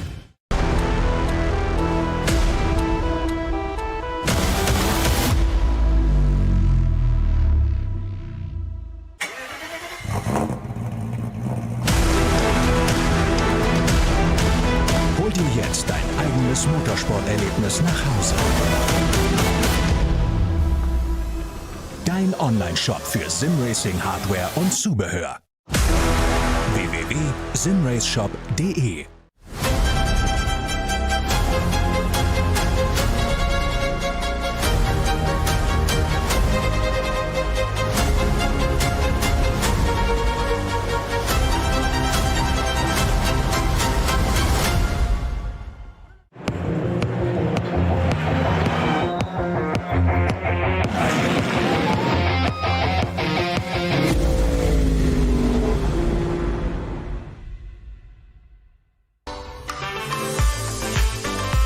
Liebe Fans, lovely fans, besucht uns auf unseren Social Media Kanälen, follow us auf Facebook, Instagram, YouTube und TikTok. Willkommen bei der NLS.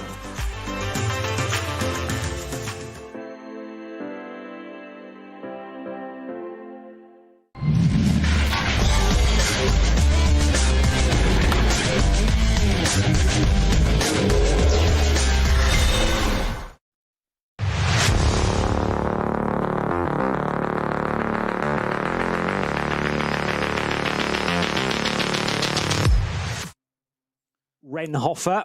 There's a couple of Renhofers in the entry this weekend. Raphael, who drives the 191. ADAC Barbarossapreis live from the Nürburgring Nordschleife.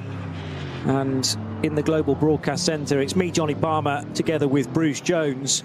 Very much enjoying this fight for, well, mainly second and third, because Verstappen's checked out and he's almost a clear minute ahead. It's 52.4 seconds the last time they crossed the line. That's at the end of lap 13. That's the number 6 Mustang of Frank Stippler. He stays at the wheel of car 6, been there from the start, and that incredibly impressive rise from 13th position up to second after probably only the first 3 sectors of that opening lap. Vincent Kolb still to come in that car, but we'll get beyond half distance, I'm sure, before Vincent takes over. Now there is a car running slowly, the 321. That might be the end of the Dottinger Hoor, actually. Difficult to tell from the tighter shot, but 321 Audi is the Gorian RT by Sharkey racing car. And the driver of it, who is Wolf, doing a good job in trying to just park it in a safe location. He's found a marshal point. It's actually a fire marshal point indicated by the orange end to the Armco. But now testing the rear view mirrors, because there's had 2 separate attempts here at trying to get it into the overlap, and therefore if he can get it into that little safety space, it might be that the yellow flags on the lead up might be able to be withdrawn as well.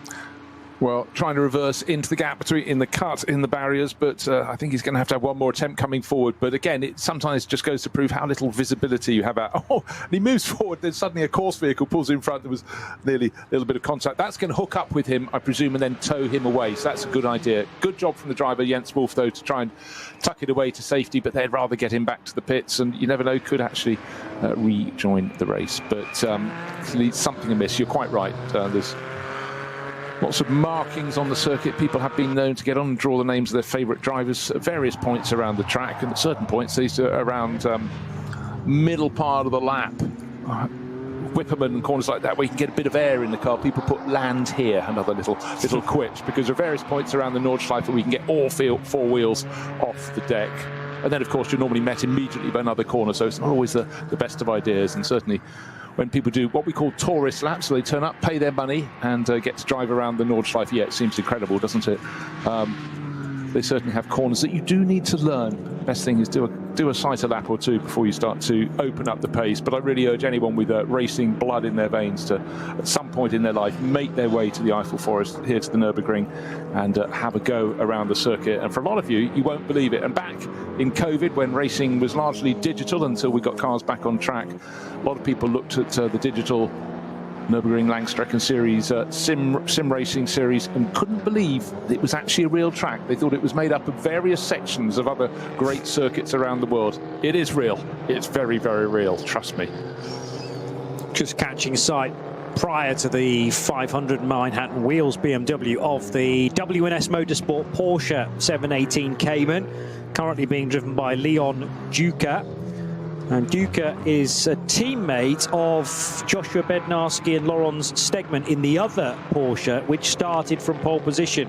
So you've got 961, which is one part of the WNS Motorsport entry. 962 is a pro car, and that car led Group 2 away at midday this afternoon. Cup 3, not Cup 2, but Cup 3 is still being led by, bear with me as I scroll up the screen, yeah, still that 962 car. So they led away in the WNS Motorsport car and have stayed there since then. Laurens Stegman, who has been putting most of the lap times in. It just shows that the lap time set in qualifying this morning was not a fluke to have stayed there at the head of a very competitive class. Heiko Eichenberg trying his level best to get close to that car, but the separation between the two in Cup 3 is about 20 seconds. Right, some cars coming in for a second pit stop, including Klaus Abelen. Bear in mind, he's planning to do the whole race solo for a driver who was born in 1960. So let's do some maths and call him 65 for sake of argument. White and red, running still with the Fricadelli Racing livery on board. Is he going to do the whole race, or is he going, I'm just going to do the first couple of hours and have a spot of lunch? But Klaus loves this. He's invested so much in his racing career in the Nürburgring, but his Ferrari being pivoted around, so I would suggest he's not planning to get out just yet. So 2 hours of racing or thereabouts, 2 hours and 6 minutes remain. But however, of course, if you're talking Ferrari 296 GT3s in this race, you have to talk about Max Verstappen. He'll probably be coming in next time around, or possibly the time after. Normally have a 7-lap opening stint. That is precisely what he did. An 8-lap secondary stint, which will take us up to 15 laps. But the first of the cars that came in from the top class of this race, the SP9 class, on the at the start for the first round of pit stops was number 9. That's the one that Fabio Scherer has got up into 3rd place. He's artificially, if you will, closer to 2nd place than Frank Stippler in the sister car, but that first pit stop for him was shorter. So in terms of real pace, Frank Stippler has got the advantage, but we will see. But I would expect Scherer to be in from 3rd place next time around. Good lap times from all those cars, in actual fact, whereas Verstappen, well, he wasn't hanging about, still got beneath the 8-minute marker. So very similar pace being shown now by those top 4 cars as Abelan's pit stop continues. Other cars peeling off at the end of their latest stints include the 2 I've just mentioned leading Cup 2. So the 900 and the 901 cars are in. It's going to be a bit longer before the Cup 3s arrive on the scene, though. Equipe Vitesse Audi back out again. In fact, that car is not on an outlap. It's working lap 14 currently with Heinrich at the wheel. That is one of the SP9 AM cars. And it didn't exactly struggle in qualifying earlier on, because you have to always take into account the driver makeup of car 50 and others in the SP9 AM division. They weren't in the top 20, for example.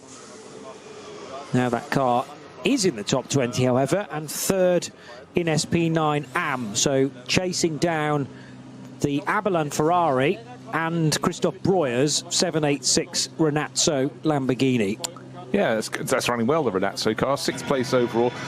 Right, last time around, Max Verstappen got very close to his best lap of the race. He was 7/10 of a second down, so that made it 7 minutes 52.2. This lap, lap 15, is probably the one he brings it into the pits. But otherwise, that will probably be his best tilt at improving on his fastest lap. But there were yellows at various points around the circuit. Now I think we're clear, we're green the whole way around. But certainly Max pressing on big time, and again, bit by bit, just dropping Frank Stippler, who's running 2nd for Ford in the Hout Racing Team Mustang, who in turn is just easing away from Fabio Scherer. But Scherer should be in for his 2nd pit stop at the end of this lap, just waiting for that to go onto the board. Well, it was an excellent 2nd sector from Verstappen, quicker than anybody else has managed in the race so far. So that is a new fastest lap. No, sorry, not new fastest lap, but nevertheless, a 7:52 is significantly quicker than the 3 cars in the race. The 900 car, which is the Hart-driven, or now Rosenberg-driven Black Falcon Team Zimmermann Porsche. So Hart got out Mike Rosenberg taking charge. And, well, what about the fight between the two Cup 2 Porsches? As they both pitted, there was less than half a second between them. And I just wonder whether they re-emerged basically together, but this time with 901 up ahead, reaching the end of the Hatzenbach section now. And towards Kittelbacher-Hohe, which is the racetrack going over the public road. And now Flugplatz, the double right-hander, but that looks suspiciously like Grutter and Rosenberg have switched positions in the pit stop. Yeah, absolutely concur with that. Right, the car that pitted first from the top class at the end of lap 6 has come in again after lap 14. So we reckon they'd do an 8-lap secondary stint. They absolutely have. So next time around we'll have Max Verstappen and Frank Stippler in. But Fabio Scherer has brought in the number 9 and has hopped out. And that leaves Dennis Fetzer or Jan Mardenborough to get on board. I think it's Dennis who's getting. I just need to see around the high upper edges of the driver's seat. We'll find out when it goes back out. But for Hout Racing Team, owned by Hubert Hout, based just across the road in Moyspach, they've been such staunch supporters of this series and all GT racing for time immemorial. But they've latched on with Ford, and certainly bringing that blue oval rumble has been something very, very popular with the German fans at the Nordschleife. Pit stop ongoing then, and an indication of the fuel hose with its trigger at the end. So again, fuel flow is tricky to govern up and down the order. One or two, well, one fuel pump is always going to be the temperamental one, I suppose, and in order to ensure that you get the consistent amount of time being served in the pit stop, then these are all timed visits to pit lane. This Mustang, I'm sure, similar to the sister car within Haupt Racing Team, on Yokohama tyres. So we haven't mentioned a different tyre manufacturer again, but the Advans being utilised by the big American cars, front engine with their 5.4 V8s, the Ford Coyote engine. And that is about to lurch back into life as well with a brand new set of tyres beneath it. Scherer having brought the number 9 car in, the number 9 car in by Fabio Scherer. Frank Stippler stayed out though, as away then goes the number 9 Ford.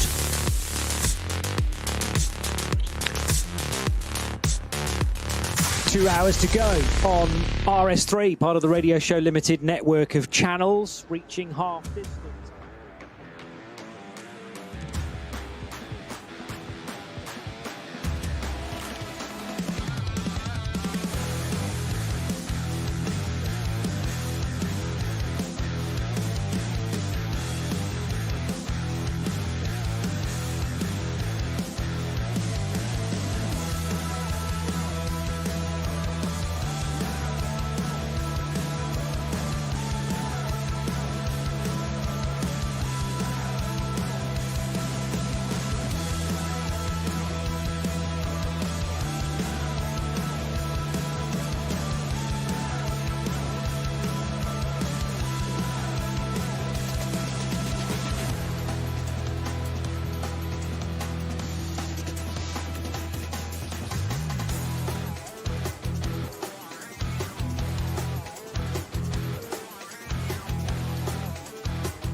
On with significant frontal damage, and then a nose-to-tail action from the BMWs, one squirming a tad wide on the approach to Brunchen. But there's been no shortage of action all the way through the opening 2 hours, Bruce. It's been fantastic. Again, it's lovely having a different mix of drivers at the front end of the field. To bring in a 4-time world champion is always going to draw some fresh eyes here. But again, it always strikes me when you look down through the field, there are class battles everywhere. Of course, you've got this enormous discrepancy in performance between the slowest cars in the field, which are effectively little more than road cars, up to the road rockets that are in the top class. But at the moment, the lead is, let's have a drum roll, just over a minute now. Max Verstappen ahead of the Frank Stippler-driven Hout Racing Ford Mustang. The sister Ford Mustang has pitted. That's made its second pit stop. And just waiting for update to see who took that over. Was it Dennis Fetzer or Jan Mardenborough? But again, they will make their final pit stop earlier, 1 lap earlier, one presumes, than the rivals, which will therefore mean their final pit stop has to be longer. But I think we'll revert to having 31 from 6 from 34, which is as it was in the first lap of the race. That'll be the Verstappen.com Ferrari at the front, the number 6 Ford Mustang from Hout Racing Team, and the Walkenhorst Motorsport Aston Martin. Now up into 4th place overall, making it 4 manufacturers, is that Lamborghini Huracan that has really impressed very much today for Renazzo Motorsport Team. 4 mates in the top 4. Great to see as well that the scaffolding has been removed from the Nürburgring Castle. That seems to have been renovated for much of the season, and sadly the ideal lines of that have been taken away from our vision, but it's all been removed. It looks like that was been a success therefore, and the eye-catching icon on the inside of the Northern Loop is returned. Here's the Ferrari from the lead of the race. Max Verstappen, Dolly Jacks going underneath, and indeed Chris Lullam just waiting to the left-hand side of the 31 Ferrari, ready to take it over. Yeah, the young Brit, he might have wondered if he was going to get a go at all, but of course it's 4 stints in this race. The first 2 taken by Max Verstappen. He didn't lead from the start, but he led from the opening corner on the opening lap. Brilliant start from him. He'll get out. We'll see who gets to do the final stint. Maybe it's going to be 2 stints through to the end of the race. Here we are, just past the halfway point. Young Brit Chris Lullam getting on board, a serious racer in sim. That's how he came in contact with Max Verstappen, who loves sim racing a huge amount, and he's stepped up this time to his first full season of GT racing. He's only his 2nd season all. Did Radical racing, as you were pointing out last year, in the Radical UK Cup, Hackety UK Cup. But this season, GT World Challenge, he's proved he's one of the very, very quickest. Remarkable story. But let's see what he can do here, Johnny. He's never raced here on the Nordschleife before. He's raced here at the Nürburgring, but that's only in sprint 1-hour races. But the Nordschleife, much, much longer lap. 25 kilometres, much, much tougher lap. Really tight and twisty, 172 corners in all. You know what? So Max Verstappen's about to stay in. He's not got out of the car yet.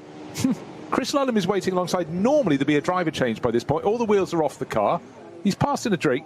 You know what? I think Max is going to do a hat trick. No, I think that is Max stepping away, is it not? Yeah, they have a different gate. So okay. I thought that was Max out of the car. He was helping Chris get strapped in. Okay, that would explain it. Maybe I was looking at something else on the car, but it wouldn't surprise me, quite frankly. Just had a quick conversation. Go. I'm having too much fun. You can do the last stint, mate. I know we had that agreement at the start of the race, but just forget about that. Yeah, whose name's on the side of the car? Who's called .com around here? Yes. No, it's more than likely it will be Chris, but I just looked away for a bit and I still saw someone wearing with a blue, white and red helmet. Yeah, similar helmet design, certainly similar race suit as well. Well, the full confirmation will be when the car leaves the pit lane and the timing system catches up with a potential driver change. Still plenty of people wanting to photograph, if it is Chris, now in that car, with photographers kneeling down at the road surface. Oh, by the way, I didn't, I think, answer my own question. Who took over the second of the Hout Racing Team cars from Fabio Scherer? It's Dennis Fetzer. It's been the completist. Yep. So Jan Mardenborough should do the 4th and final stint. So fresh set of Michelins on the Emil Frey Racing Verstappen.com Ferrari. Normally competes on Pirelli when it races in the GT World Challenge. So the teams have to just become accustomed to these tires, and such a tyre war in the Nürburgring Langstrecken Series. And Yokohamas are the ones on the 2 Mustangs, the Hout Racing Team, and plenty of other makes around. But back into the race goes the Ferrari that came in with a lead of north of the minute. It was a minute and 2 seconds, I think it was, before the pit stop. We'll see what it is afterwards, but it's not a race into the pits, a race out of the pits. Well, it is, but it's the pit stop has a mandatory time. And we have had even some of the top teams getting it wrong today.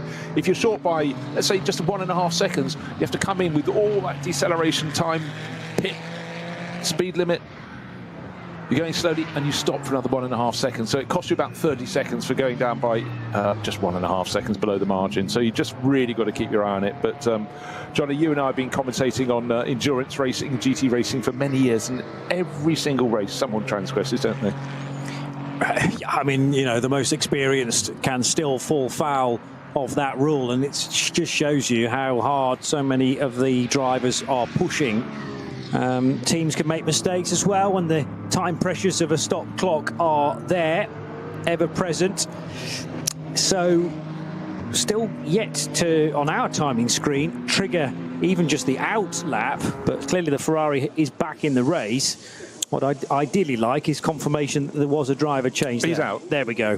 That's the confirmation I needed. Yep. The face of Max Verstappen deep in conversation with those at ML Fry Racing. Yeah, because quite often you have to wait until the first timing interval around the circuit before it's confirmed to you. And around here, that's about 5 kilometres or 4.5 kilometres or whatever. But anyhow, Max is out, and he doesn't even have the decency to look as though he's got very hot and bothered. He's got that completely under control, and I think he's just reveling in this entirely different environment. The circuit is just what it is. It's just the most amazing stretch of tarmac in the world, even if it was completely level, had all these corners. But to me, the thing that really makes the Nordschleife is the vertical change, the topography here in the Eifel Forest. And there really is appreciable up and down vertical gain and loss, and that's why the lap just is endlessly interesting. And I'd love to hear Max's thoughts as soon as he gets a microphone in front of his face. But you know, a whole new bunch of fans, both regular NLS fans, getting to greet Max here. Of course, he did a race a couple of weekends ago, but this time, for the first time, having got that ring license, he's racing in the top class,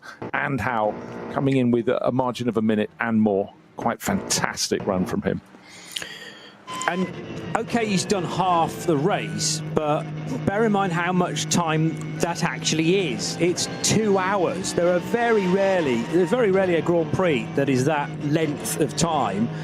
Think back to the recent Italian Grand Prix at Monza, which I think was the quickest Grand Prix in history. Was it about an hour and 10 or something? An hour and 13. 13, okay. And 24 seconds to do 53 laps. That is a race that Max won. And yeah, he's just been at the wheel of that car. Okay, there was a pit stop partway through, so take away 3 or 4 minutes for the stop itself. But you're still talking an hour and 55 minutes to be at the wheel of that car. And the concentration levels have had to be as high, if not higher, actually, than you might require in a Grand Prix, because you're not having to deal with traffic all the time in a Formula One race, whereas here, there's all the corners to try and remember. There's where you are on the racetrack, there who you're racing with as well. So his brain will have been in a workout there. It will. I'd say it's far better than having a session in the gym, because yes, I mean, things are coming at you from all angles. Oh, and it's fun, so why not do some more of it? I'm sure he will, but again, just a chance to see any car being driven around the circuit. You know, I could watch onboard laps all day long around the Nürburgring Nordschleife. It doesn't matter what class of car you're in, but when you're in one of the front-running cars, the sheer pace with which the corners come up at you, and more to the point, also some of the slower drivers who are doing their best in cars of, you know, definitely inferior performance potential, it's just always a changing scenario. And right now we do have, I think, a car at the side of the circuit with a rescue vehicle looking to see if the barrier repairs. No, it's a simple tow, just hooking up with, I think it might have been a Honda. Running one of them, possibly a TCI class car or a production car, couldn't quite see. We went past, but then as soon as the cars get past that, the drivers look for the signals from the marshal's green flag. Off we go again, and you know, back up to pace. But of course, they have to back it off when they get to a zone of conflict or contact or barrier damage, and have to, you know, it's such a busy environment around the Nordschleife, but you just almost have to have an extra set of antennae, I feel, to be just constantly aware of potential problems up ahead, because we see it, and sometimes if ever you're looking down and you're seeing a helicopter camera shot, you see suddenly a car in a pack of 4 or 5 coming up, and someone maybe at the back of the pack sort of nearly locking up and clipping those in front because they've just been a little behind the curve in spotting yellow flags. It's tricky. It really is tricky. Now there's a big penalty handed out to the 939 Porsche. Yes, a 718 Cayman from Cup 3 for Andre Duvet, and that is after speeding in the pit lane was detected. So first of all, the car was under investigation, and it's now going to be a 30-second stop and go penalty for the 9th placed 939 Cayman. Duvet's name not actually listed, but he is the current driver, so whether he was the one that committed the crime, but he will definitely be the driver that has to serve that penalty. And you generally, well, on a normal length of track, you get 3 laps to respond to a penalty. It might be 3 laps here, but that, when you think about it, is about half an hour in order to dive into the pit lane. I suppose you get fewer chances past pit road in that spell. Double waved yellows now on the approach to Flansgarten, and the reason for that is not immediately obvious, but it might be around this next blind right-hander. It is indeed, and there are significant difficulties here. A car's been off at relatively high speed, so there's an intervention vehicle parked on the racetrack protecting it, as now the speed is quickened again by the 347 Toyo tyres with Ring Racing Porsche. I actually thought the flag had come out just to warn the drivers there's now possibly could be sun in their eyes. The sun has finally broken through the clouds. It was stolidly grey. It was misty this morning, but it was just starting to brighten up. I looked at the clouds earlier. There are breaks in the cloud again. That's good. There you go, getting the sunshine. But thought of rain early in the race, but that has moved away. What have we got left on the clock? An hour and 45 minutes or so. So still plenty of racing. But the good news for Ferrari fans and Max Verstappen fans is Chris Lullam has hopped on board that number 31 Emil Frey Racing Ferrari and is doing just as good a job as Max has. Not to be too much of a surprise, because we know he's very quick, but he's been racing a 296 GT3 Ferrari all season long in the GT World Challenge. So Lullam very, very much a rising star, but I am fairly sure that Max Verstappen enjoyed his 2 hours or so in the car. May yet come through to do the final stint. That's definitely an option on the table if he so fancies to maximise his time. Keeping my eyes glued to the fight for position, where the 347 has now caught the AV Racing by Black Falcon Porsche number 902 that was started by Ryan Harrison. It's now driven by the Romanian racer Alexandru Vasilescu and potentially Leon Vasatira to still come in that car. Not sure whether Leon's already been in it, but that is a guest entry in Cup 2. But I tell you, those two cars, different classes entirely, but very evenly matched indeed as they head across the line together. All sorts of different aero as well. The 902 is a purebred Cup car, so terrific down the straight. That's probably why the car carrying the more aero wasn't able to get past it on the Dottinger Hoor. But now the 347 all over the back of the Romanian racer. 347 is in the hands of who now? It was started by Goulden. And it's Santler. Santler, yeah. Okay. Is that Tim Santler? Yes, it is. With Mark Henrici part of that lineup as well. And Santler is finally able to pick off Vasilescu on that run out of the Mercedes arena and down towards the cutout. But there are jostles for position everywhere you look at this phase on the Grand Prix track. 1, 2, 3, 4, 5, 6 cars. Could be the opening lap again with so many at close quarters. Is that a repaired number 8 Audi? It looks like it's had quite a bit more bodywork added to it in the black colours, which is the more traditional paint scheme for the Jutta Racing Audi. Yeah, no, it came out effectively, I think, 5 laps down or 4 laps down. It took a long way to repair. Remember, it was at the end of, was it the first lap or was it the second? But certainly front end damage, and that took quite a while to sort out the radiator situation. But as I said, in this, when you know you've got potentially 4 hours of racing, you get your car fixed, you've still got 2 hours ahead. What do you do? It's rude to pack it into the transporter, so get back out on the track, and that's why the drivers come here. I mentioned the sun, it has gone away. For now. The outlap for Chris Lullam was 11.5 minutes, but we'll get a representative time this time around. 106.5 through the first sector is properly on it. It's only really Dennis Fetzer who manages a slightly quicker time through sector 1 in this phase of the race. We've got an hour and 3/4 still to go, and quite a bit of pressure on the 22-year-old from Tunbridge Wells now, taking over from Max Verstappen. But if he can get anywhere close to the 7:51.5 set by the 4-time champ, then Chris will relax later on, knowing that he's more than done his job. but with an advantage of north of a minute now, just needs to keep things calm, doesn't need to do anything stupid. Yeah, but would Max accept that? Well, come on, press on. You know, Max isn't someone who's known to cruise towards the end of races, but I actually still fancy that Max is going to get in and do a third 1 hour stint. You know, it's a 4 hour race, 3 pit stops. The pit stops aren't rushed because there's a mandatory minimum time, which makes it safe. And also, one of the advantages here by having this longer pit stop, it's sort of made because you use fewer mechanics. It means the teams don't have to employ so mechanics, keeps the cost down.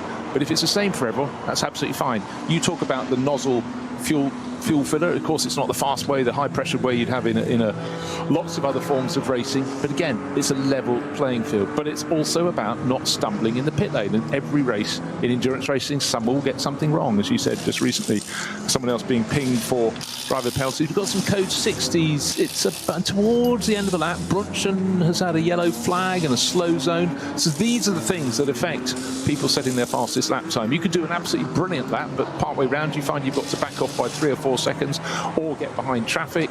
But just waiting to see what Chris Lullam could do. Certainly his sector splits are looking tight. He's still stretching the margin over that number 6 Ford from the Hout Racing team. Vincent Kolb on board at the moment, but at the moment he doesn't have the answers.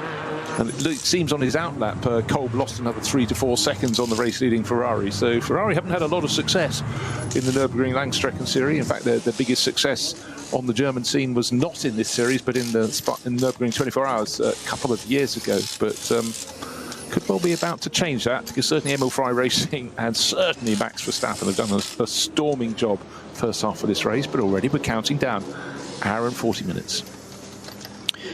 It's a full female pit crew for the number 146 BMW M4 and a full female driver lineup, of course. So Carrie Schreiner's going to get out of that car and Janina Schal taking over. They qualified in SP8T in 44th overall, but more crucially in SP8T, I think certainly inside the top few positions. There was a BMW ahead of them. And how many other cars from SP8T? It's difficult to tell because I don't have the... it might only be 2, maybe 1 or 2 cars ahead. I'm sure at some point the timekeepers issue a grid with the various categories split up, but all I have is the overall at this stage. But I know Carrie was caught by Patrick Simon on the grid with much excitement from her to get her teeth into another 4-hour race. Sometimes they run with as many as 4 drivers, but just the 2 this weekend. And they came into the pits provisionally on the podium, 3rd position for this BMW M4. Yeah, such a great policy, this GT racing team in GT tyres. WS Motorsport run the car, but it's this all-female crew, all-female driver lineup. This must be about the 5th or 6th year, possibly even more. For a lot of years they were racing VW Golfs, but great to see them getting a little bit more performance under their right foot with this M4 GT4. And again, if you're looking at GT categories around the world, we call them something slightly different. We call them in the SP class here. SP9 is equivalent to GT3. But GT3 and the less extravagant-looking GT4 cars, of which the GT Motorsport competition car. Oh, a little bit of a twitch.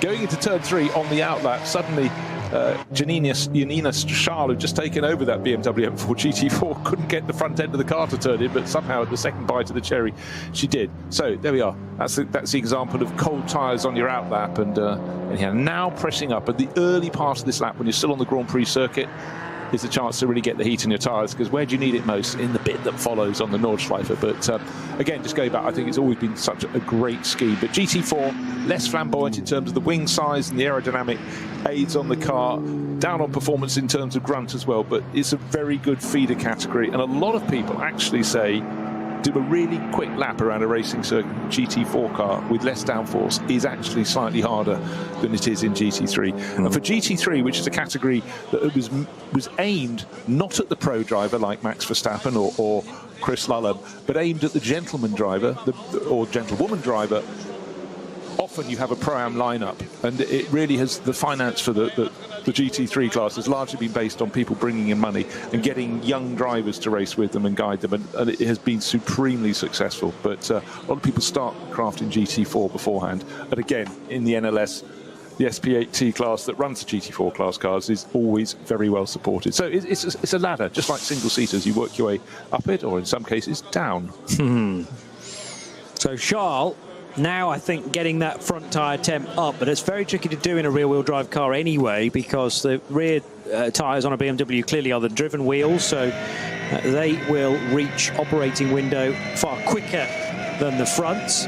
But that is a net gain from their starting position. I was ferreting around for that, but they started 4th in SP8T and now run 3rd, behind Marek Bachmann's Aston Martin for Pro Sport Racing and the FK Performance Motorsport BMW M4 for Wustenhagen, number 187. We will get an idea as to Chris Lullam's pace in the not too distant future. He's heading through the longest sector now, which is sector 4. It's not a clear racetrack though, because Galgenkopf is affected by yellow flags, so too Schwabenschwanz. So the second of the carousels, the Kleine carousel, and up until the right-hander that leads onto the Dottinger Hoor, still affected by caution, although as I say that, Galgenkopf looks like it's clear again. This might once more be a car that's moving on a flatbed. That's possible. The flatbed's moving, the car's not. Hopefully. Yes. And what happens is, as that HGV is inching its way around the racetrack, then the yellows follow it. So we get quite a rapid stream of updates as the various marshal posts chop and change, with safety being the key. Right, to give you an example of these rolling zones and the various slow zones around the circuit, the first flying lap from Chris Lullam, 8 minutes 33. So we're talking 40 plus seconds down the best by Max Verstappen. But there's reason for that, very clear reason. It's the slower zones around the circuit.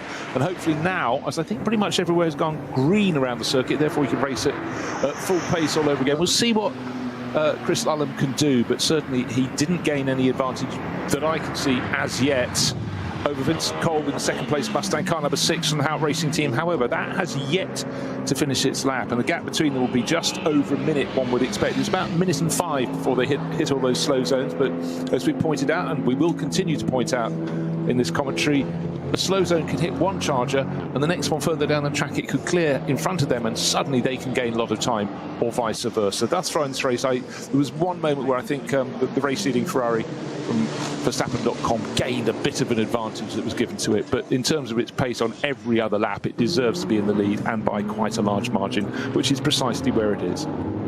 Yeah, no issue at all with the distance that the Ferrari has as an advantage. It was just how Max kind of attacked the race from the moment off, and we should be well used to that in his general approach to a Grand Prix as well. If there's an overtake to be done, if he hasn't qualified as the pole car, then get the overtake done almost by catching your rivals napping. And Christian Krognes could not hold back the Ferrari, which was right underneath that very large wing of the Vantage. Plus then there was the hit from a wayward Tim Heinemann onto the back of the Krognes Aston Martin, which didn't help matters, and all sorts of carnage in behind, which gave Max Verstappen the best possible start. Yeah, one thing that's always very tricky, the damage didn't seem to be too bad to the Aston Martin, but of all the GT3 cars, it seems to be the most affected by contact with the rear. It has that massive diffuser that is vulnerable, has been over the years in GT3 racing. I don't think it's as bad as it used to be about, I don't know, if I say 6 years ago, it was probably 10 years ago when it was a very prominent diffuser on the tail end of the Vantage. And certainly when it was launched, a lot of people thought, lap 1, first corner, could be problems. But certainly Christian Krognes, when he came in, didn't seem too gutted and broken by any potential damage that happened. Turn 1, opening lap, Tim Heinemann getting it really slightly wrong. And what we have to just stress is that Tim was running in a Cup 2 Porsche, but they're very quick in a straight line, and off the grid it was good. He came from, I don't know, about half a dozen car lengths back, and just he might have been caught out slightly by the way that Christian Krognes had to brake for the first corner, but he had to do so because Max Verstappen was in front, was sweeping across from the left-hand side of the track in his Ferrari, and maybe the Aston Martin braked a little bit harder than was expected by Tim Heinemann, but I think Tim's got a little bit over-ambitious. His car then went all the way across the track to the left-hand side, skirted with the gravel trap and rejoined, but did scatter the field behind it. Certainly bought the first 3 cars a bit of a margin, but ever since they've proved that they would have been pulling clear anyhow. So, but again, interesting days. Right, gap between first and second, still waiting for the Aston Martin to come through in second place. Vincent Colb Ford coming through in second place, but it's still going to be over a minute. 1 minute and 8 seconds is the margin between first and second now. So again, slight advantage to Chris Lullam. Maybe this time there won't be slow zones so we can see them pick up their pace. We'll see what the gap will be next time around. Number 1 car still in the race, being the defending champion team, and it's Adrian Richney who is now driving that. Kevin Vambach and Sven Markert are the fellow drivers in the championship winning team, Adrenaline Motorsport, from last year. They're down in 5th position in the BMW 240i class, but it is a class that is currently being led by Van der Sanden in the P. Terting Sports car. So that is John Van der Sanden of the Netherlands, Anton Abbey and Yannick Reinhardt, the 2 other drivers in the 680. 7, did we say, 240i's this weekend. There's also a well-populated BMW 325i class. We start with 5 of those cars, 6 of those cars, and now down to 5 runners after an early retirement in the 325i's. BMWs of all shapes and sizes, very nearly. But Chris Lullam in his Ferrari completes the first racing lap. You mentioned the time. That was a lot to do with the amount of caution that was around, and we still do have at least 1 code 60. In fact, it's 3 code 60s officially, with slow zone now being introduced at Brunchen as well. It's been a little while since that was Flansgarden, wasn't it? Right-hander at Flansgarden, where there was a car off to driver's left. So maybe something fresh now. A new problem has occurred at that famous right-hander at Brunchen. Yeah, so Brunchen, if you're looking at a circuit map, is not a great distance before Flansgarden, but to my mind, it's about the trickiest section of the track. You've gone through the carousel, the highest point of the circuit, Whipperman, but then it seems to sort of go on to fast forward as you approach Brunchen. The gradient change, the combination of corners are just, well, they're just outstanding and frankly quite frightening when you're doing a circuit that, you know, you're taking your own competence around there with you, but certainly for the front runners, it's still a challenge, but it's just they're not quite mere mortals like the rest of us. Slow zone upgraded to code 60 at Brunchen. We mentioned that fearsome right-hander, but normally when something like that occurs, it's because there is clear-up going on down there. And barrier damage, well, comes as no surprise when the barriers are so close to most of the circuit, all the way around the Nordschleife. You know, car hits barrier may get damaged. You cannot continue with damaged barriers, so they will be dragged around, sections brought along behind a great big 4x4 Unimog, and they're very, very good. The crews on board there are getting them fixed as fast as they can, but it can mean you could have, you know, 3, even 4 laps, so you're talking the best part of half an hour while they're fixing them. But actually, you try getting your local builder to do it that quickly. I've never found one that can do it. Mind you, I've never asked for any Armco in my garden, now I think about it, but that's what you're going wrong. Yeah, no, that's the problem. Judging by your lawnmower driving, it might be a wise addition. He's off again. The 948 car chasing down somebody different again. I think that's the 919 up ahead of Robin Cherzanovsky. Certainly the right colours for that particular car. But that might mean that those cars are not on the same lap, therefore. 948 is Tobias Muller, and he's 47 seconds behind Arne Hofmeister, who now drives the Cup 2 leading Porsche for Mühlner Motorsport. BMW going through the cut-through on the Grand Prix circuit, trailing a bit of sill, it looks like, on the left-hand side. That's the 885 that has been in the wars. It is a class-leading car. Oh, the Schubert BMW. Well, that was the one that was off the road, I seem to remember, when we were calling that from an aerial shot. So whether that's a scar from that incident or something entirely different. I think it's actually just a little bit of trim hanging off there, because the car's running a very elaborate black and white sort of split livery, and it looks like it's actually just a bit of tape off the side. It's on the left-hand side of the car from the driver's point of view.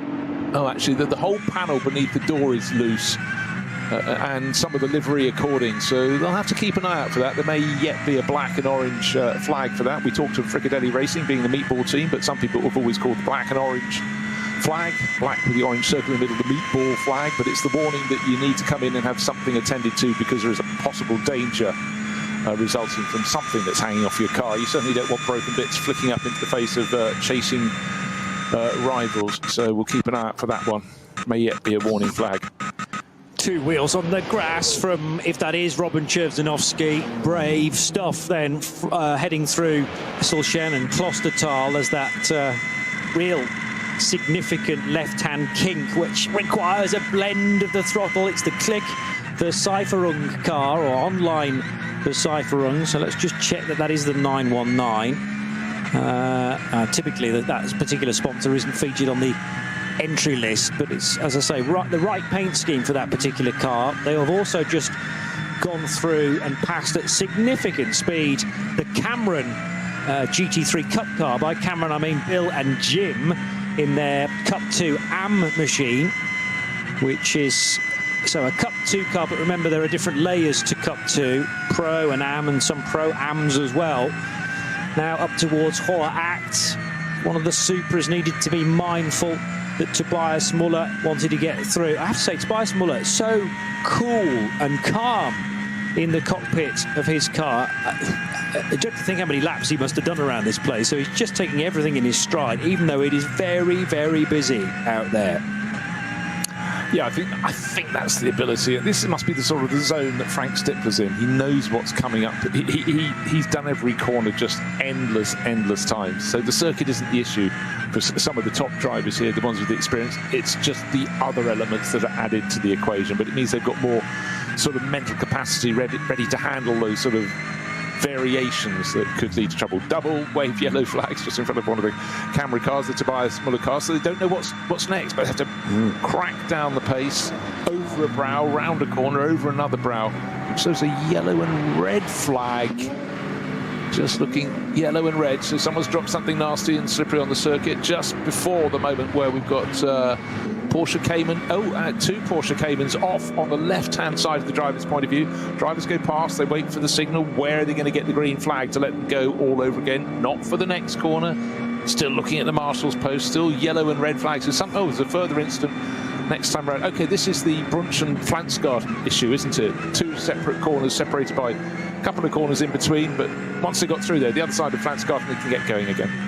And Muller now clears Chervzanovsky. I'm not convinced they were on the same lap anyway, but that might have been an element of Chervzanovsky just blending off the throttle as he picked the speed back up again to say, do you know what, I'm just going to lose you as a headache, as a distraction in the mirror. And the 948 car running second in Cup 2, keen to try and make up any portion of that 47 seconds that separates the front bumper of Tobias Muller's car from 48 Loesch Motorsport and the blue and white Arne Hofmeister driven Mühlner Motorsport car that leads the class.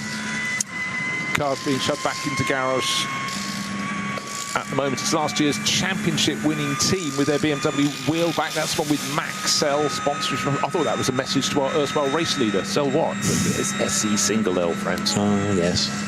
But again, repairs under the right rear corner of the car. This is where the mechanics need to earn their keep. And if they've, just looking at how little space. Now they've kindly put the car up on jacks so the mechanic can actually slide underneath the right rear corner of that number 1 BMW. Not racing in the top class, but this team won the championship last year. And just go back to the issue of points. You score points according to how many people finish or start in your class. And it's generally drivers for cars further down the order. This is running in the M240i BMW class.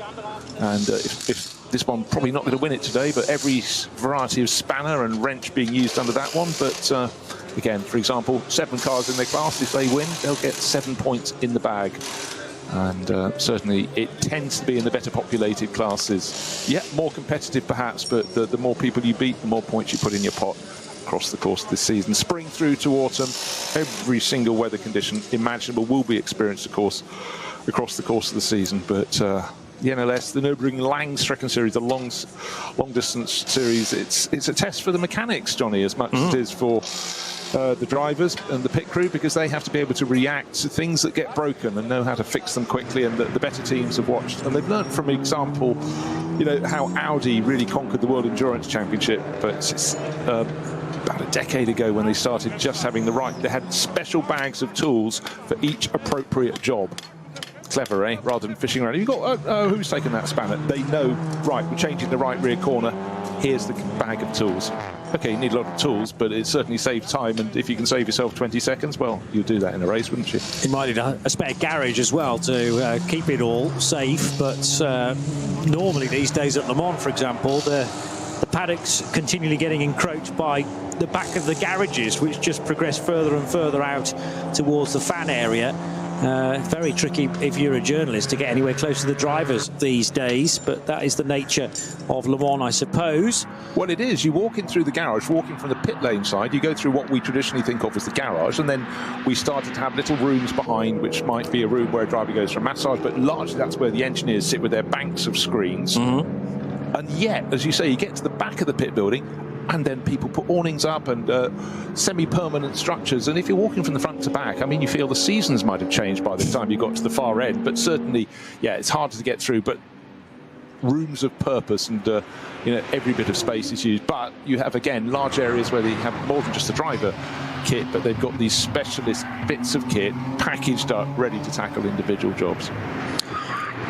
A flurry of more announcements and potentially penalties from race control. So the first of them is that the 901 Porsche, which is third in Cup 2 for Patrick Grutter, is going to have to take a penalty lap.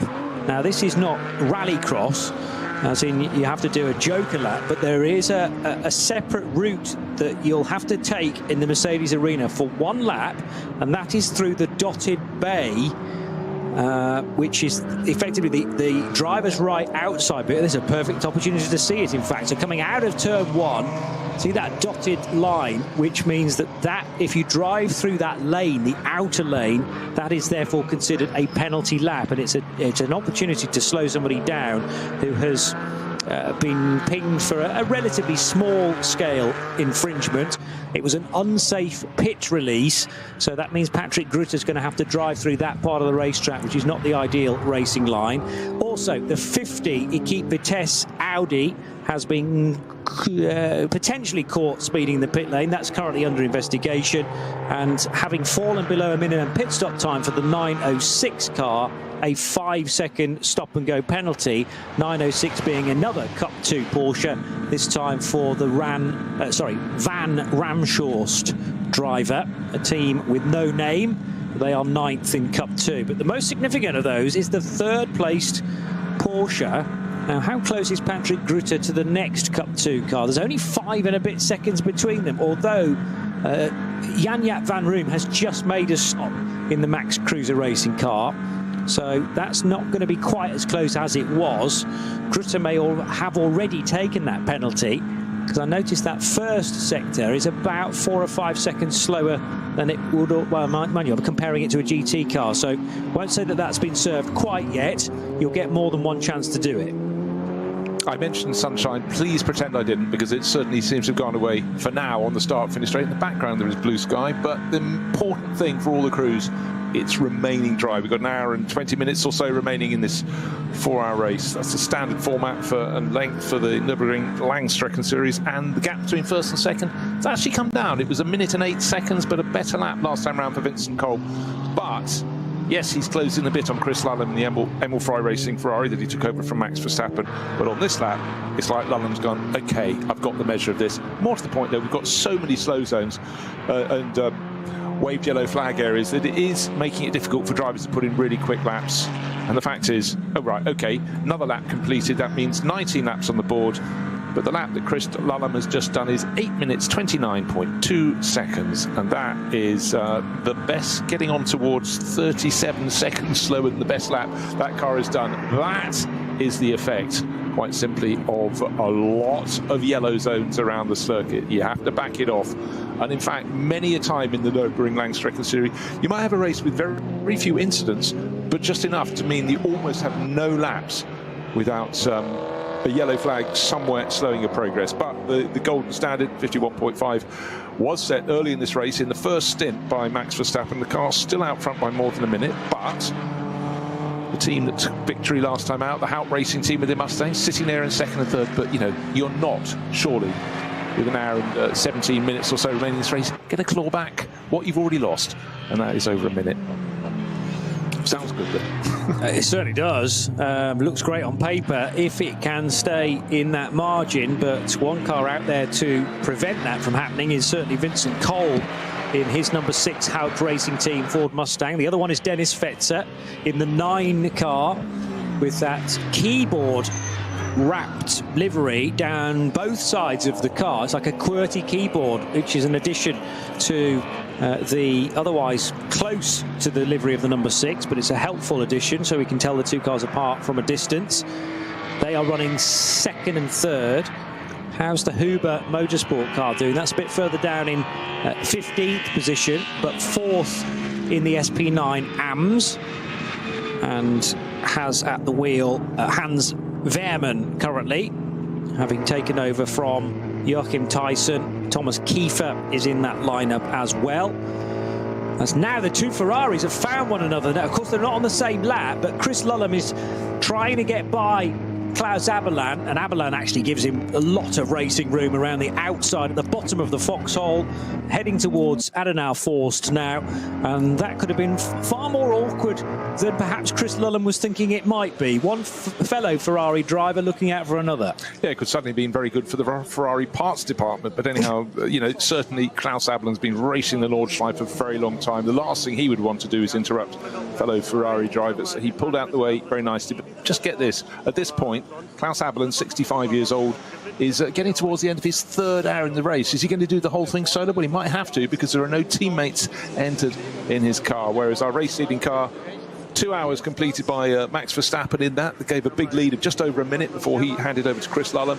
Chris Lullam in for this stint, but there's still one more stint to come. We don't know if Max fancies getting back in or if he's going to go, hey, let's do this 50-50. But either way, it's going to take something quite enormous for them not to head on into victory. Worth pointing out, of course, in the early part of the season, the entry list is sort of more packed at the top end. A lot of people only do the first half of the season, then do the Nürburgring 24 hours. That will be in the back of Max's mind. You know, maybe it's not such a difficult race to win today, but all you can do is do what you can do. And the fact his car is more than a minute clear, being driven very nicely now by Chris Lullam, you know, he'll go away saying, well, if the others were there, I reckon we would have still beaten them. That's the sort of confidence you need. And as a multiple world champion, that's the sort of confidence he carries. You can be sure of that.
Sie sagen, es ist nur ein Auto, aber wir sagen, es ist Herzblut, Schweiß und Perfektion. Denn wenn du schraubst, dann zählt jeder Millimeter. Dann bist du in deinem Element. Du willst mehr als nur fahren. Du willst es fühlen. Die volle Kontrolle. Eine optimale Straßenlage. Wir wissen genau, was dich antreibt. denn wir teilen die gleiche Leidenschaft. Egal ob auf der Straße oder auf der Rennstrecke. Wir sind immer an deiner Seite. Wir sind H&R. Offizieller Partner der Nürburgring Langstreckenserie.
Liebe Fans, besucht uns auf unseren Social Media Kanälen. Follow us auf Facebook, Instagram, YouTube und TikTok.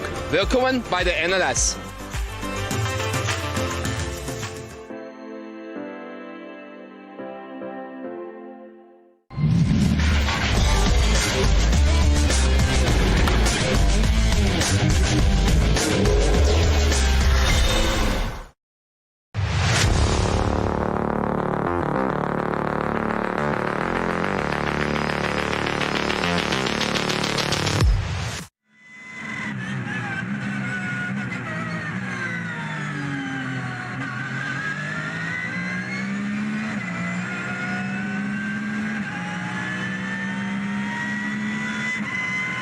Network of channels. It's another edition of the ADAC Barbarossapreis.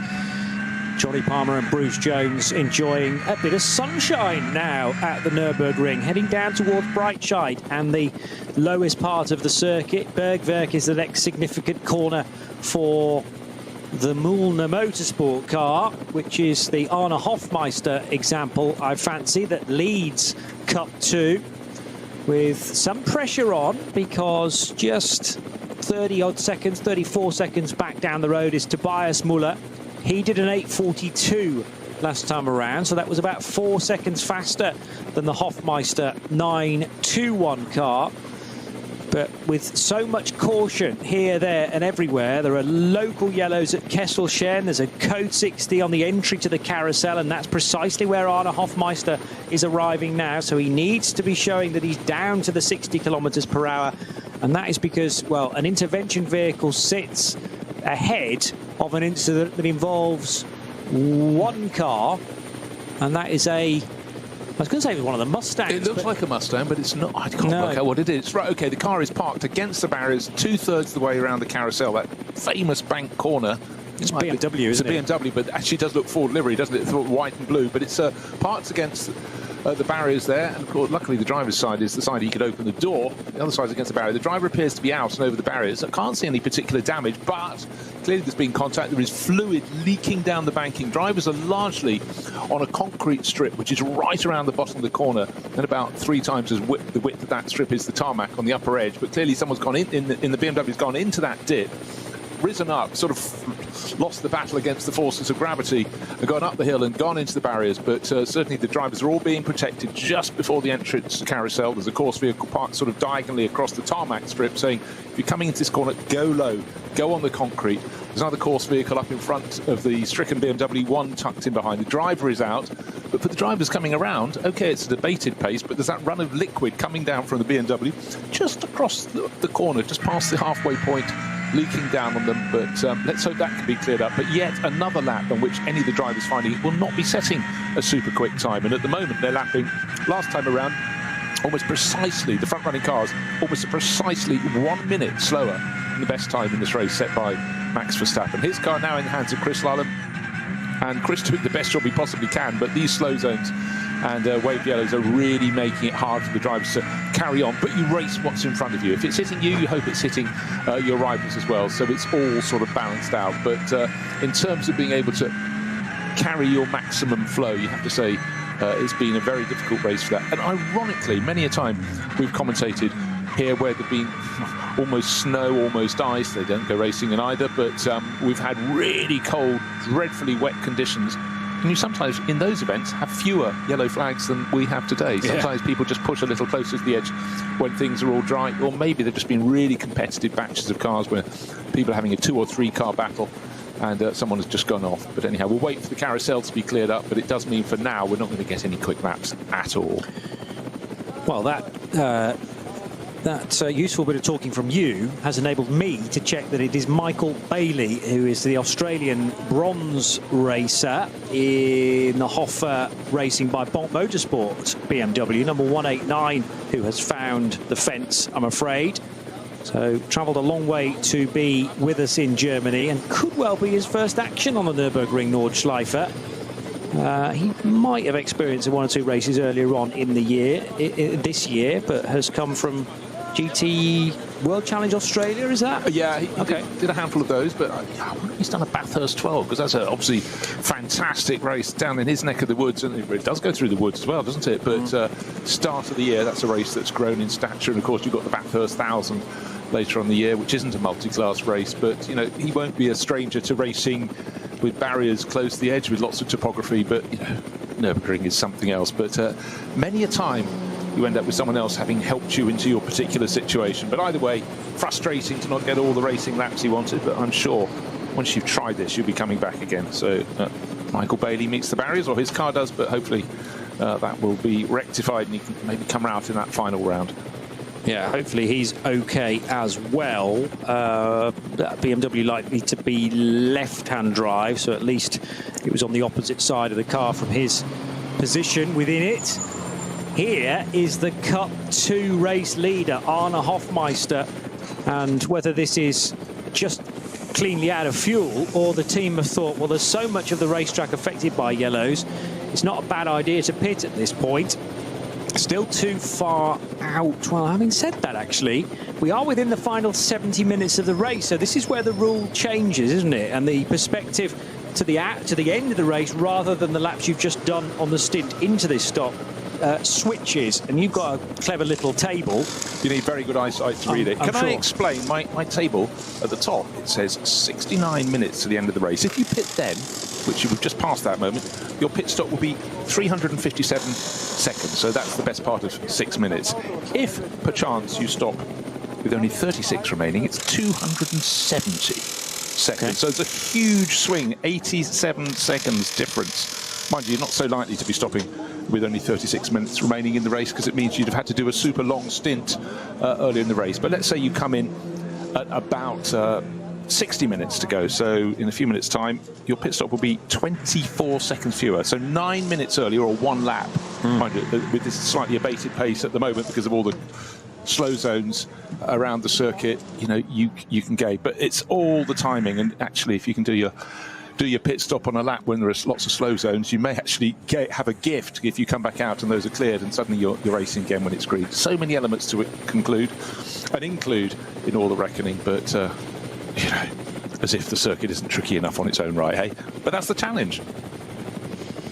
Well, the numbers may differ through the different categories, but each team is given their own sheet, and they will have to do the calculation correct. And it changes every single minute, does it not, to the end, or is it every 2 minutes? No, 69, 68, 67. Oh, every minute, yeah, It is every minute, and those numbers change.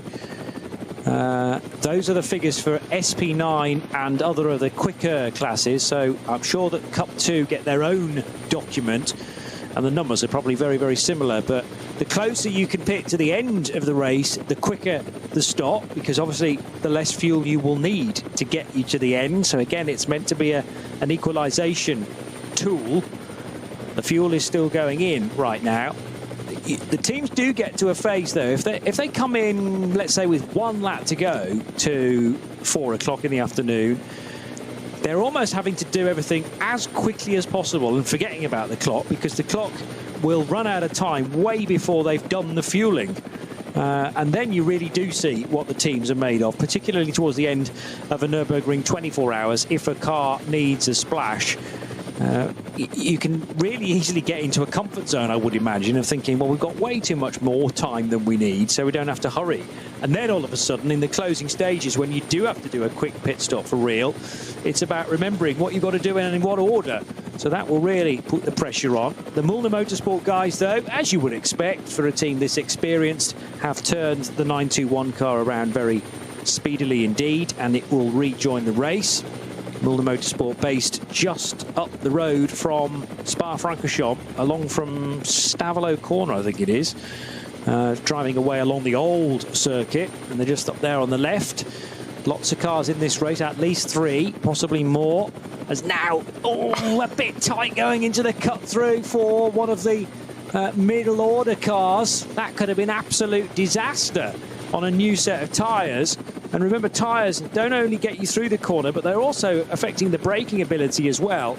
And I'm sure just a few extra inches were needed to be found on the brake pedal, pushing that little bit harder. But to do damage to your tyres, if he'd flat spotted tyres there, going up on the, it was a production class Hyundai, minding its own business. It didn't leave much of a gap up the inside. But so, say you flat spotted your tyres, you haven't even got off the Grand Prix circuit, and the rest of this stint, which will be an hour, we've got an hour and 2 minutes left in this race, could be unpleasant. So these things, there is that natural element you want to press on as soon as you get out of the pit stops. But and ironically, it was only 1 car in front of him, not a gaggle of cars. But that Lullam Motorsport Porsche, suddenly the driver must be going, hold on, I haven't even. It's more respectable to crash on the Nordschleife. It's true, yeah, and out of basic visibility of the team as well. I mean, yes, okay, you might have the helicopter cam framing you, but sometimes an incident may happen on the Nordschleife totally away from the cameras. You can say, well, I couldn't have done anything about it. I was surrounded by cars. Probably went off entirely on his own. But you can make up a story. You can't do that on the Grand Prix track. What I'm trying to work out is whether this is still Arne Hofmeister, or have we gone back to someone like Tim Scheerbart in 9-2-1. Scheerbart started the race, but I'm not getting a current driver flashing up. Saying David Yarn on mine. I think just okay. May have flipped over. That's Yarn's second stint then, if that's the case. Is it not? Right, I'm just having a little think at the moment. Chris Lullam, this is his first appearance on the Nürburgring Nordschleife. He is now starting to drop Vincent Kolb, and it is not Vincent's first appearance on the Nordschleife. No. So Emil Frey Racing clearly got a very, very good handle on its Ferrari here, the 296 GT3, running on Michelin tyres. The Hout Racing team are running, did we not say, on Yokohama? Maybe that is part of the difference today. Maybe the conditions are just more Michelin favoured than they are Yokohama. Maybe the 296 is just in better form, but I think we're seeing a remarkable drive from Chris Lullam. Yes, it's hard to gauge his actual pace. You can only gauge it relative to the car that's giving chase. And Vincent Kolb knows this circuit really well. The Ford Mustang GT3, a winner last time out in this championship, NLS9. But he's dropping it bit by bit. But now suddenly we're starting to see generally green flag around the circuit. I think we've just got another moment at the exit of the carousel. Oh, yes, we have. Yellow flag. That may just be the recovery of that BMW that Michael Bailey had parked up against the barriers there. Hopefully that will go clear all over again. And then we can, we always want to see the natural pace of these cars and what the drivers are doing. But it is a race of unusual number of moments where elements at the side of the track just need to be cleared up. They may not be serious. It might just take a little longer than planned. There may be barrier repairs. Those are normally the long ones. But it's also making sure that if a fluid has been dropped, as we saw at the carousel, the marshals have a little chance to put a bit of quick dry down on that, because the last place you want to be getting things wrong is somewhere like the carousel. Slip at the bottom, you go straight up into the barriers at the top. Such an incredibly tight corner. It's more than 180 degrees, about 190 degrees as it banks to the left, and then immediately as the drivers come out of that, they've got to sort themselves out for the sequence that follows. And it is a very difficult circuit, however you consider it. My one opportunity per race to mention Hedvigshohe, which I always like doing, because that is now affected by yellow flags. Only very briefly, because Marshall Post 153, 15 seconds later, turns green. Again, is that to do with a recovery wagon, if you like, one of the HGVs that is sent out to pick cars up and then take them to a safe location? Is that now working its way through the areas around Wipperman and Hedvigshohe? Stylestrecker is clear, as is the route into the carousel. So it sounds like the Michael Bailey car has been retrieved and now maybe being taken to the nearby car park. Yeah, you get this rolling run of different marshals posts, and if where the yellow flag is shown and as the number keeps on rising, it shows the rescue vehicle is getting to the closest point at which the car can be tucked away to safety. A lot of points around the circuit, there is no space available for that, but yeah, hopefully that will get to that soon. It's gone through Eschbach as well, and it seems crazy, you know, mentioning Marshall Post 162. There's an indication of how many we have. I think we get to just over 200 if you get up towards Hohenrhein and Tiergarten at the end of this lengthy 25-kilometre lap. Right, lap after lap. Still getting Emil Frey Racing's Ferrari in the lead. This is the car that Max Verstappen has come here to race. His first chance to race at the top class. He did a trial race to get his ring permit last time out in the LLS. Another free weekend. Comes here and put in a masterclass. Gained in the first half of this Ferrari race just over a minute of advantage. And his teammate Chris Lullam is now starting to stretch his legs. He's been slightly interrupted by these yellow flag patches around the circuit, but he's proved that when the track comes clear, he's got really, really good pace. He's been racing the car all year, but has been racing on Pirelli tyres in the GT World Challenge, but now getting used to the Michelins as well, and getting used to this incredible circuit. Another long stop for the number 54 Dynamic GT Porsche. That was very nearly 14 minutes for Bastian Boos in the pit lane. They've been fighting mechanical problems from the off. And also 2 more messages from race control referring to the Huber Motorsport Porsche number 25, which failed to manage double yellows potentially, so that's under investigation.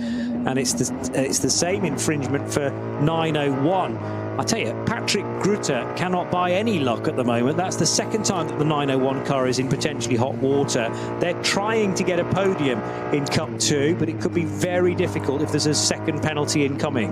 Just been given sight looking forward from Chris Lullam's windscreen. He's got a Porsche right over his nose, but good news is they put the marshals up at the carousel, put a lot of quick dry down on the circuit. Remember that BMW that hit the barriers drops a lot of fluid. It was running down the inside of that bank corner, but they haven't stinted on putting quick dry out. I reckon several sack loads down there, but so that's good news. Such a tricky corner, you don't want it to be extra slippery. And now Chris Lullam. First it was the rolling yellow flags period. Now he seems to have a run of traffic up across the nose of his race-leading Ferrari. It's BMW just in the way. He's looking left, he's looking right. Have you seen her? Yes, you have. Thank you very much. Down the inside he goes. I think that was the GT Racing car. May well have been, and he picked it off. That was the all-female crew. And then suddenly, a Cup 2 Porsche around the outside, 2 wheels up over the curbing, very close to the sand on the exit of the circuit there. Grass had run out, but again, this is the nature of the Nürburgring Nordschleife, Johnny. You're in the quickest car in the field. You've got to work your way through traffic. You talk about people doing sim racing. Of course, Chris Lullam's a superstar in that.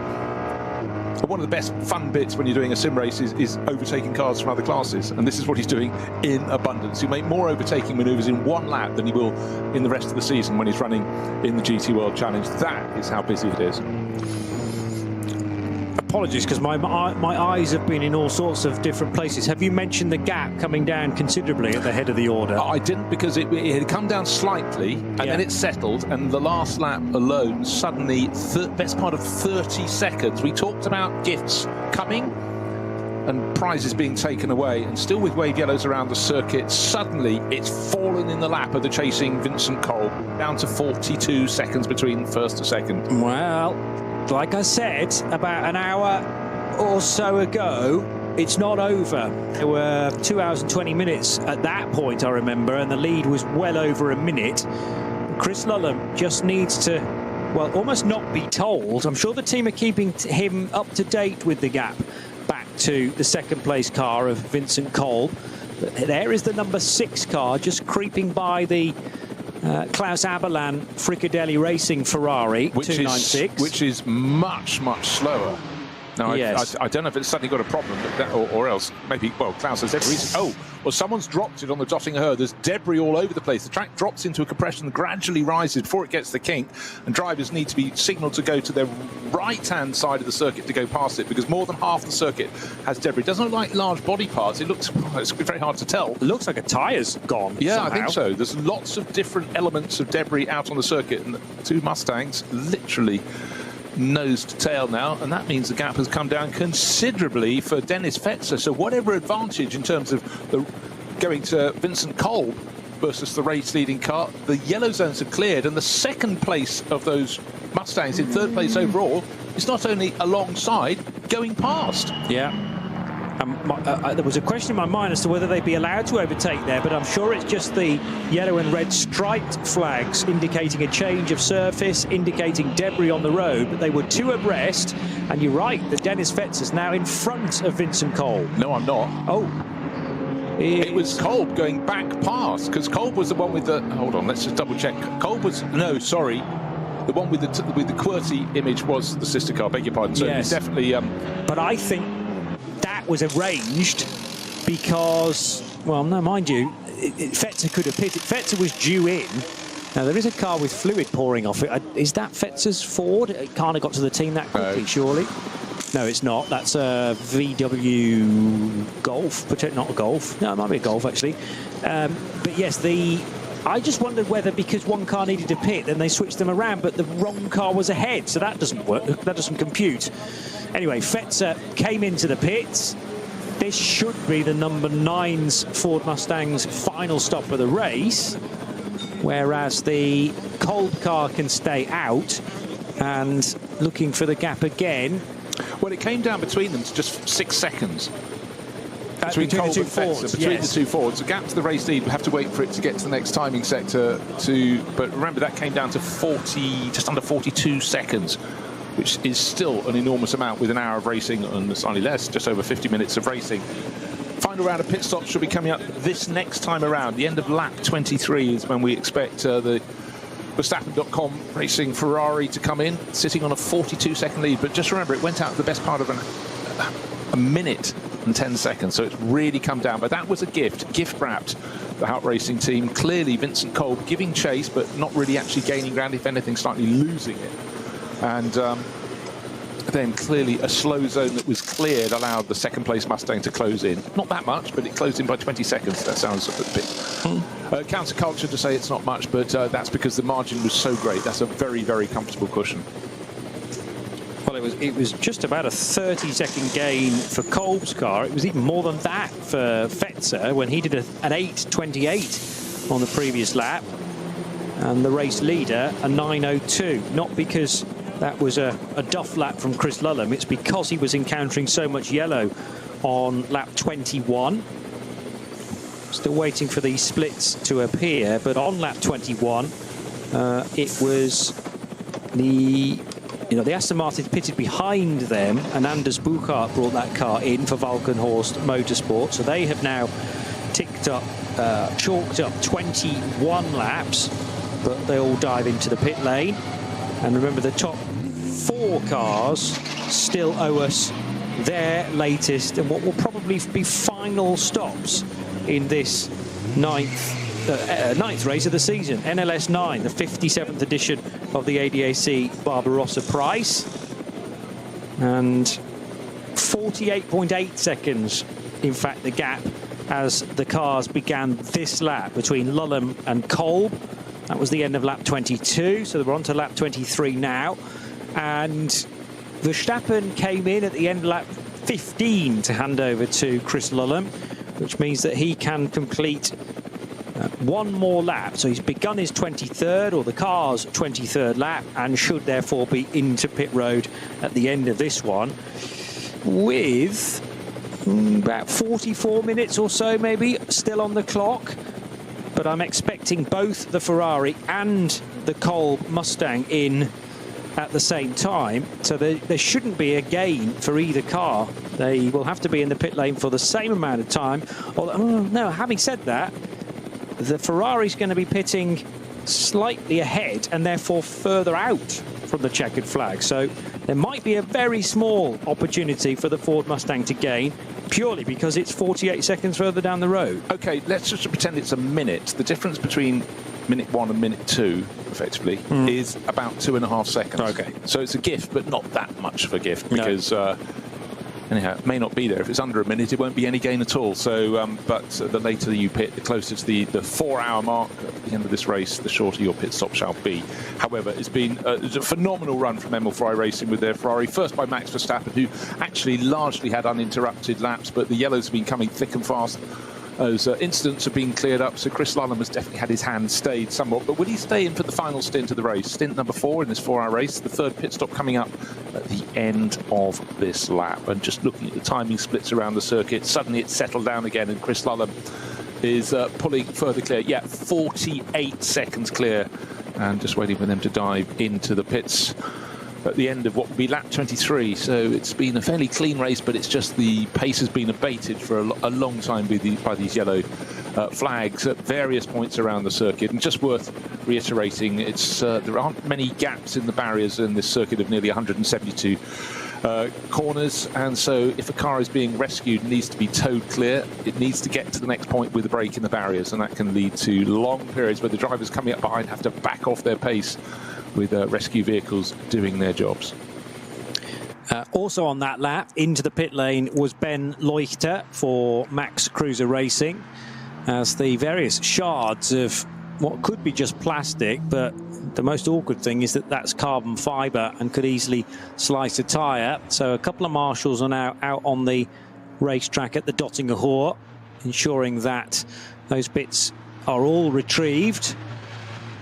A bit of a concern is that one of the Mustangs ran right through it, but if it was Fetzer's car, well, he's pitted straight away because he needed fuel, and they no doubt gave him a new set of tyres anyway, so he can instantly forget that.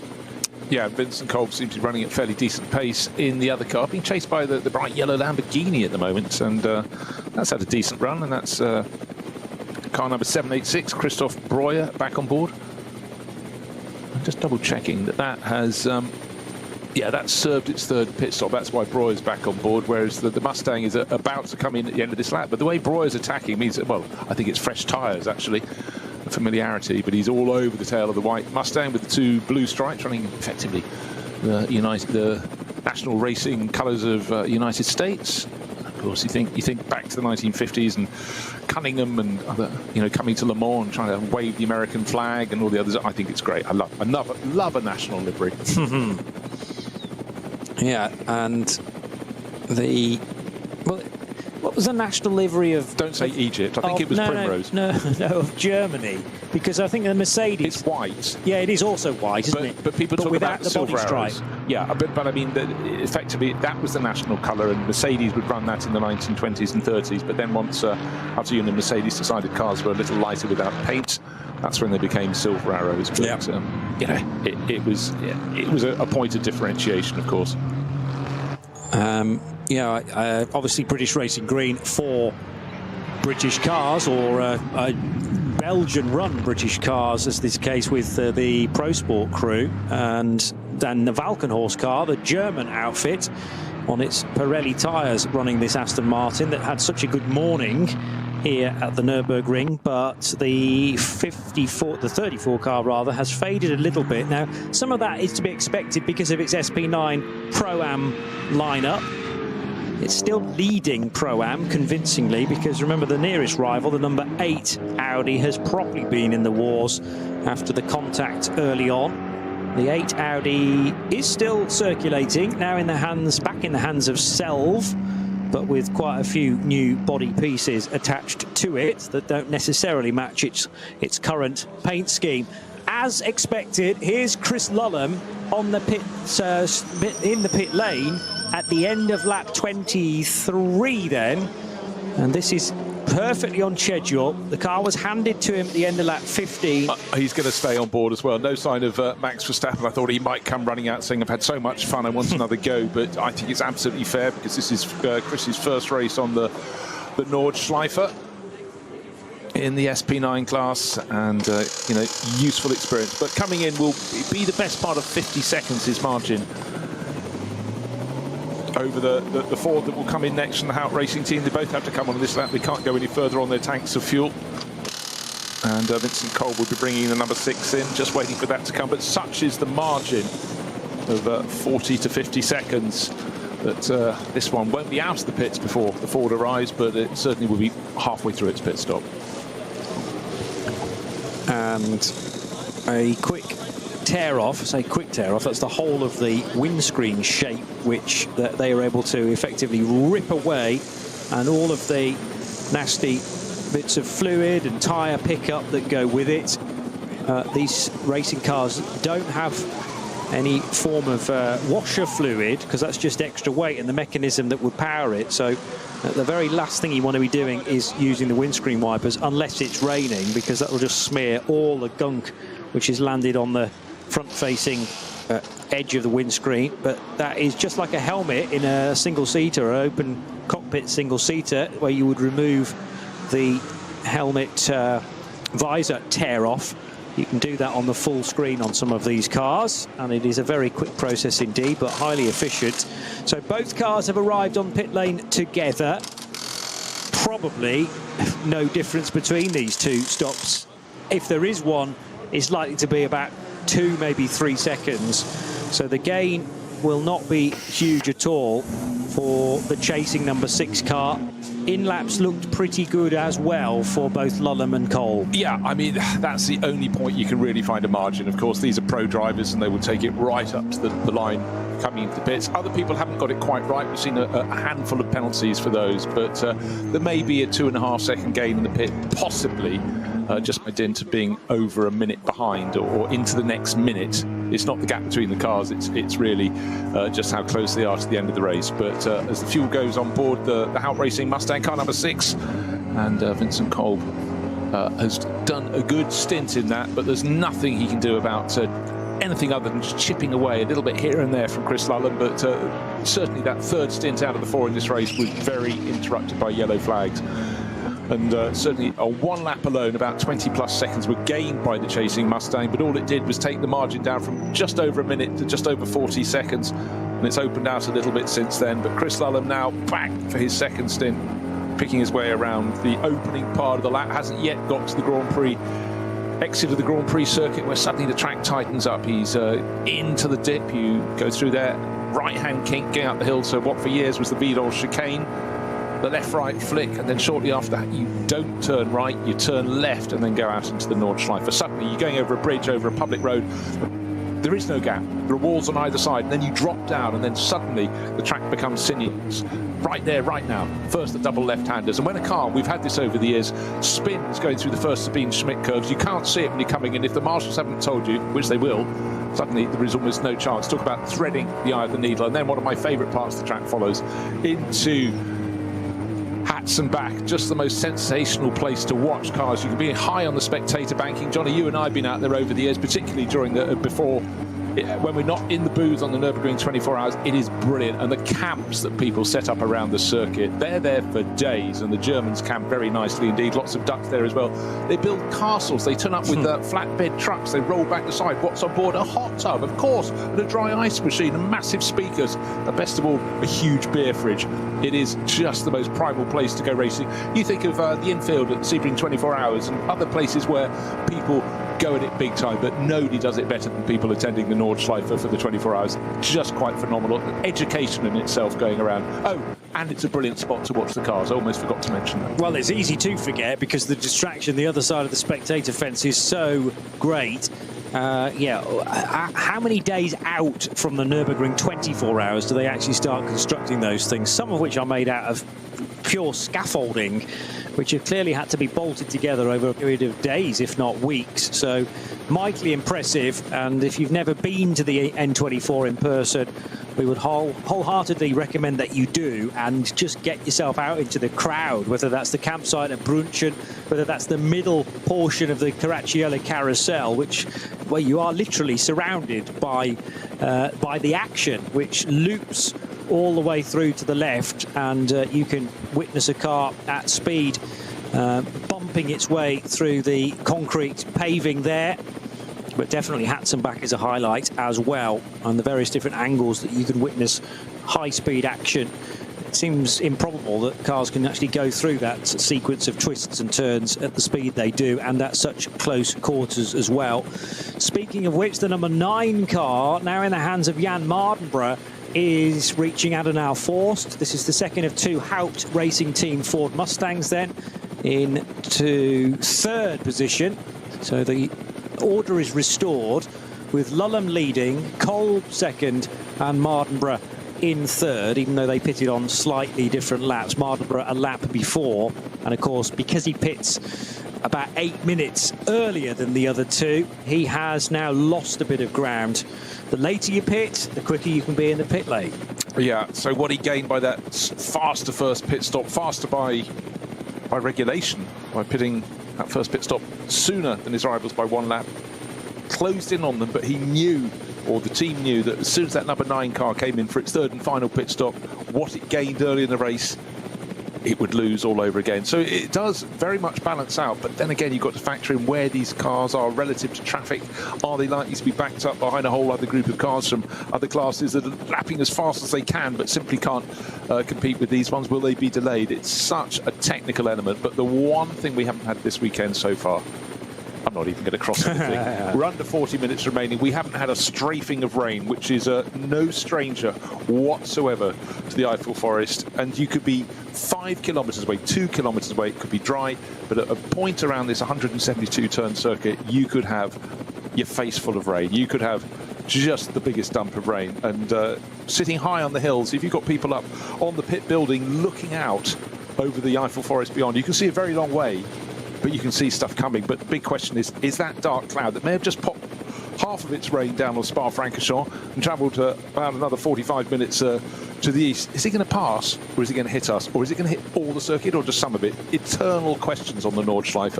And I tell you what, some of me actually really rather hopes that all weather apps are wiped out, because when teams are watching the whole time, I quite like, from the benefit of the commentary box, the safety of the commentary box, is the surprise of weather. There are no surprises other than the fact it could suddenly be approaching a rainstorm, and it could just miss when you've banked everything on it coming and hitting you. But anyhow, it's the Nürburgring. It happens. The dream scenario has been reached for Chris Lullam as the race leader in the Emil Frey Racing Red Bull backed Ferrari 296. That is a green racetrack everywhere, so he need not worry now about a caution period that might catch him in the wrong place and doesn't catch his rival. And the sector times for Lullam on his outlap, well, favoured Kolb, the chasing driver, here and there. That might be the slight advantage he got from pitting a minute later, because there was a 5-second difference as it turned out. I actually think Chris Lullam was taking it easy as he rejoined. There was quite a long check in the left-hand door mirror just to make sure that there was no one alongside him. And it was the measured approach. He's now quickened the pace, and through sector 3 is 3 and a bit seconds faster than the chasing Ford Mustang. He can afford not to be fully gung-ho in the final 35 minutes and 30 seconds. You know, I always think there's that element that if you just back off slightly, that's when you can possibly make mistakes. I think the more experience you have, the more not. But I think in so many sports, if you just think you can slightly underhit a shot or whatever, or, you know, my early days, back off a rugby tackle, that's when you don't quite get committed and you end up being hurt. And it's the same in racing, I'm fairly sure. So I think Chris Lullam will keep going. Yes, if he comes across a gaggle of cars, he can afford to back off a little bit. But, you know, he's shown really good pace. But in every time you've got green flag running, in each of the timing sectors around this circuit, they've got split into 6 sectors. He's got an advantage. So, yeah, cruise. Well, more to the point, no, don't cruise, collect. That's the other bit. Yeah. I suppose if you're aiming for that grey area between full commitment and a rolling lap, let's say, then there are more unknowns, because you haven't necessarily attacked a corner at 75%, let's say, and there's always the possibility of a mistake. I noticed that through sector 4, Vincent Kolb's Ford is not there. It's we've got an Emil Frey Ferrari having triggered sector 4. Mardenborough's been through as well, and there are now yellow flags at Kittelbacher Horn Flugplatz. Now, I don't know whether that's because Vincent Kolb is absent in some description, Or is he just further back down the road and Mardenborough's got in between them because of his earlier pit stop? But definitely Mardenborough's going to snake his way through. Yeah, no, Mardenborough shouldn't be ahead because remember he had that longer final pit stop. So what he gained to close to within 20 seconds, actually it kept on closing before it came to Mardenborough. And he got down to about 5 and a bit seconds, and then they dived into the pits. Right, Colby's there now. He's come through, and I think still in the right place. So that's again a little bit of a timing glitch. It might be that the transponder reading at the end of sector 4 wasn't instantaneous, but Kolb should still be in second place, and therefore no late drama, at least until now, for the two Ford Mustangs who are on course to be completing the podium with the Ferrari of Max Verstappen and Chris Lullam. Be really interesting to know how many people are watching globally who wouldn't otherwise be watching, having caught the fever for NLS by watching Max Verstappen compete to get his ring license. But obviously this is far more exciting, starting in the top class. Didn't stay second for third for long, did he? Up into second before he got to the first corner, up into first before they got to the first corner, and thereafter the Emil Frey Racing Verstappen.com Ferrari has just pulled clear, muscled its way free of the action. But the main point is the final pit stop has been done. A 4-hour race, 3 pit stops, tick them off. But every challenge thrown its way has been met by Max Verstappen first, then Chris Lullam. Looking to see if there are any changes. Right, second place is still the number 9, but still listed as number 9 ahead of that's Mardenborough. So that is correct. Okay, it is correct. Okay, so what happened?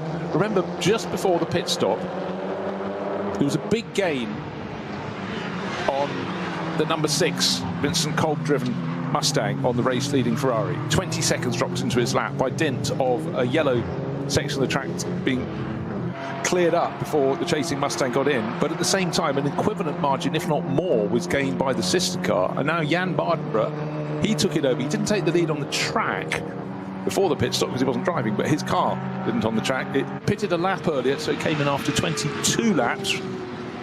And it should have been a longer pit stop, but it had closed right into 5.5 seconds before those pit stops.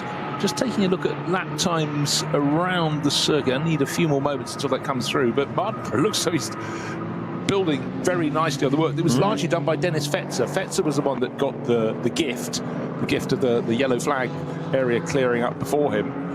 But I was just thinking, of course, with the longer pit stop, the number 9 out-racing Mustang would lose ground, but it gained a lot beforehand. But I'm just trying to just quickly cut through the various sectors and work out, was there a really unkind, cruel sector for the Vincent Kolb Mustang? Doesn't appear to have been.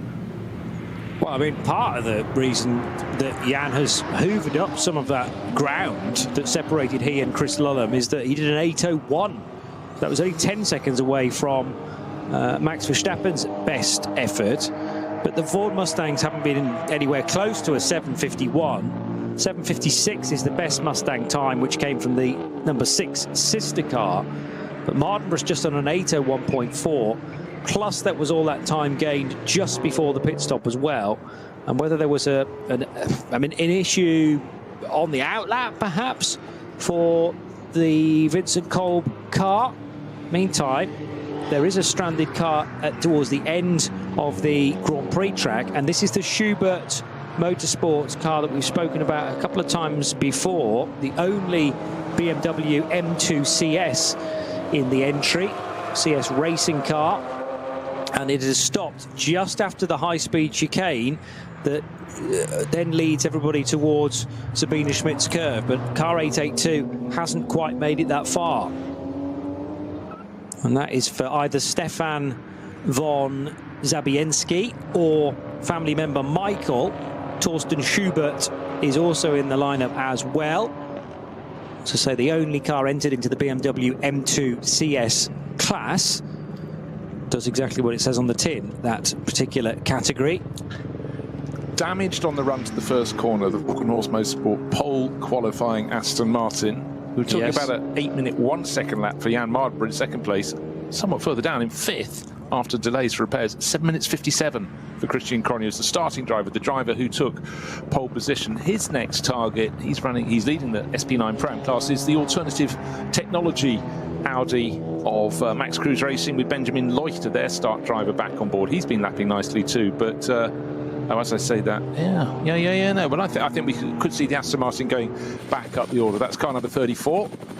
I'm just waiting to get the next timing interval between the pair of them so I can work out the gap between them. But what I can tell you is the gap between first and second is just under 24 seconds. So it has been a swing away from Ferrari Racing, but what's left on the clock? Under half an hour remains in this race until we get to the 4-hour mark, and then it's a question of how many minutes after that Chris Lullam comes through in the lead of the race, or indeed will it be him? We thought for so long in this race it was a done deal. The Ferrari Racing Ferrari team, started by Max Verstappen, built a lead of a minute and 10 seconds, but since then it's been coming down. I think incident has been an element within that, but certainly the gift of the yellow flag has been cleared up before the chasing cars came through, really closed the margin down. The area around the Vidal chicane is now hampered by code 60 because of the number 882 BMW stuck on the grass to driver's right as everybody approaches the end of the Grand Prix track for Von Zabienski. So the Schubert Motorsport car looking like it's going to have to be recovered before that can go green again. 218.4 is slow through the third sector, but everybody's doing 218s. So that tells us again that there's more code 60 potentially. Certainly yellow flags in the middle sector of the 3. And that is not, well, the reason for that is not the BMW that we've already spoken. Oh, that's a different BMW, yeah, it's 885, I think, which we've talked about before in this race. That's another Schubert Motorsport car. Yeah. It's same livery, the black and white split. That's Giuliano Sandra Holtzum and Swedish driver Alfred Nilsson. So yeah, it's quite confusing when one team loses a couple of cars with the same livery in the space of a couple of minutes. A thunderclap for them, unfortunately, but not a good one. Right, just waiting. Muller, that's Marshall's Post 120. Don't want to brag, but lots of those around the course of the circuit. But so effectively halfway round. So that's a yellow flag, and that's now been cleared up. So whatever was there is no longer a problem. But waiting for everything to clear up. But still, the code 60 at the Vidal chicane. That's just before the drivers turn left and left again to go onto the Nordschleife part of this circuit. So there are actually 2 M2 CSs. I think I've been saying for much of the race it's only the one, but Schubert have rocked up at the Nürburgring this weekend with 2 identical examples, 882 and 885. And it looks like at the moment they're going to struggle to get either car to the finish because, okay, they may be recovered to a safe location, but can they be fixed in the remaining 26 minutes, particularly if they are a long, long way from home? That wasn't the case for the 882, and it might be that that can be on a tow rope and straight into the pit lane very, very shortly. But unfortunately for 885, on the run down towards Arenberg, out of Schwedenkreuz, and it's going to be really difficult to get that car fixed due to its location, and as I say, the time starting to run through the team's fingers there. Just 25 minutes and 30 seconds still to go. It's going to be a long wait before we find out Chris Lullam's time through sector 4.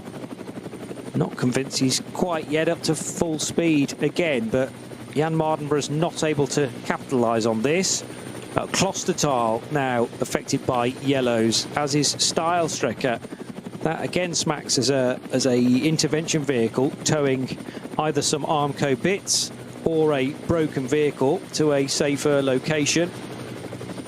Yeah, it's such a tricky thing on this circuit. So few gaps around the course, because the trouble is most of the circuit is actually through the middle of a forest, and there aren't any access roads. You've just got certainly in the past, when people have decided they've crashed their car or bike, they just take a shortcut. There aren't actually any shortcuts. You could eventually wander, followed by a bear, no doubt, or a weasel, down to a road around side. But any high-up shots of this circuit, it's just a line of tarmac, not just any line of tarmac, but it's right through the middle of a forest, so it is really tricky. And we wouldn't have it any other way. They have been various points where you have opened an access point, a gap in the barriers where cars can be fed back through to be put to a point of safety, but a lot of them aren't connected with roads. Cars can just be left there until after the event, and then they can be rescued. Logistically, you wouldn't plan a circuit like it, but this circuit wasn't planned for these purposes. It was just simply as a racing circuit in the 1920s. Yeah, century old, fantastic. Lost none of its attraction, the green hell, and the amount of risk that is incorporated into it, the amount of risk that everyone is taking as well to get to the finish. But that's part and parcel of motor racing. That is the adrenaline rush after all. Max Verstappen gets it. Hopefully a whole lot more of you get it after this weekend as well, or maybe even Max's debut a few weeks ago. Let's hope that a few of you now firing posts to @RSL_studio maybe had not even discovered this venue. Or you might have heard of it, but had never actually seen a race around here before, just clocked the badges on the back of people's street cars. Well, I really hope you're fully invested now and want to come back either for the final round of the season or for plenty more races next year. And who knows, Max Verstappen might even be on the entry list of the 2026 edition of the Nürburgring 24 Hours, a race that once again we will have for you live and free. So the 34 Aston Martin of Christian Krognes, he started the race, remember, then the Norwegian got out and allowed some drive time for Matteo Villegomez and Anders Buchart, his teammates, before getting back on board. And that car still on course to win SP9 Pro-Am, 22.5 minutes away from the checker. Kesselchen, code 60, that's going to be very damaging to a quick lap time, and that is, well, a perfect example is Chris Lullam's route to the end of lap 25. He is a full minute and a bit slower than the best time offered earlier on by Max Verstappen in that same Ferrari. Right, just talking about people sort of maybe potentially looking at this circuit for the first time, I just want to wind them back to a time very long ago, 1968. Jackie Stewart, Grand Prix should have been under 2 hours. It actually ended up being slightly over.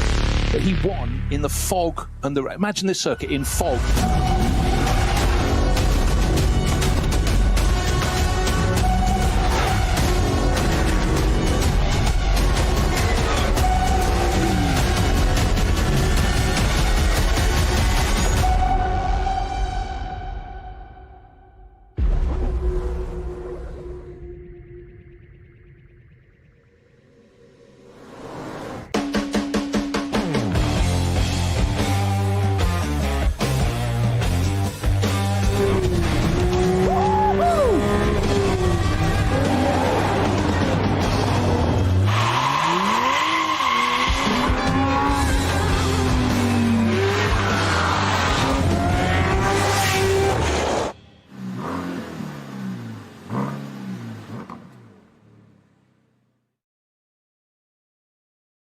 Sie sagen, es ist nur ein Auto, aber wir sagen, es ist Herzblut, Schweiß und Perfektion. Denn wenn du schraubst, dann zählt jeder Millimeter.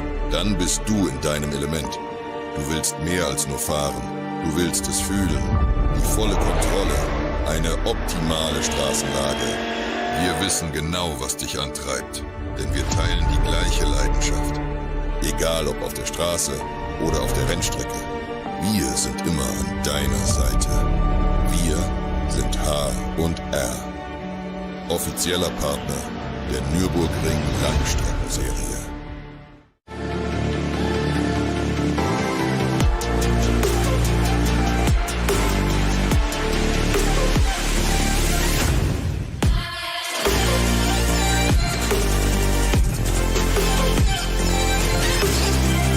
Faltenreifen.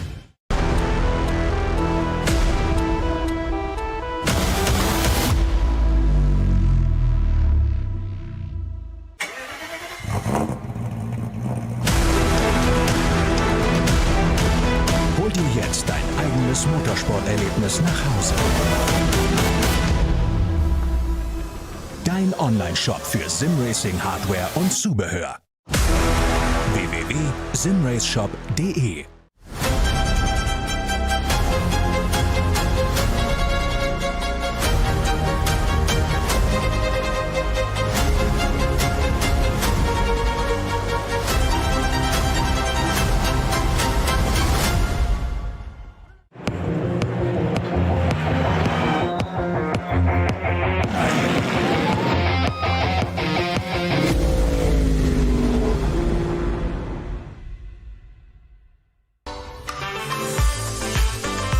Liebe Fans, lovely fans, besucht uns auf unseren Social Media Kanälen. Follow us auf Facebook, Instagram, YouTube und TikTok.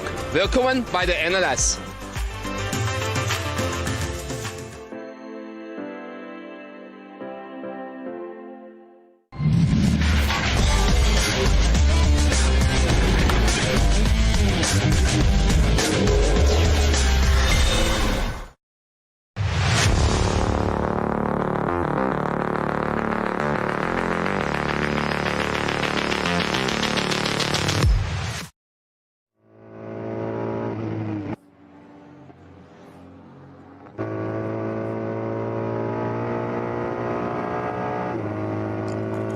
Well, it's going to be 2 more laps following this one because the clock's counting down, but with the lap times anything between 8 and 9 minutes, and it does swing according to yellow flag zones.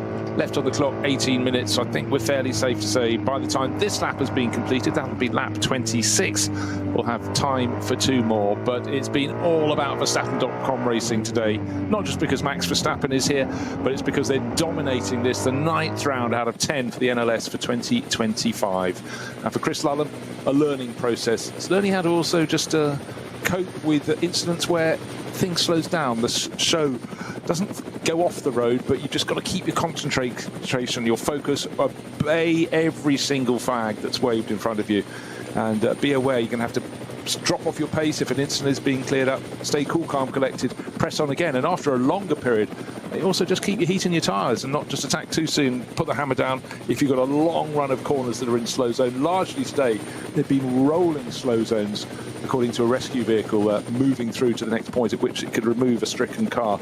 But certainly just another learning process in a driver, Chris Lullam's case, who came from sim racing in 2024, dabbled in radical racing in the UK, but moved up to the GT3 class of racing this year. It's what we call SP9 here in the NLS. That's its nomenclature, but has not just moved to the front, he's done it in immense style, and certainly a huge support from Max Verstappen, who, even if he's on a Grand Prix weekend, tends to be very busy watching every single time the cars are out on the track with Chris Lullam and his regular teammate Thierry Vermeulen. He's on their back, on their case, watching, and now this weekend taking part. So the boss is in the house.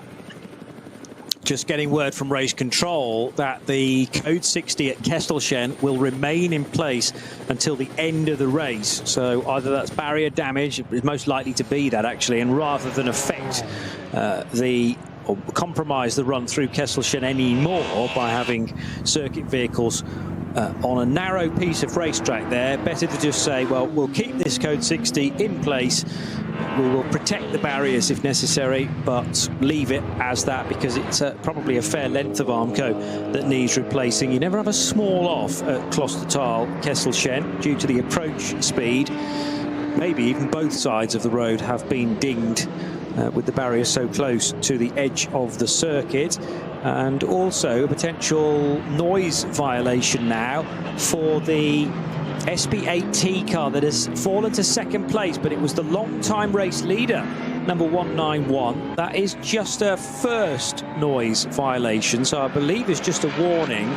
But obviously, if the car's caught doing that in the remaining 15 minutes again, then there might be penalties heading the way of the Pro Sport Racing Aston Martin. SP8T is actually now led by 187, which is a BMW from the FK Performance crew, and Mijatovic doing the driving there. So that is Ranko Mijatovic, joined by Nick Wustenhagen, as those are so often driving partners. And 187 has needed to cut down a substantial lead at about half distance to now be in front in SP8T. But it's still a relatively small margin. I'll make it about 8 seconds that separate that top 2.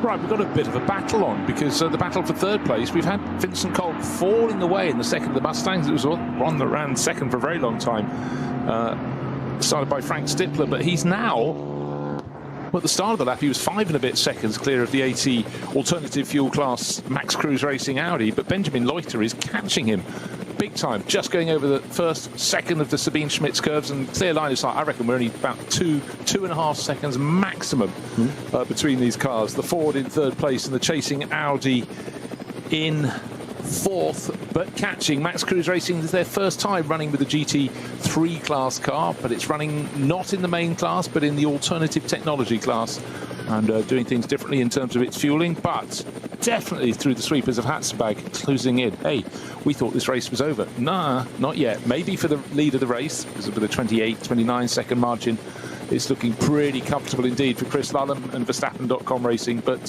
Ford looking set for a 2-3 result, maybe 2-4. Well, we'll find out. Krognes leading Pro-Am in SP9. The Cup 2 fight has calmed down a little bit. It was, well, I remember only about 45 minutes ago, the top two were separated by about half a car length, when it was the 921 and 948 cars at really close quarters. But that's opened up somewhat now in the favour of David Jahn and the Mullner Motorsport car. And you've got Tobias Muller second, and in third place in Cup 2, which is a Pro-Am car, the Grosser SRS Team Zorg Rennsport Porsche. Klaus Aberlan still circulating in 10th place and doing battle with Christoph Breuer. They've got potentially a full lap between them, though. It's a significant margin after a great early run from Renazzo Motorsports Lamborghini Huracan, which rather set the foundation for a not necessarily an easy second half of the race, but a more comfortable one than the start was. Aberlan has not really put a foot wrong, but might be suffering for the lack of teammate. You've got to think fatigue now is starting to creep in after such a long drive. Even for the full-out pros at Le Mans, there is a rule that says you can't drive for any more than 4 hours in one slug, and certainly Klaus will be feeling it now. I'm not sure whether he's ever done that before as a solo racer. He was entered last time out just as a solo racer, but I'm trying to remember. I'm not sure he actually got to the finish, but certainly it's a challenge. Mind you, cast your mind back to when certain drivers tried to do the entirety of Le Mans on their own. It didn't quite work. 23 hours, though, I think had been done. Yeah, Aberlan, even quite recently, has been racing with people like Felipe Fernandez-Larza, who could be busy elsewhere. Vasquez Garcia for K. Kramer Racing is 4th in Cup 2. Still keeping our eyes on the gap, though, from 3rd to 4th. Different categories of cars involved, but if a pass is made by Ben Leuchter, that will change the overall podium order. And here's a chance for Leuchter to really close up the ground. Maybe he could have pushed yet further, because that was only double waved yellows, I think, unless I was missing a speed board as well. No, here's his chance. So he's going to be right on the boot lid now of Vincent Kolb, who couldn't really do a great deal about that. And the Audi thought, well, if you're not going to go as fast as I want to, I'll just close up the distance. And now at this restart, coming out of the Klostertal and Kesselchen area, it's still a car being recovered, and there's a lot of fluid on the road as well. So that's another reason why this needs to stay in place till the end of the race. Yeah, exactly so. The barriers on drivers left very much bowed from where a car has gone thumping in, largely in the bleak blow, but still enough to rock the barriers back. And then you go around the next corner, then there's a gap in the barriers, and that's where they're trying to put the stricken car. But yes, not much time, 10 minutes left in this race. They're not going to clear all that up, and they don't want anyone to go racing. The barriers are protected by a course vehicle, but certainly if you hit those a second time when they're not in true, then bad things could occur. Other class leaders late on in the piece include the 962 car, which may be a light to flag victory for Josh Bednarski and Lorenz Stegman. They certainly got a great getaway in the yellow and white WNS Motorsport Cayman 718 that started from pole position. An early fight offered by the Falcon liveried Audi, which seemed a sort of some sort of a mismatch, and so it has proved with the more consistent run from Porsche number 962. The 800 TCR Honda Civic FL5 with Thiago Monteiro still driving that, on course for a victory in TCR.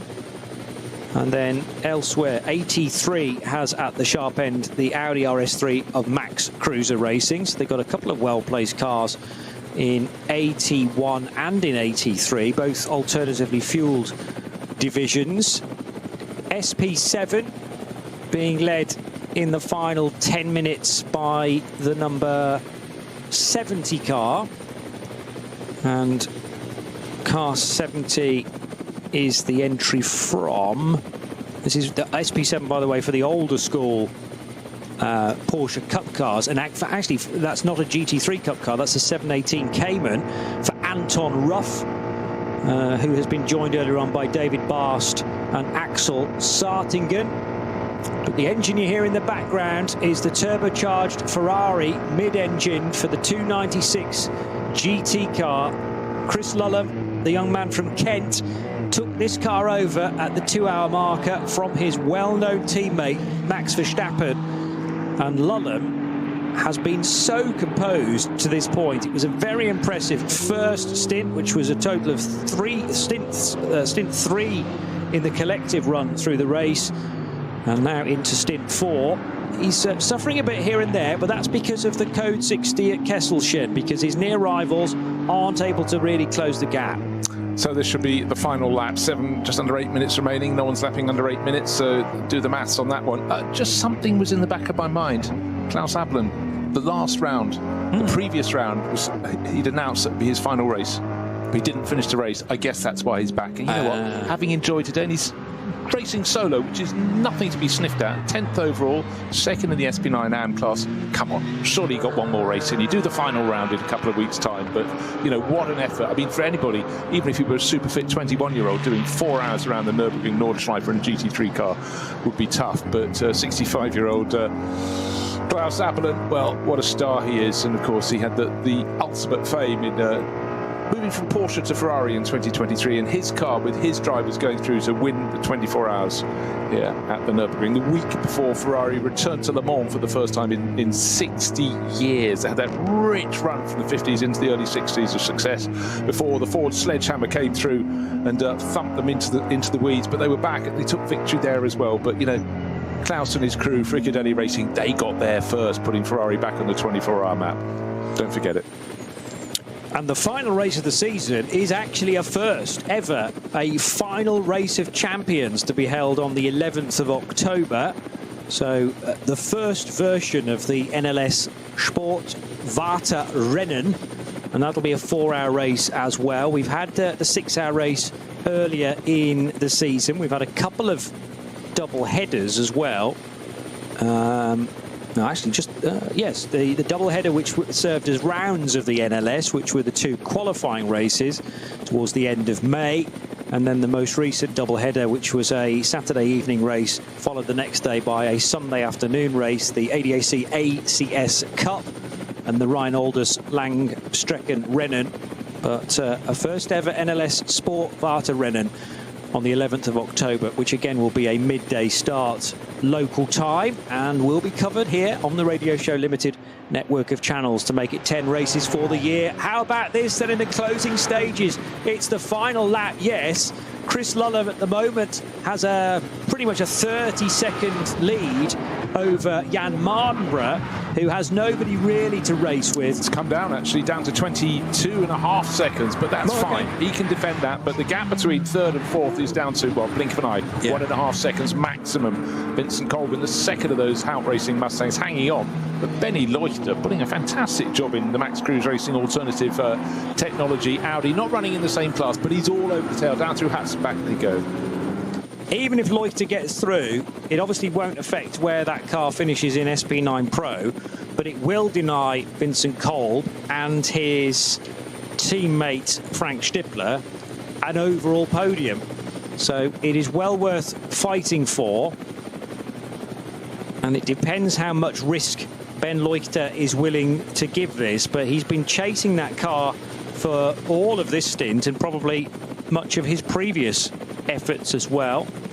Marcel and Dominic Fugel have been backing him up brilliantly in their Audi R8 LMS GT3 Evo 2, and it'd be quite some statement for an alternatively fueled car to get onto an overall podium, albeit up against a relatively small SP9 field. Certainly the Pro field with not a huge amount of cars entered. And don't forget the demise of the dynamic GT Porsche, which looked to be, well, the writing on the wall really at the start of the race, when that car couldn't even take the rolling lap because of a very late drama. Clearly the team had not got any inkling about in the prep for the race. So SP9 Pros, first, second and third at the moment. Cup 2 Porsches are 6th and 7th and 9th positions. And a great run for the third of those cars, considering that is a Pro-Am lineup for number 901. 901, the driver combination of Patrick Grutter and Fabio Grosser.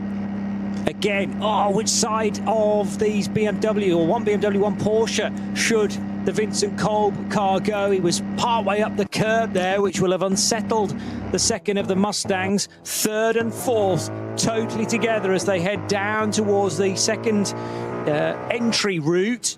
And once more, Kolb down the inside, needed to be very, very careful. We're not a million miles away from where Kevin Estre had his incident during the 24 hours and put an Aston Martin on its roof.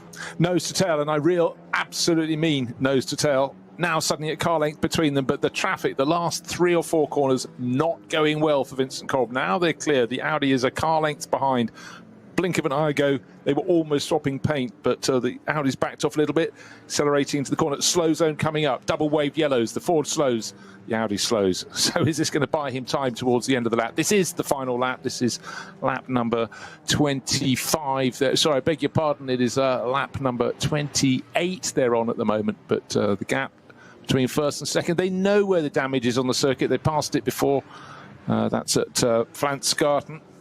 And again, it's like driving through treacle and various points on the circuit where lots of quick drives being put down, stricken cars being pulled behind the barriers. But does that help the chase or does it hinder it? On the restart, the green flag is waved. The Mustang already starts pulling away from the Audi. This is the battle for third place. Will Kolb carry on certain points on the circuit? Benny Leuchter in the chasing Max Cruz Racing Audi has looked fantastic, but I must say, Johnny, the traffic really didn't help the Mustang driver there. No, and Benny Leuchter will be licking his lips to ensure that his car is right with the Mustang as they head through Galgenkopf for the final time. We're a number of corners away from that, but the black and red Audi driver just needs to focus on closing the gap, or at least keeping it consistently tight.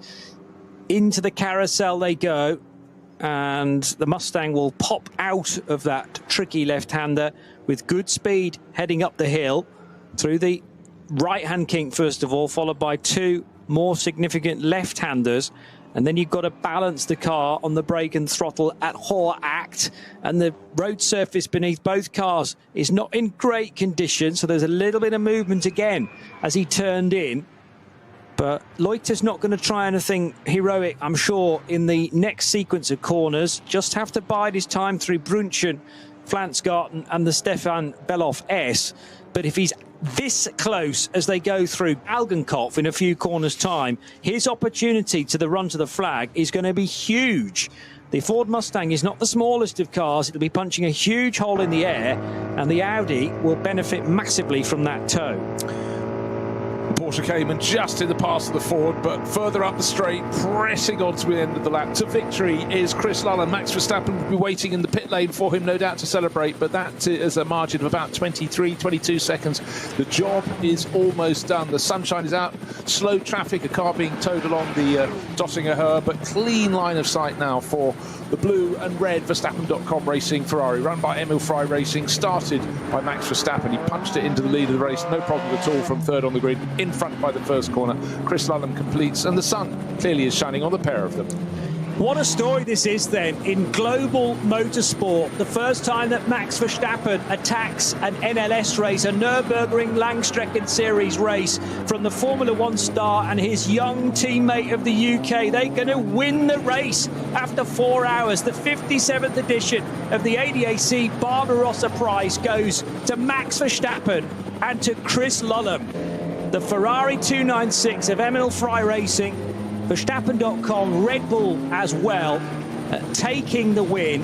And this could be the first of much success outside of a Formula 1 paddock for the well-known Dutch racer. And likewise, you know, does this provide an elevation of ability or elevation of exposure for drivers that he can race with as well, such as Chris Lullam? Second place does go to Jan Mardenborough in the number 9 Mustang, but is there going to be a late change for third position heading towards Antonius Bucher?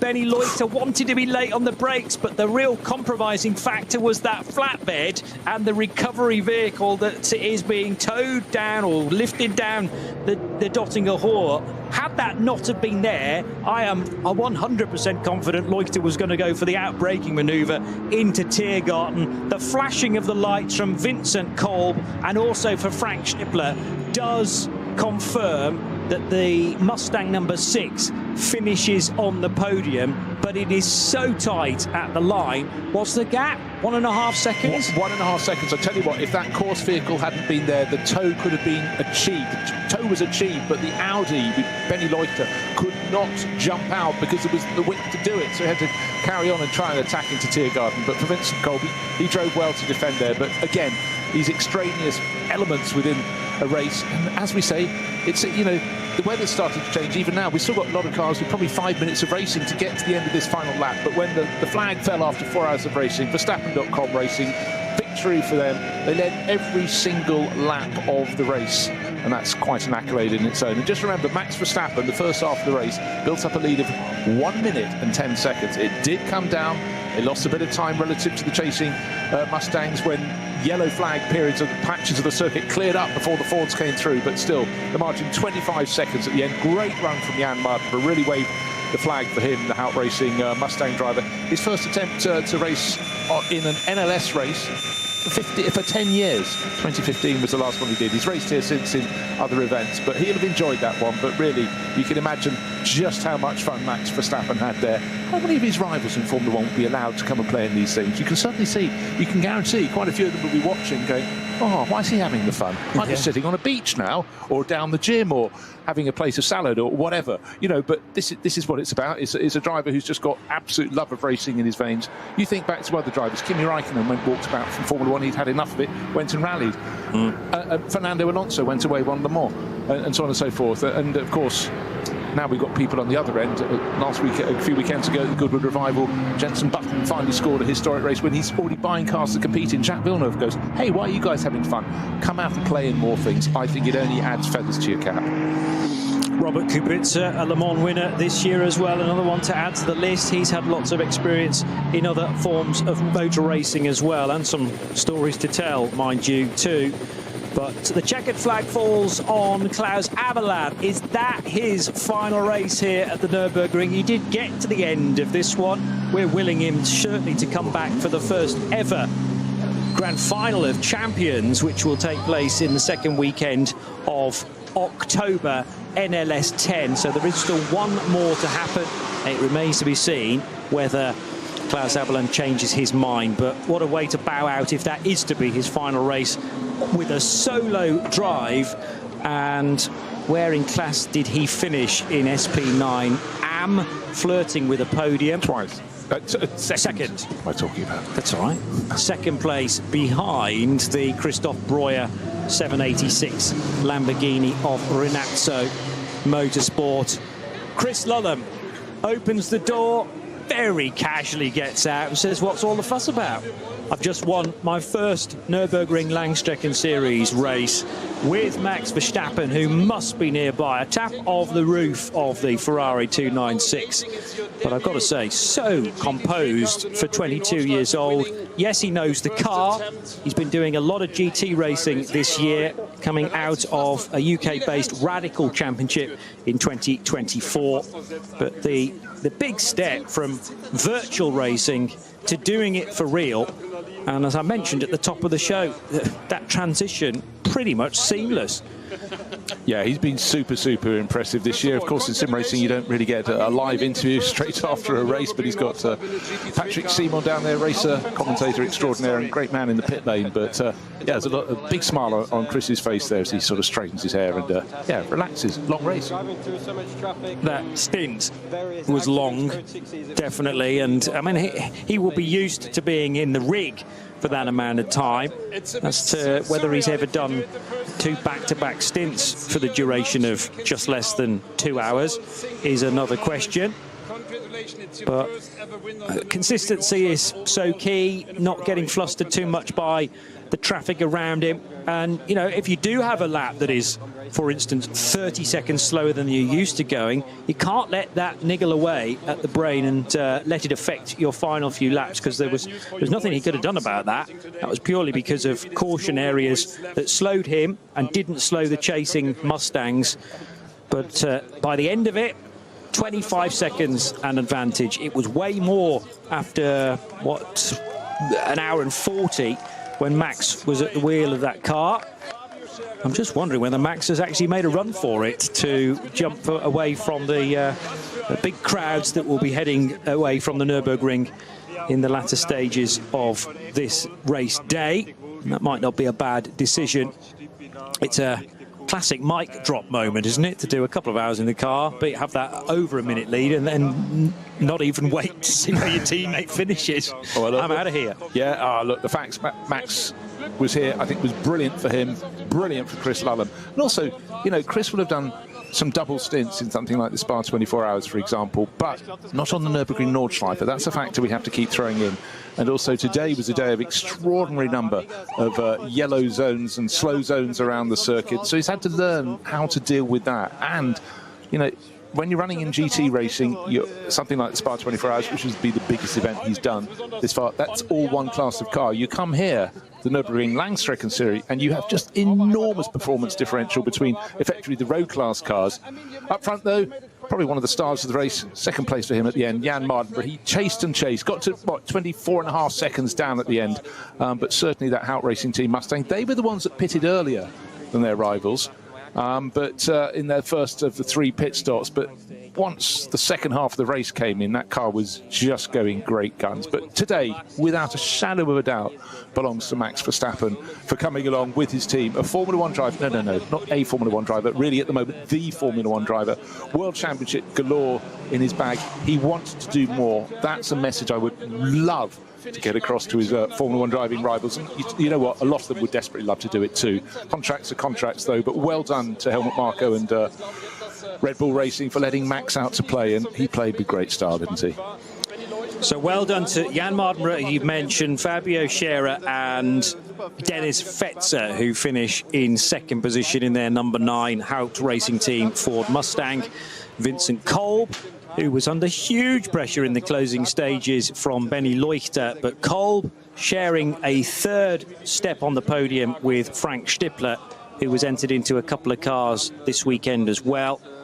I assume he did drive the Utah Racing Audi at one point, but remember that was actually in the garage for a little while being repaired after it suffered some damage to the front.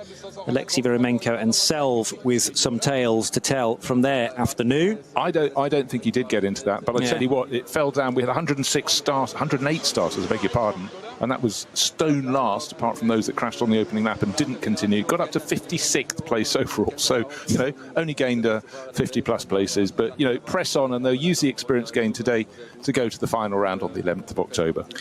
And the gap at the line between the second of the Mustangs and the 4th place finishing Audi was actually half a second in the end to car number 22, which had qualified in 6th. So that is a net gain of 2 positions for Dominic and Marcel Vögel, along with Benny Leuchter. Max has found his way. Still here. Yeah, he wasn't familiar to the longer pit lane here. He's all smiles, nascent moustache there on board for racing here, but I think he'll have enjoyed that hugely. And yeah, there's an enormous smile on Max's face. That was something different, something he wanted to tick off, but you could be sure he's back. He's got permission to do the full 24 hours next year here at the Nürburgring, which is fantastic news. Still wired, I think, from those opening 2 hours, and I'm sure delighted for Chris Lullam as well. They will have had a conversation off camera. And Max Verstappen just laying the paving slabs for this approach potentially to a 24-hour race in 2026. That's not confirmed yet, but he has stated this week that he would love to do the 24-hour race around here. Imagine watching a Max Verstappen overnight stint for 2, 3, 4 hours perhaps. And then, you know, once you've done one 24-hour race, it's going to be very difficult to put that new interest down, and he might have to start to tick off a few more. I think he would. I just suddenly was having this image of an orange army pouring over the border into Germany to come here. And, you know, for Max, you'd almost think he wants to ramp it up. He wants to do this in the fog, the rain, the Jackie Stewart conditions, because the greater the challenge, the more this man rises to it. And I think it's phenomenal to have him here this weekend. But I haven't seen him smile this much for a long time. There's a different sort of pressure here. It's only the internal pressure. The pressure from outside isn't there, that it always is in a Formula One event. So I think this is not only good for fans of GT racing, but it's actually really, really good for Max. I think he will have gained so much from this. We certainly have. Well, there's a big cheer as the interview ends, and he is guided upstairs towards the very large media centre here, where I'm sure he will do a full press conference as well. So we'll be able to confirm the positions again. The 31 Emil Frey Ferrari 296 of Chris Lullam and Max Verstappen winning by almost 25 seconds over the two Ford Mustangs of the Haupt Racing team, the 9 and the 6, with Benny Leuchter just falling short of the overall podium. And well done to the crew from 34 Aston Martin who took pole position, Christian Krognes, Matteo Villa-Gomez and Anders Buchart, who win SP9 Pro-Am. The next and final race of the season will be NLS10, the 11th of October, the first ever NLS Sportwarte Rennen, the final race of champions. And you'll be able to follow all of that race live right here on the Radio Show Limited network of channels as well. Congratulations again to Max and to Chris. Thank you, Bruce Jones. We're on elsewhere on the network, bringing you live coverage of the FIA World Endurance Championship from Fuji in a few hours' time. So join us for that on RS1. Otherwise, though, NLS back in about a few weeks, 3 weeks' time. We'll see you for that. Bye-bye for now.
Dann auf der Gesamt 9. Position der dritte Rang in Sachen Cup 3 Porsche Carrera Cup Klasse mit Grütter und Gerosse.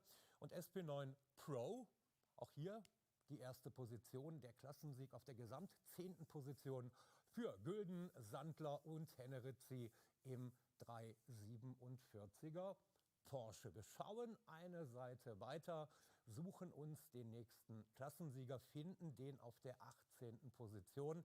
In Sachen Porsche Cayman-Klasse in der Cup 3 ist es die 962 mit Bednarski und Stegmann. Schauen dann runter auf Gesamtrang 20 und finden mit den beiden Wüstenhagen und Mijatovic die 187 im BMW M4 in der SP8T. Wir gucken weiter, TCR-Klasse, unsere Fokusklasse auf der Gesamt 26. Position bei der Premiere des Honda Civic TCR FL5 die 800, Montiago und Halder als Sieger der TCR-Klasse.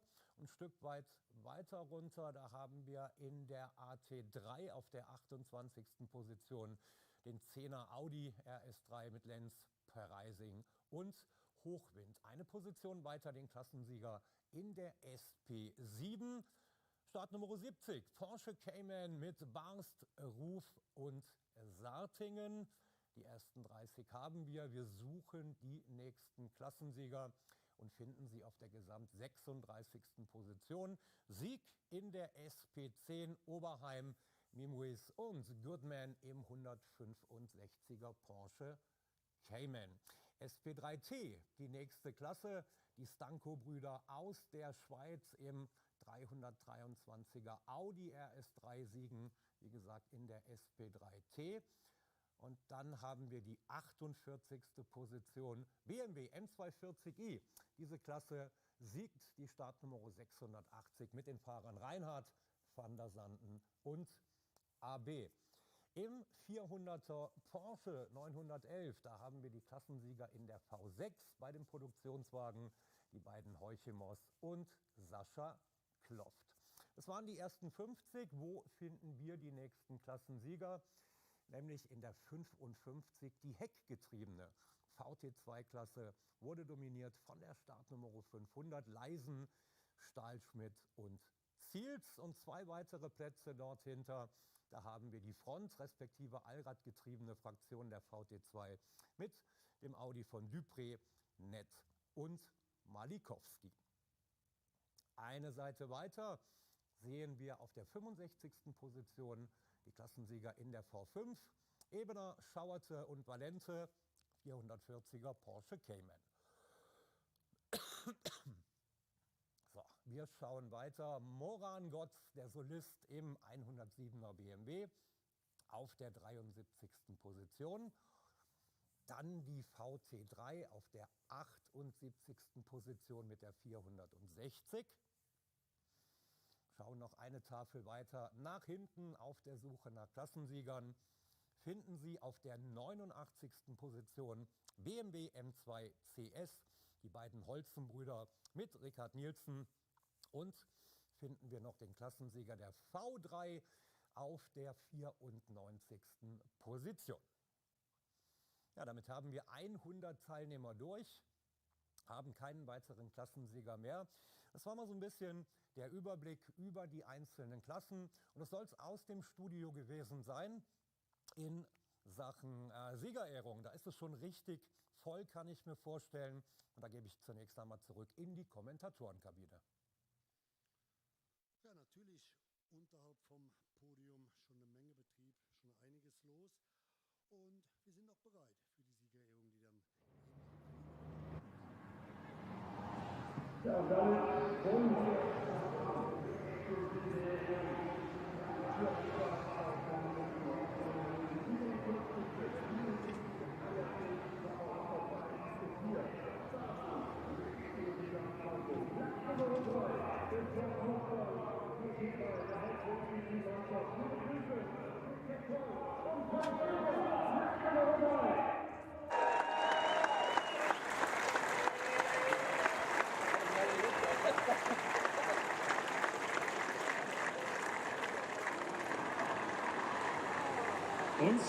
freuen uns über zwei Podiumskandidaten mit dem Ford Mustang. Platz Nummer 2 ebenfalls für das Team von Haupt Racing Team. Wir begrüßen Dennis Fetzer, Jan Bardenborough und Fabio Scherer. Platz Nummer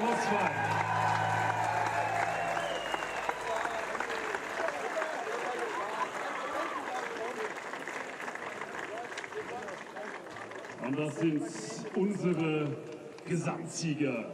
Emil Frey Racing mit dem Ferrari 296 GT3. Ihre Gesamtsieger für heute, Chris Lullam und Max Verstappen.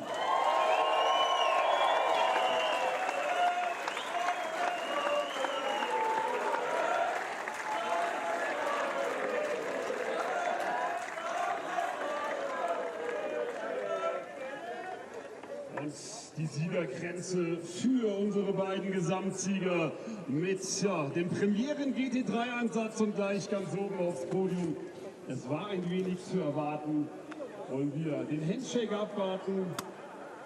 Und Herr Fetzer, die Flaschen lassen wir noch mal stehen. Das dauert noch einen Moment, bis wir so weit sind.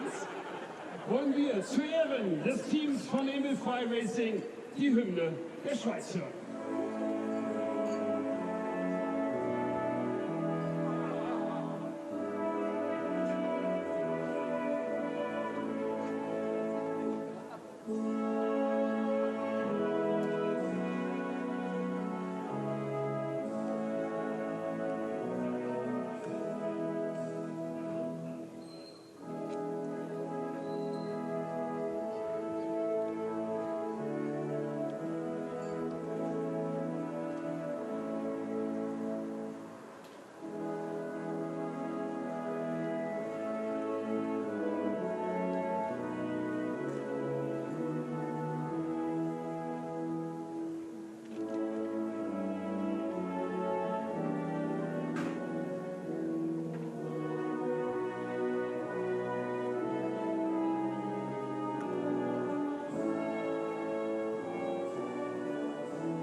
Und jetzt kommt der Kulturshop für unsere Gesamtsieger. Das dauert nämlich noch ein bisschen, bis wir hier durch sind. Wir machen weiter. Und als Fahrer des Tages neu im NLS-Programm dieses Jahr haben wir wen heute auserwählt als Fahrer des Tages? Ich glaube, die Frage ist relativ schnell beantwortet, oder? Max Verstappen. Fahrer des Tages für NLS Nummer 9, Max Verstappen. Und damit eine Zusatztrophäe für den Vierfachen Formel 1 Weltmeister. Weiter geht's mit den Klassensieger in der SP9 Pro M. Und wir freuen uns auf Walkenhorst Motorsport mit dem Aston Martin. Christian Krocknes, Matteo Villagomez und Andreas Burchardt. Unsere Klassensieger in der SP9 Pro M Klasse.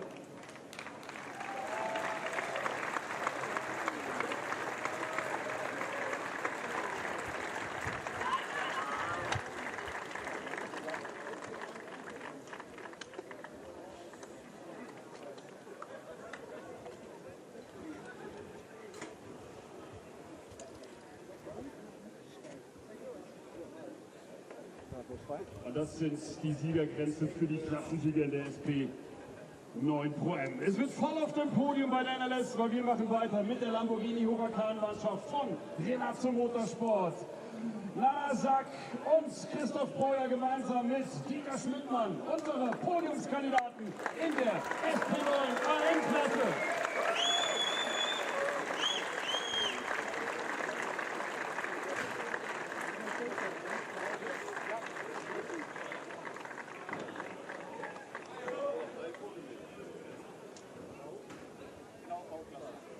Das sind die Siegergrenze für Christoph Breuer und Kiki. Mit den Siegern in der Produktionswagenklasse springen wir in die V6 Porsche 911 für Schmickler Performance, powered by Ravenol. Hier kommen Thomas und Christian Heuchmer gemeinsam mit Sascha Kloft.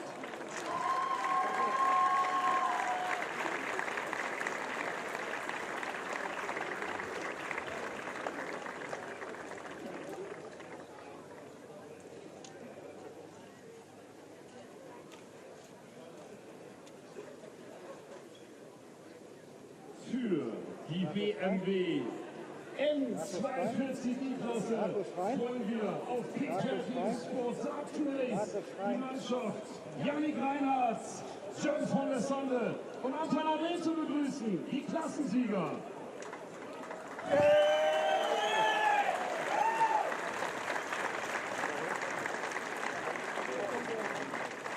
Der Albtraum für Frank Stüppler, heute jedem die Hand schütteln zu müssen. Ach, ist das herrlich einfach. Das macht eben nur die NLS möglich. Und nach den BMW-Piloten wollen wir das Podium komplettieren mit den Klassensiegern in der TCR für die Honda Civic TCR-Mannschaft und ALM Motorsports. Hier sind Mike Halder und Thiago Macchiero.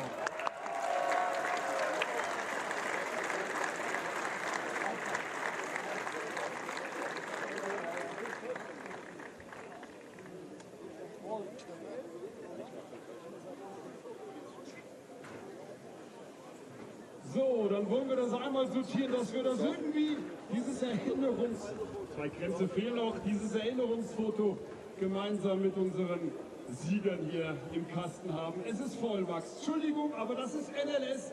Auch das gehört dazu. Übrigens sein erster Rennsieg, wo er sich das Cockpit mit jemandem geteilt hat. Sicherlich auch ungewöhnlich. Das Podium für den 57. ADAC Barbarossapreis mit unseren Gesamtsiegern, mit Chris Lullam und Max Verstappen. Ladies and gentlemen, it's time for Champagne!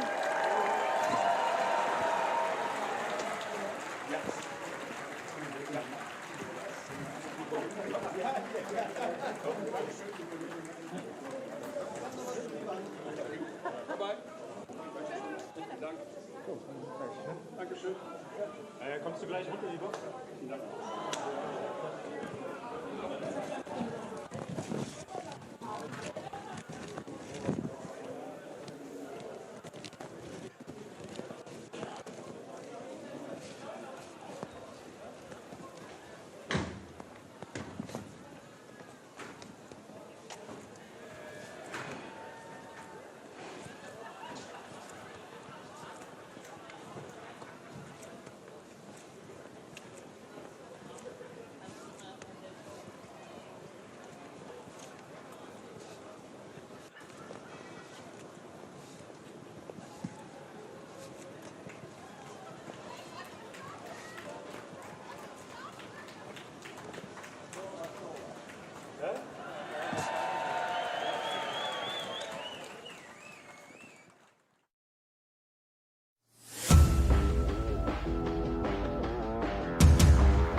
Herzlich willkommen zur Nürburgring Langstreckenserie. Welcome to the Nürburgring for the NLS, the Nürburgring Langstrecken Series. Und jetzt ist das Rennen freigegeben. The red lights are out now. Viele Zuschauer unterwegs.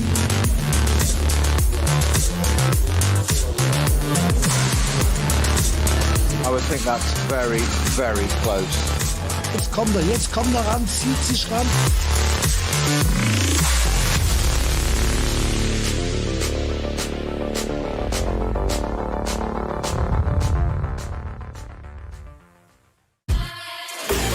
Der Livestream der Nürburgring Langstreckenserie wurde Ihnen präsentiert von Falkenreifen.